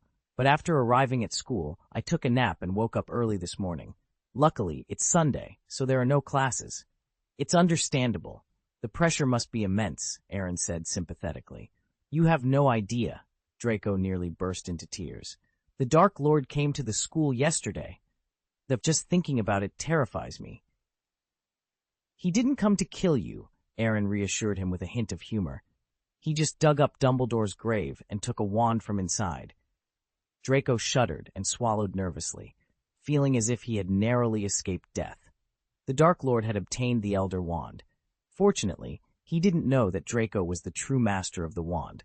Otherwise, returning to Hogwarts would have been a death sentence. "Do you find it particularly thrilling?" Aaron teased. "Don't be ridiculous. He would definitely kill me if he knew," Draco retorted, his voice trembling. "Don't worry, Harry Potter will defeat him before he discovers you're the master of the Elder Wand," Aaron assured him. "I hope so," Draco said, his voice hollow. Suddenly, a thought struck him, and he looked at Aaron in surprise. "How do you know all this?" Chapter 638, Protecting Draco, The Values of Goblins. "Because I told you," Aaron said with a casual smile. Draco stood up in surprise, his pupils trembling violently. He was indeed frightened, not because of what Aaron said, but because he sounded exactly like Gandalf. You, Draco stammered, unable to form a coherent sentence. The amount of information contained in Aaron's voice was overwhelming. "Don't be nervous," Aaron said, pulling out a bottle of wine labeled as a tranquilizer and 2 glasses from his pocket. After pouring 2 glasses, he picked up one and took a sip, then pushed the other glass towards Draco. "Tranquilizer beer, you need to calm down." Draco nodded blankly, picked up the wine glass, and took a sip. His mood indeed became much calmer. "Are you Gandalf?" Draco asked, looking closely into Aaron's eyes. "To be precise, the Gandalf you saw is me," Aaron replied without hesitation. "I left Hogwarts not long after the beginning of last semester and joined Harry Potter's team as Gandalf." "Is it because of Hermione Granger?" Draco inquired. "Not just for her, but for myself. You should know that I signed a contract with Voldemort. Dumbledore is dead. If Harry Potter's shield is broken again, it will be my turn," Aaron shrugged nonchalantly. "So while taking good care of Hermione, I also want to protect the troubled Harry Potter." "Why does it feel like there's such a big difference?" Draco asked, puzzled. Taking care of Hermione means making sure she eats well, sleeps well, and doesn't get hurt at all. As for Harry Potter, as long as he doesn't die, I don't care if he loses an arm or a leg. Other people's lives don't matter to me. Harry Potter, Ron Weasley. I still don't understand something. One of the missions of the Caro siblings is to monitor you. Logically speaking, if you joined Potter's team, you wouldn't be able to show up at Hogwarts, Draco pointed out. This involves a very special magic, Aaron said mysteriously. You can separate your own magic power and create a clone that is exactly the same as the original body without any flaws. The clone confuses the public at Hogwarts while the real body changes its identity outside. Who would know that Aaron Gaius has left Hogwarts? Hearing this, Draco's eyes widened in astonishment. You are really, really impressive. I think so too, Aaron said, not modest at all. But now that I'm back, Gandalf will never appear again. What do you mean he won't show up? Is Gandalf dead? Does Nyack Mons know? Draco asked, concerned. This has nothing to do with you, so don't worry about it, Aaron replied dismissively. Draco pursed his lips, speechless. His current situation was very dangerous, like walking on a tightrope. If he wasn't careful, he would face catastrophe. He really didn't have time to worry about others. You asked me to go back to Hogwarts, and you said you could protect me. You weren't lying, right? Draco asked anxiously. What's the benefit of me lying to you? Aaron rolled his eyes. Dumbledore said that if you want to completely kill the Dark Lord, following the prophecy is the safest way. By the way, let me tell you a secret that no one else knows. Dumbledore knew before he died that the Dark Lord would go to his tomb to get the Elder Wand. Then why did he? Draco's voice trailed off as a ridiculous yet reasonable and terrifying guess emerged in his mind. Damn, Dumbledore really deserved to die. He did it on purpose at the time.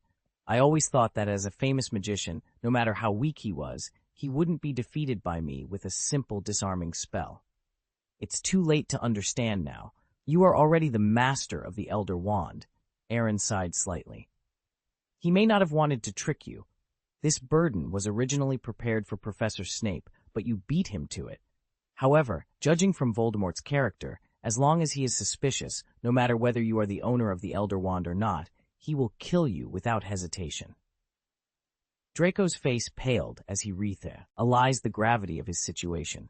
Draco slumped helplessly on the sofa. What should I do? Don't do anything. Draco stared in disbelief. Are you serious? This isn't funny. How is that different from waiting to die? Stay at Hogwarts. Avoid Malfoy Manor, which is now the Death Eater's headquarters. Keep a low profile and act as you normally would. If you seem too worried, it will raise suspicions. But that doesn't make me feel safe, Draco said anxiously. You heard me right. Aaron patted his shoulder. You must have noticed that many familiar faces are missing from Hogwarts. I've hidden them in a very safe place, where the Order of the Phoenix is also. Draco's expression shifted slightly. Then can I also? You can't, Aaron interrupted, waving his hand. I could send you to the shelter, but not now. You're the heir of the Malfoy family. If you disappear, Professor Caro will immediately report it to Malfoy Manor. When will it be safe? Before the decisive battle, Aaron said matter-of-factly. That's when I'll take you to the sanctuary and inform the Order of the Phoenix about Dumbledore's full plan. Once they know that the Elder Wand is Voldemort's greatest weakness, as long as you're alive, everyone will do their best to protect you.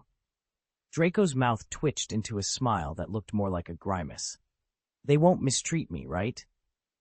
The shelter is my territory, and I brought you there. Who would dare? Besides, the Malfoy family bought precious time for Harry Potter and the others to escape. For that reason alone, you are heroes. Even after everything is settled, you'll be able to clear your name at the Wizengamot trial. Draco nodded blankly, picked up his glass, and drank it in one gulp. After calming down a bit, he looked at Aaron hesitantly. Can Crabbe and Goyle come to the shelter with me? Aaron blinked, and then laughed. You are really loyal. They've been with me since childhood. Okay, Aaron said nonchalantly, but they are different from you. They will need to sign a special contract. Otherwise, no one will feel secure. That's no problem. They will listen to me. The next morning, Harry Potter, Ron, and Luna visited the infirmary to see Griffook and Gregorovitch. Hi, Grigorovich greeted them simply. "Mr. Grigorovich, we need your help with something," Harry said. "Please, tell me," Grigorovich replied, sitting up straight. "As long as I can do it, I will." "We need some wands," Luna said. "My wand was taken by the search team, and Harry's wand." "Here." Harry reluctantly handed his broken wand to Grigorovich. "Can you repair it?" "I'm afraid not," Grigorovich said, looking embarrassed. "If it were minor damage, I could fix it, but this wand, I can't do anything about it." "Mr. Potter, if I may ask, this wand seems to have the same core as the Dark Lord's wand. Could it be a twin wand?" "That's right," Harry confirmed. A flash of worry crossed Grigorovich's eyes. "What a pity." "I know what you're worried about," Harry said bitterly. "But even if it weren't destroyed, it wouldn't help me resist the Dark Lord. He found the thief who stole the Elder Wand and has obtained it." "I'm sorry," Grigorovich said, lowering his head in shame. "He tortured me, and I had to tell him what I knew. I never thought he could actually find it." "It's all over now," Harry said, trying to sound indifferent. "We need new wands." "As long as there are enough materials, I can start working immediately and have the new wand ready for you by tomorrow at the latest," the wandmaker assured. "Thank you," Luna replied with a gentle smile. "I believe Aaron's materials room has everything you need. I'll have the tools sent to you shortly." With the wand issue resolved, Harry turned his attention to Griffook. "How is your recovery?" he asked. "Good," Griffook replied. "You may not remember," Harry began. "I remember," Griffook interrupted. "I showed you the way when you first came to Gringotts. Even among goblins, Harry Potter is very famous." Harry looked at him, intently, hesitating before speaking again. "We need some help, and we hope you can provide it." Griffook remained unmoved, clearly aware that helping Harry Potter was no small favor and that he had no obligation to assist him. "We need to get into Gringotts," Ron interjected. "Specifically, the vault of Bellatrix Lestrange, the madwoman who tortured me." "This is impossible," Griffook said calmly. "Gringotts' defense measures are the most stringent." "But someone broke in 7 years ago," Ron argued, "and they escaped unscathed." "That's because the vault was empty," Griffook's voice grew harsher. "There were almost no protection measures in place. We didn't expect anyone to rob an empty vault, but Bellatrix's vault is different. Its defenses are the most stringent." "You have no chance at all," Griffook said seriously. "If you try to take something that doesn't belong to you from our underground vault, you will face dire consequences. Thieves are warned. Be careful not to bring treasures, but evil rewards." "I know this," Luna said. "Those words are engraved on the door of Gringotts." "That's a warning to thieves, to those who want to get something for nothing," Griffook explained. "But we're not here for the treasures," Harry said earnestly.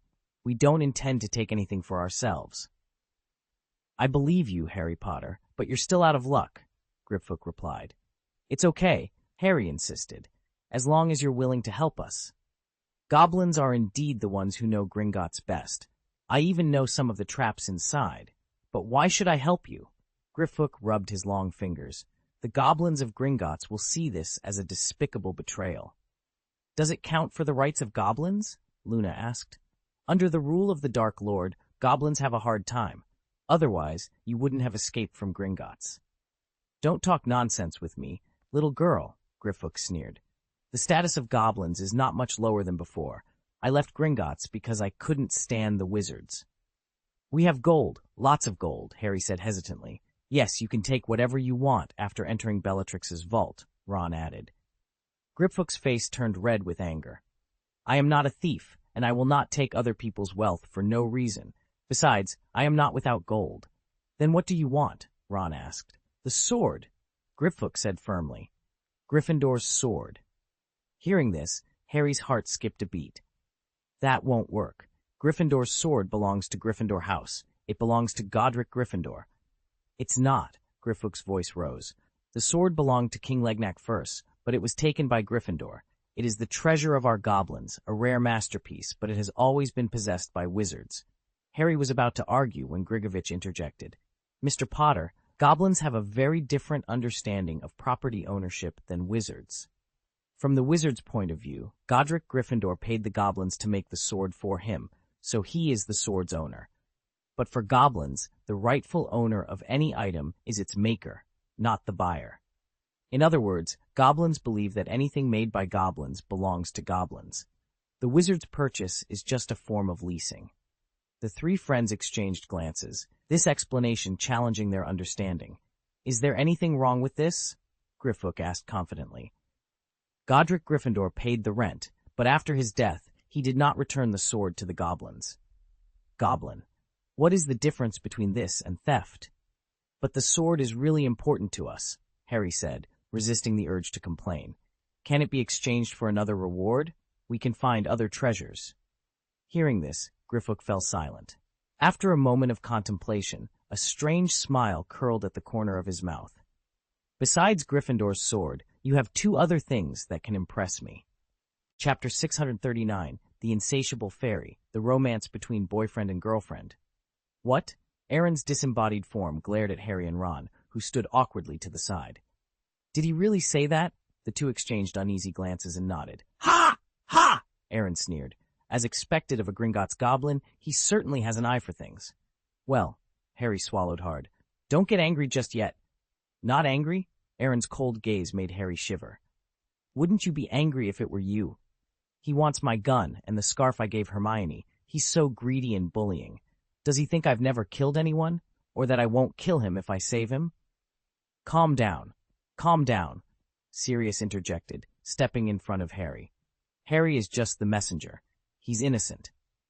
He actually has the nerve to spread the word, Aaron said disdainfully. He eats my food, drinks my drink, lives in my house, and now he wants to target me. I've seen shameless people, but this is a new low. It's one thing if you two don't slap him, but at least refuse him sternly. What does consideration mean? Do you think I would agree to such a ridiculous request? Ron said awkwardly. The gun and scarf are indeed significant, but Gryffindor's sword is what we rely on to destroy the Horcruxes. Without it, we can't kill Voldemort, so... Aaron rolled his eyes. It's not like Gryffindor's sword is the only thing that can destroy Horcruxes. Just give it to him. No, Harry said urgently. We can't give it away. Sirius echoed. Gryffindor's sword is a symbol of Gryffindor House. It belongs to all Gryffindors. We have no right to dispose of it. So you have to sacrifice my interests? Aaron's eyes were as sharp as knives, his presence oppressive. You two are really something. Defending Gryffindor's wealth is understandable, but why should I hand over my things? Do you think I'm easy to bully? We didn't mean that, Harry explained hurriedly. But you came to me, Aaron hummed. You'd rather use my things to complete this transaction than Gryffindor's sword, wouldn't you? We're just here to inform you. We have no intention of making a decision for you, Ron said angrily. I'll sternly reject Griffook when we get back. Best. Aaron, Hermione suddenly approached, speaking cautiously. Clee asked me to tell you to go to her room tonight, whether you're in your avatar form or your real body. What's the matter? Aaron asked, wary. Hermione glanced around and then said she wants to listen to piano music and enjoy dinner together. But I remember she has a magic sound box. Maybe she wants to listen with you, Hermione said half-jokingly. Who asked you to sign the contract? I feel bad for her if she doesn't manage you properly these days.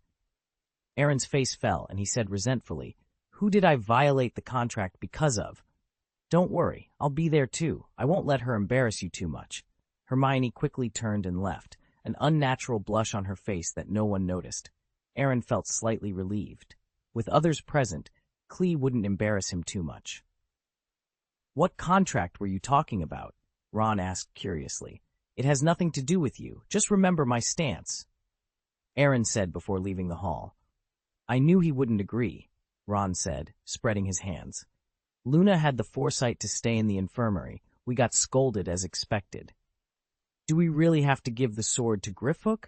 Harry asked, feeling a headache coming on. It's the key to destroying the Horcrux. That's just what you think is the key, Sirius said earnestly. Sufficiently powerful magic can also destroy Horcruxes, and there are weapons more powerful than Gryffindor's sword. It's just that. They are difficult to find. Isn't there a fake Gryffindor sword in Bellatrix's vault? How about we secretly exchange it and trade it?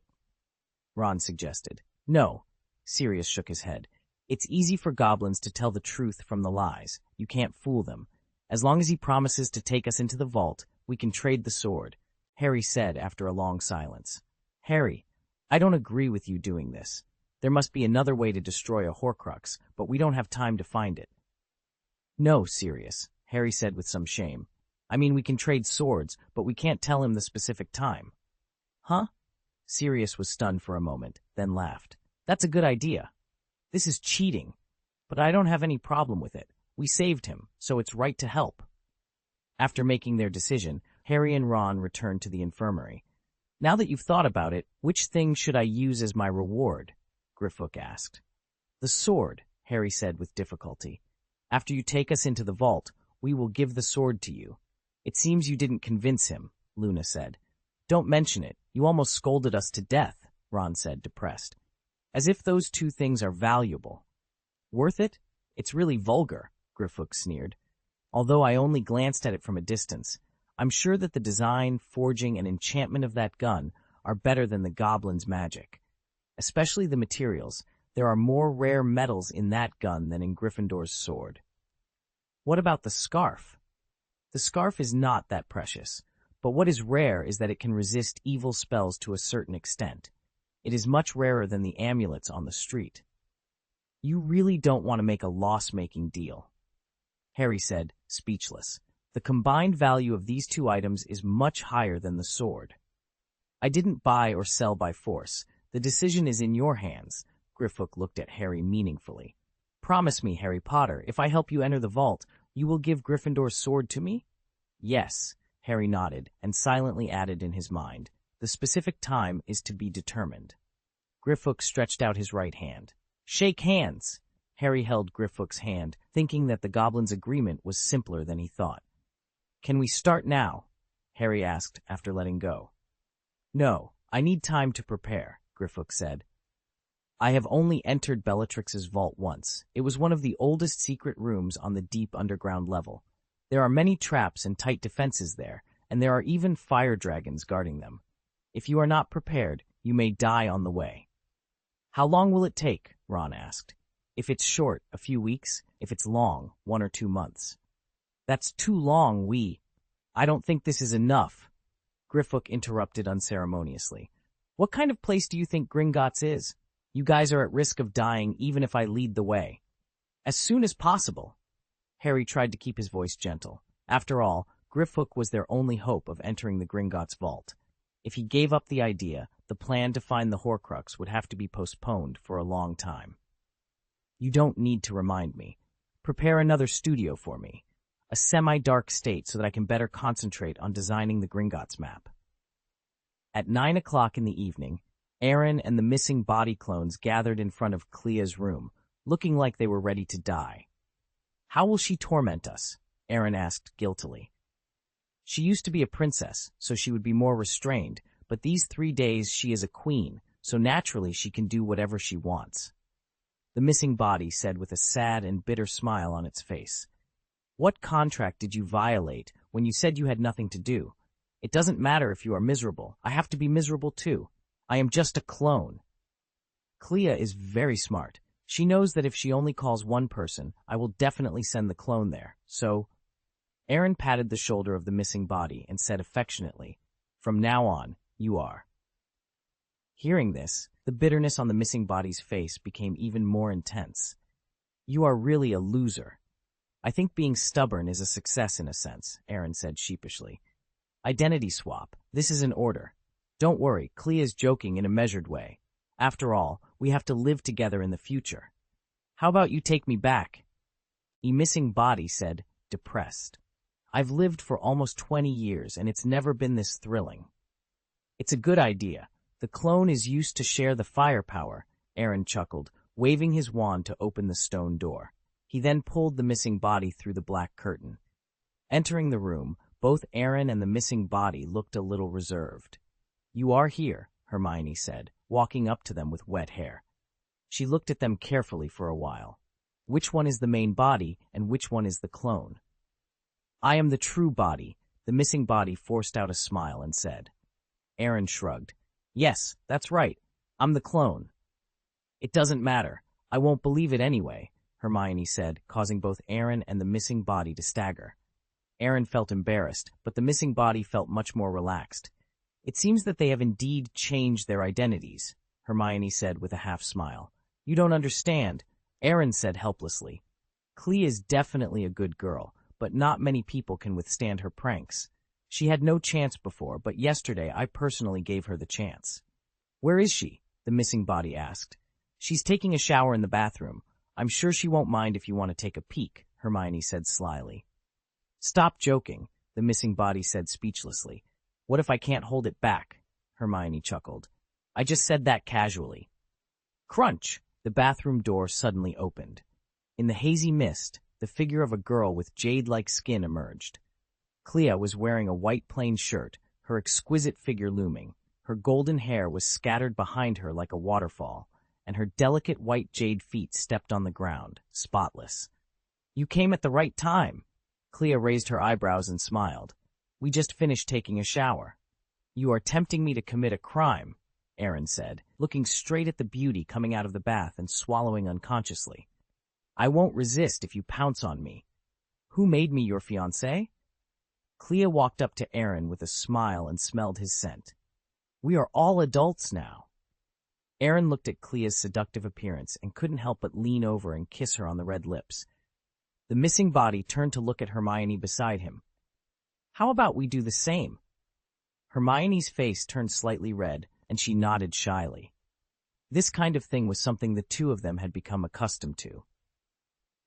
They would be a little shy at first, but it wouldn't be a big deal after they did it more often.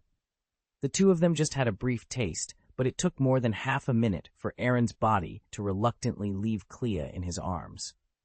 I knew it would be like this. Clea rolled her eyes at him resentfully.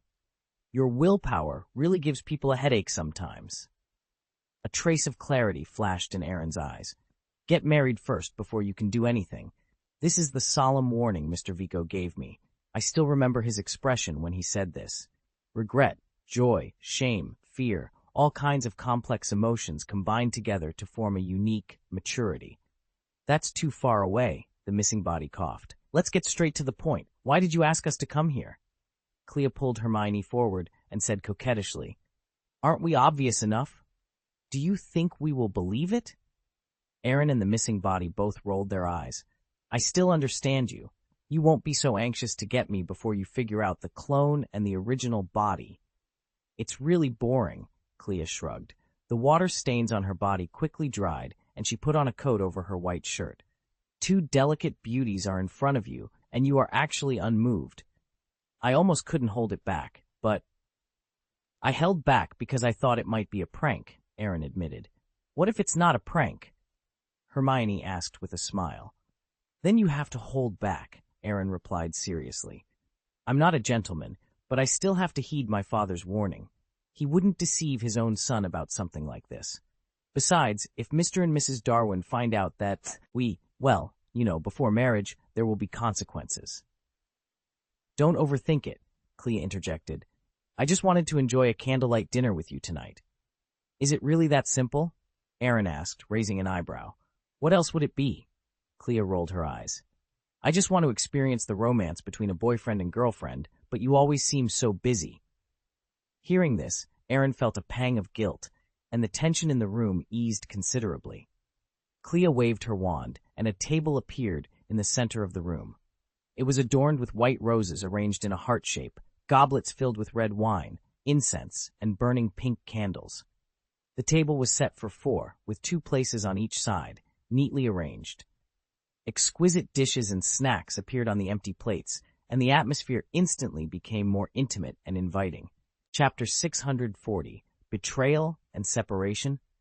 The fragrance of the perfume spread through the air, giving off a unique scent. Under the soft candlelight, Aaron and Clea, along with the missing body and Hermione, sat opposite each other. Here, cheers. Clea gently raised her wine glass and clinked it with Aaron's. She drank the red wine in her glass, but Aaron hesitated and did not move. Why don't you drink? Clea asked. I always feel that something is not right, Aaron replied, shrugging his nose and frowning slightly. This wine seems... I brewed this myself, Clea interrupted, rolling her eyes at him. No wonder Aunt Lysana said that men from the Gaius family are sometimes just better than wood. I mean, Aaron started. I assure you that this drink is absolutely harmless to your body, not to mention that I drank it myself, Clee insisted. No, I mean, Aaron tried again. Are you going to drink? Clee said aggressively. Don't forget that you have violated the contract. You cannot refuse the request as long as it is not particularly unreasonable. How do you say that you will be fined if you don't drink a toast? Aaron forced a stiff smile. Drink. That's right. Clee watched Aaron drink the wine with satisfaction, then looked at the missing body with sharp eyes, the meaning clear. The missing body laughed sarcastically and immediately picked up the wineglass, clinking it with Hermione's. He drank it all in one gulp, much better than the original body.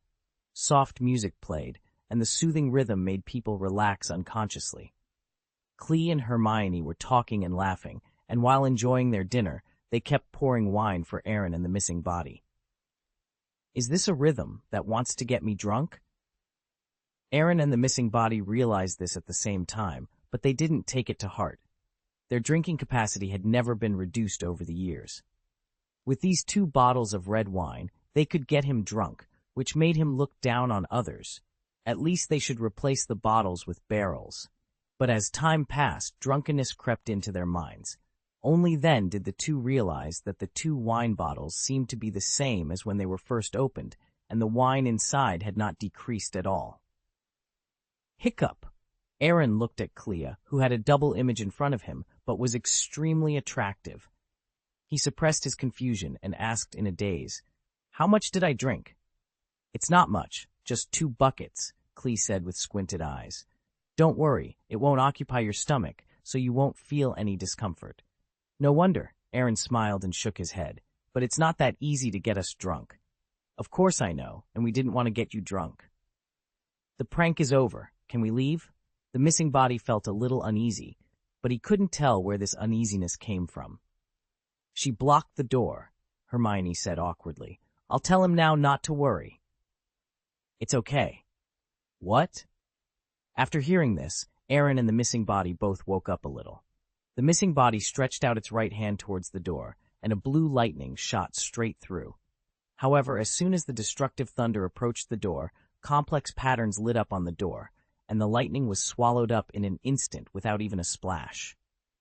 Is this necessary? The missing body said speechlessly. Is this how the Darwin family's sacred weapon is used? My parents felt sorry for me and lent it to me to prevent anyone from sneaking in the middle of the night. Unless you release magic that surpasses the Holy Magister, it cannot be broken. Aaron, tell the truth. What do you want to do? Aaron demanded. You should be able to guess it. Clea put her face close to Aaron. Do you think I'm more beautiful than before? Yes, Aaron said without thinking, then suddenly thought of something. Love potion? Smart, worthy of the man I chose. When? If it's alcohol, there's no way I wouldn't notice the problem. It is indeed wine, but I made a few improvements in order to deceive you. The first cup contains a special proportion of sedatives, joyful agents, demulcents, and a little. Clea explained with interest. So it's normal that you noticed something was wrong at first, but you still drank it because it was equivalent to a cup of hangover medicine. But the biggest advantage of a cup of hangover medicine is that it can relax people's vigilance and reduce their perception, so you didn't have much doubt when you drank the next drink. Of course, the love potion in these 2 bottles of wine was diluted by special means. You wouldn't notice any abnormalities after 1 or 2 glasses, but when added together, it was more than enough for 5 people. Are you done? Hermione's face turned red, her breathing gradually becoming rapid, but her eyes were fixed on the missing person opposite. I can't bear it anymore. Be patient. It will be fine soon. What's wrong with her? The missing body asked, swallowing hard. It's a love potion.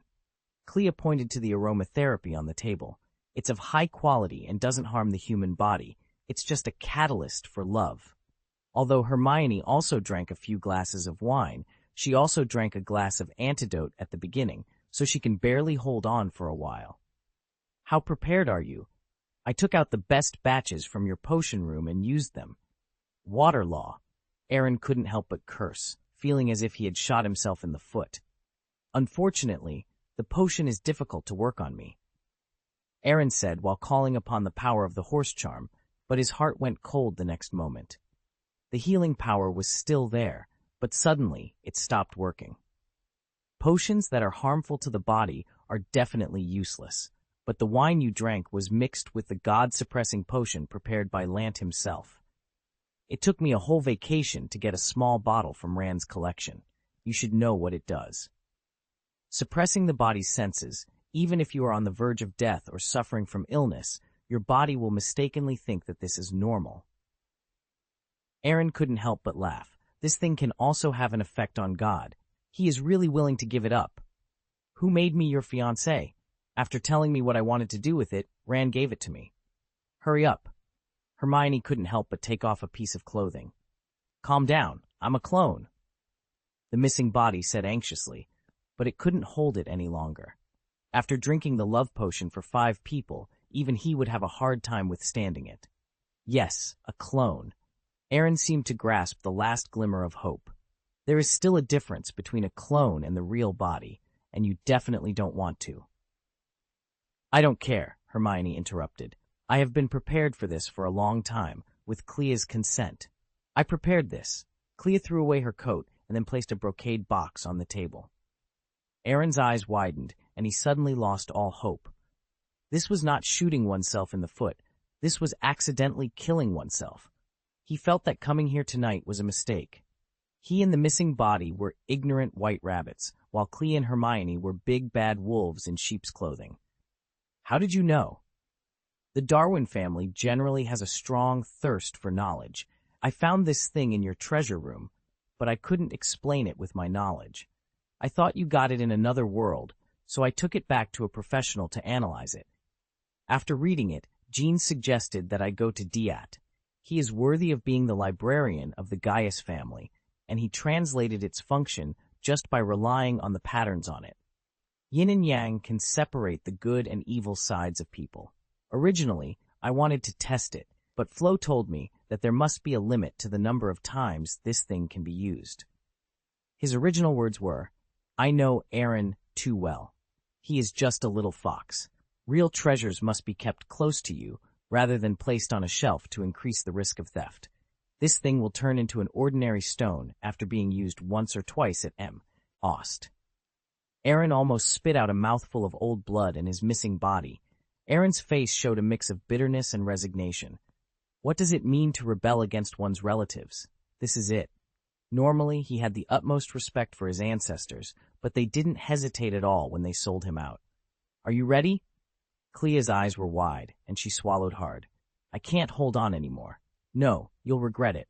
I'll regret it if I don't do this, Clea said, opening the box. Inside was a round, octagonal runestone. On its surface was a pattern of 2 white tigers with black stripes intertwined. Click! The tiger talisman split in the middle, emitting a blue-white light that shone on Aaron.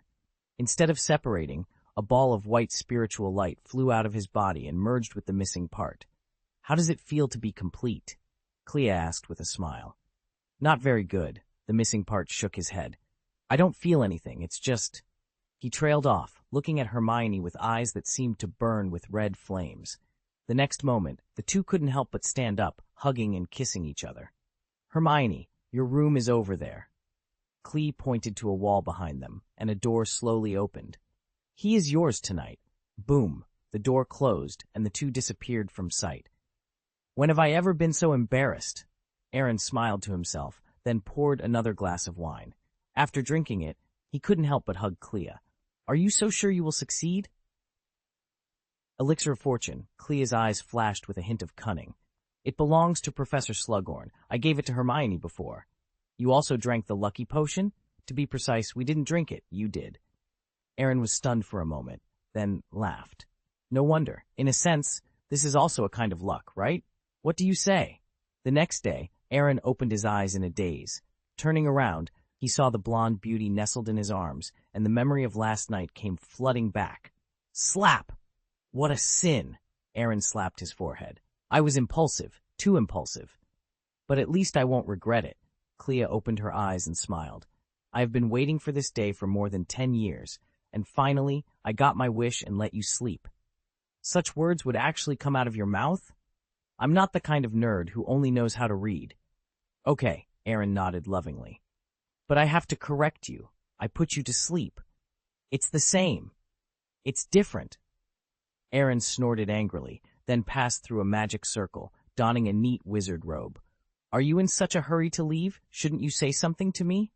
From today on, you are my woman. Don't worry, I will be responsible. That's more like it. Clea smiled happily and quickly put on her clothes. The two left the bedroom and went to the banquet hall from last night. Hermione and the missing part were already seated. Hi, Hermione, Clea greeted. You look even more radiant than usual today. Hermione blushed immediately. Same for you. Returning to their seats from last night, Aaron and the missing part shook hands and sighed together after balancing the magic power of the tiger charm. Mr. Vico said that boys should protect themselves outside, but now it looks like we've let him down. Mr. Vico also said that getting married first and doing business later is a matter of a man's dignity. But now it looks like we've failed to defend it. Ha! Clea laughed out loud. Why do you think Uncle Vico told you this? Guessed it, Aaron laughed dryly. If nothing else, this is how my mother got my father in the first place. No wonder every time I asked him about it, he would either change the subject or keep silent. I was too embarrassed to mention it. You are wrong. They had the same emotional foundation as us at that time, but you are much more difficult to deal with than Uncle Vico. Aunt Lasana just got him drunk, but not only did we have to get you drunk, we also had to add love potions, lucky potions, mind-suppressing potions, and a dozen Her auxiliary potions, large and small, were scattered around. And a contract and a magical charm, Hermione added in a low voice. It may also involve the efforts of several generations. Otherwise, I wouldn't know what the function of that spell is. Aaron's face darkened. So, you are the one who cares? Aunt Lasana said it's about a woman's status. Aaron and the missing body looked at each other, their resentment towards his mother soaring. He is your biological son, after all. Do you have to be so deceitful? So, you won, the missing body said resentfully. I can only say that my mother was too kind to her daughter-in-law. I will never forget this in my life. What I want is not to forget, Clea said earnestly. Before, I always had a worry, the worry of losing you. I like you very much, and I also know that you like me very much, but your love for me is mixed with a trace of accommodation. True love becomes less pure because of this trace of accommodation. Aaron rolled his eyes and asked, Is it pure now? It's a lot purer than before. At least you're not afraid of losing me anymore. Aaron smiled awkwardly. He didn't know if this was unreasonable, but he had nothing to say. What about you? What do you think? The missing body asked Hermione. It doesn't matter if she is crazy alone, but you actually joined in. Clea said she was afraid that she wouldn't be able to bear it alone, Hermione explained, lowering her head shyly with a blush. So she called me in. Of course, after hearing the plan, I didn't have any objections. Aaron and the missing body smiled bitterly, silently mourning for their heroic fame in their hearts.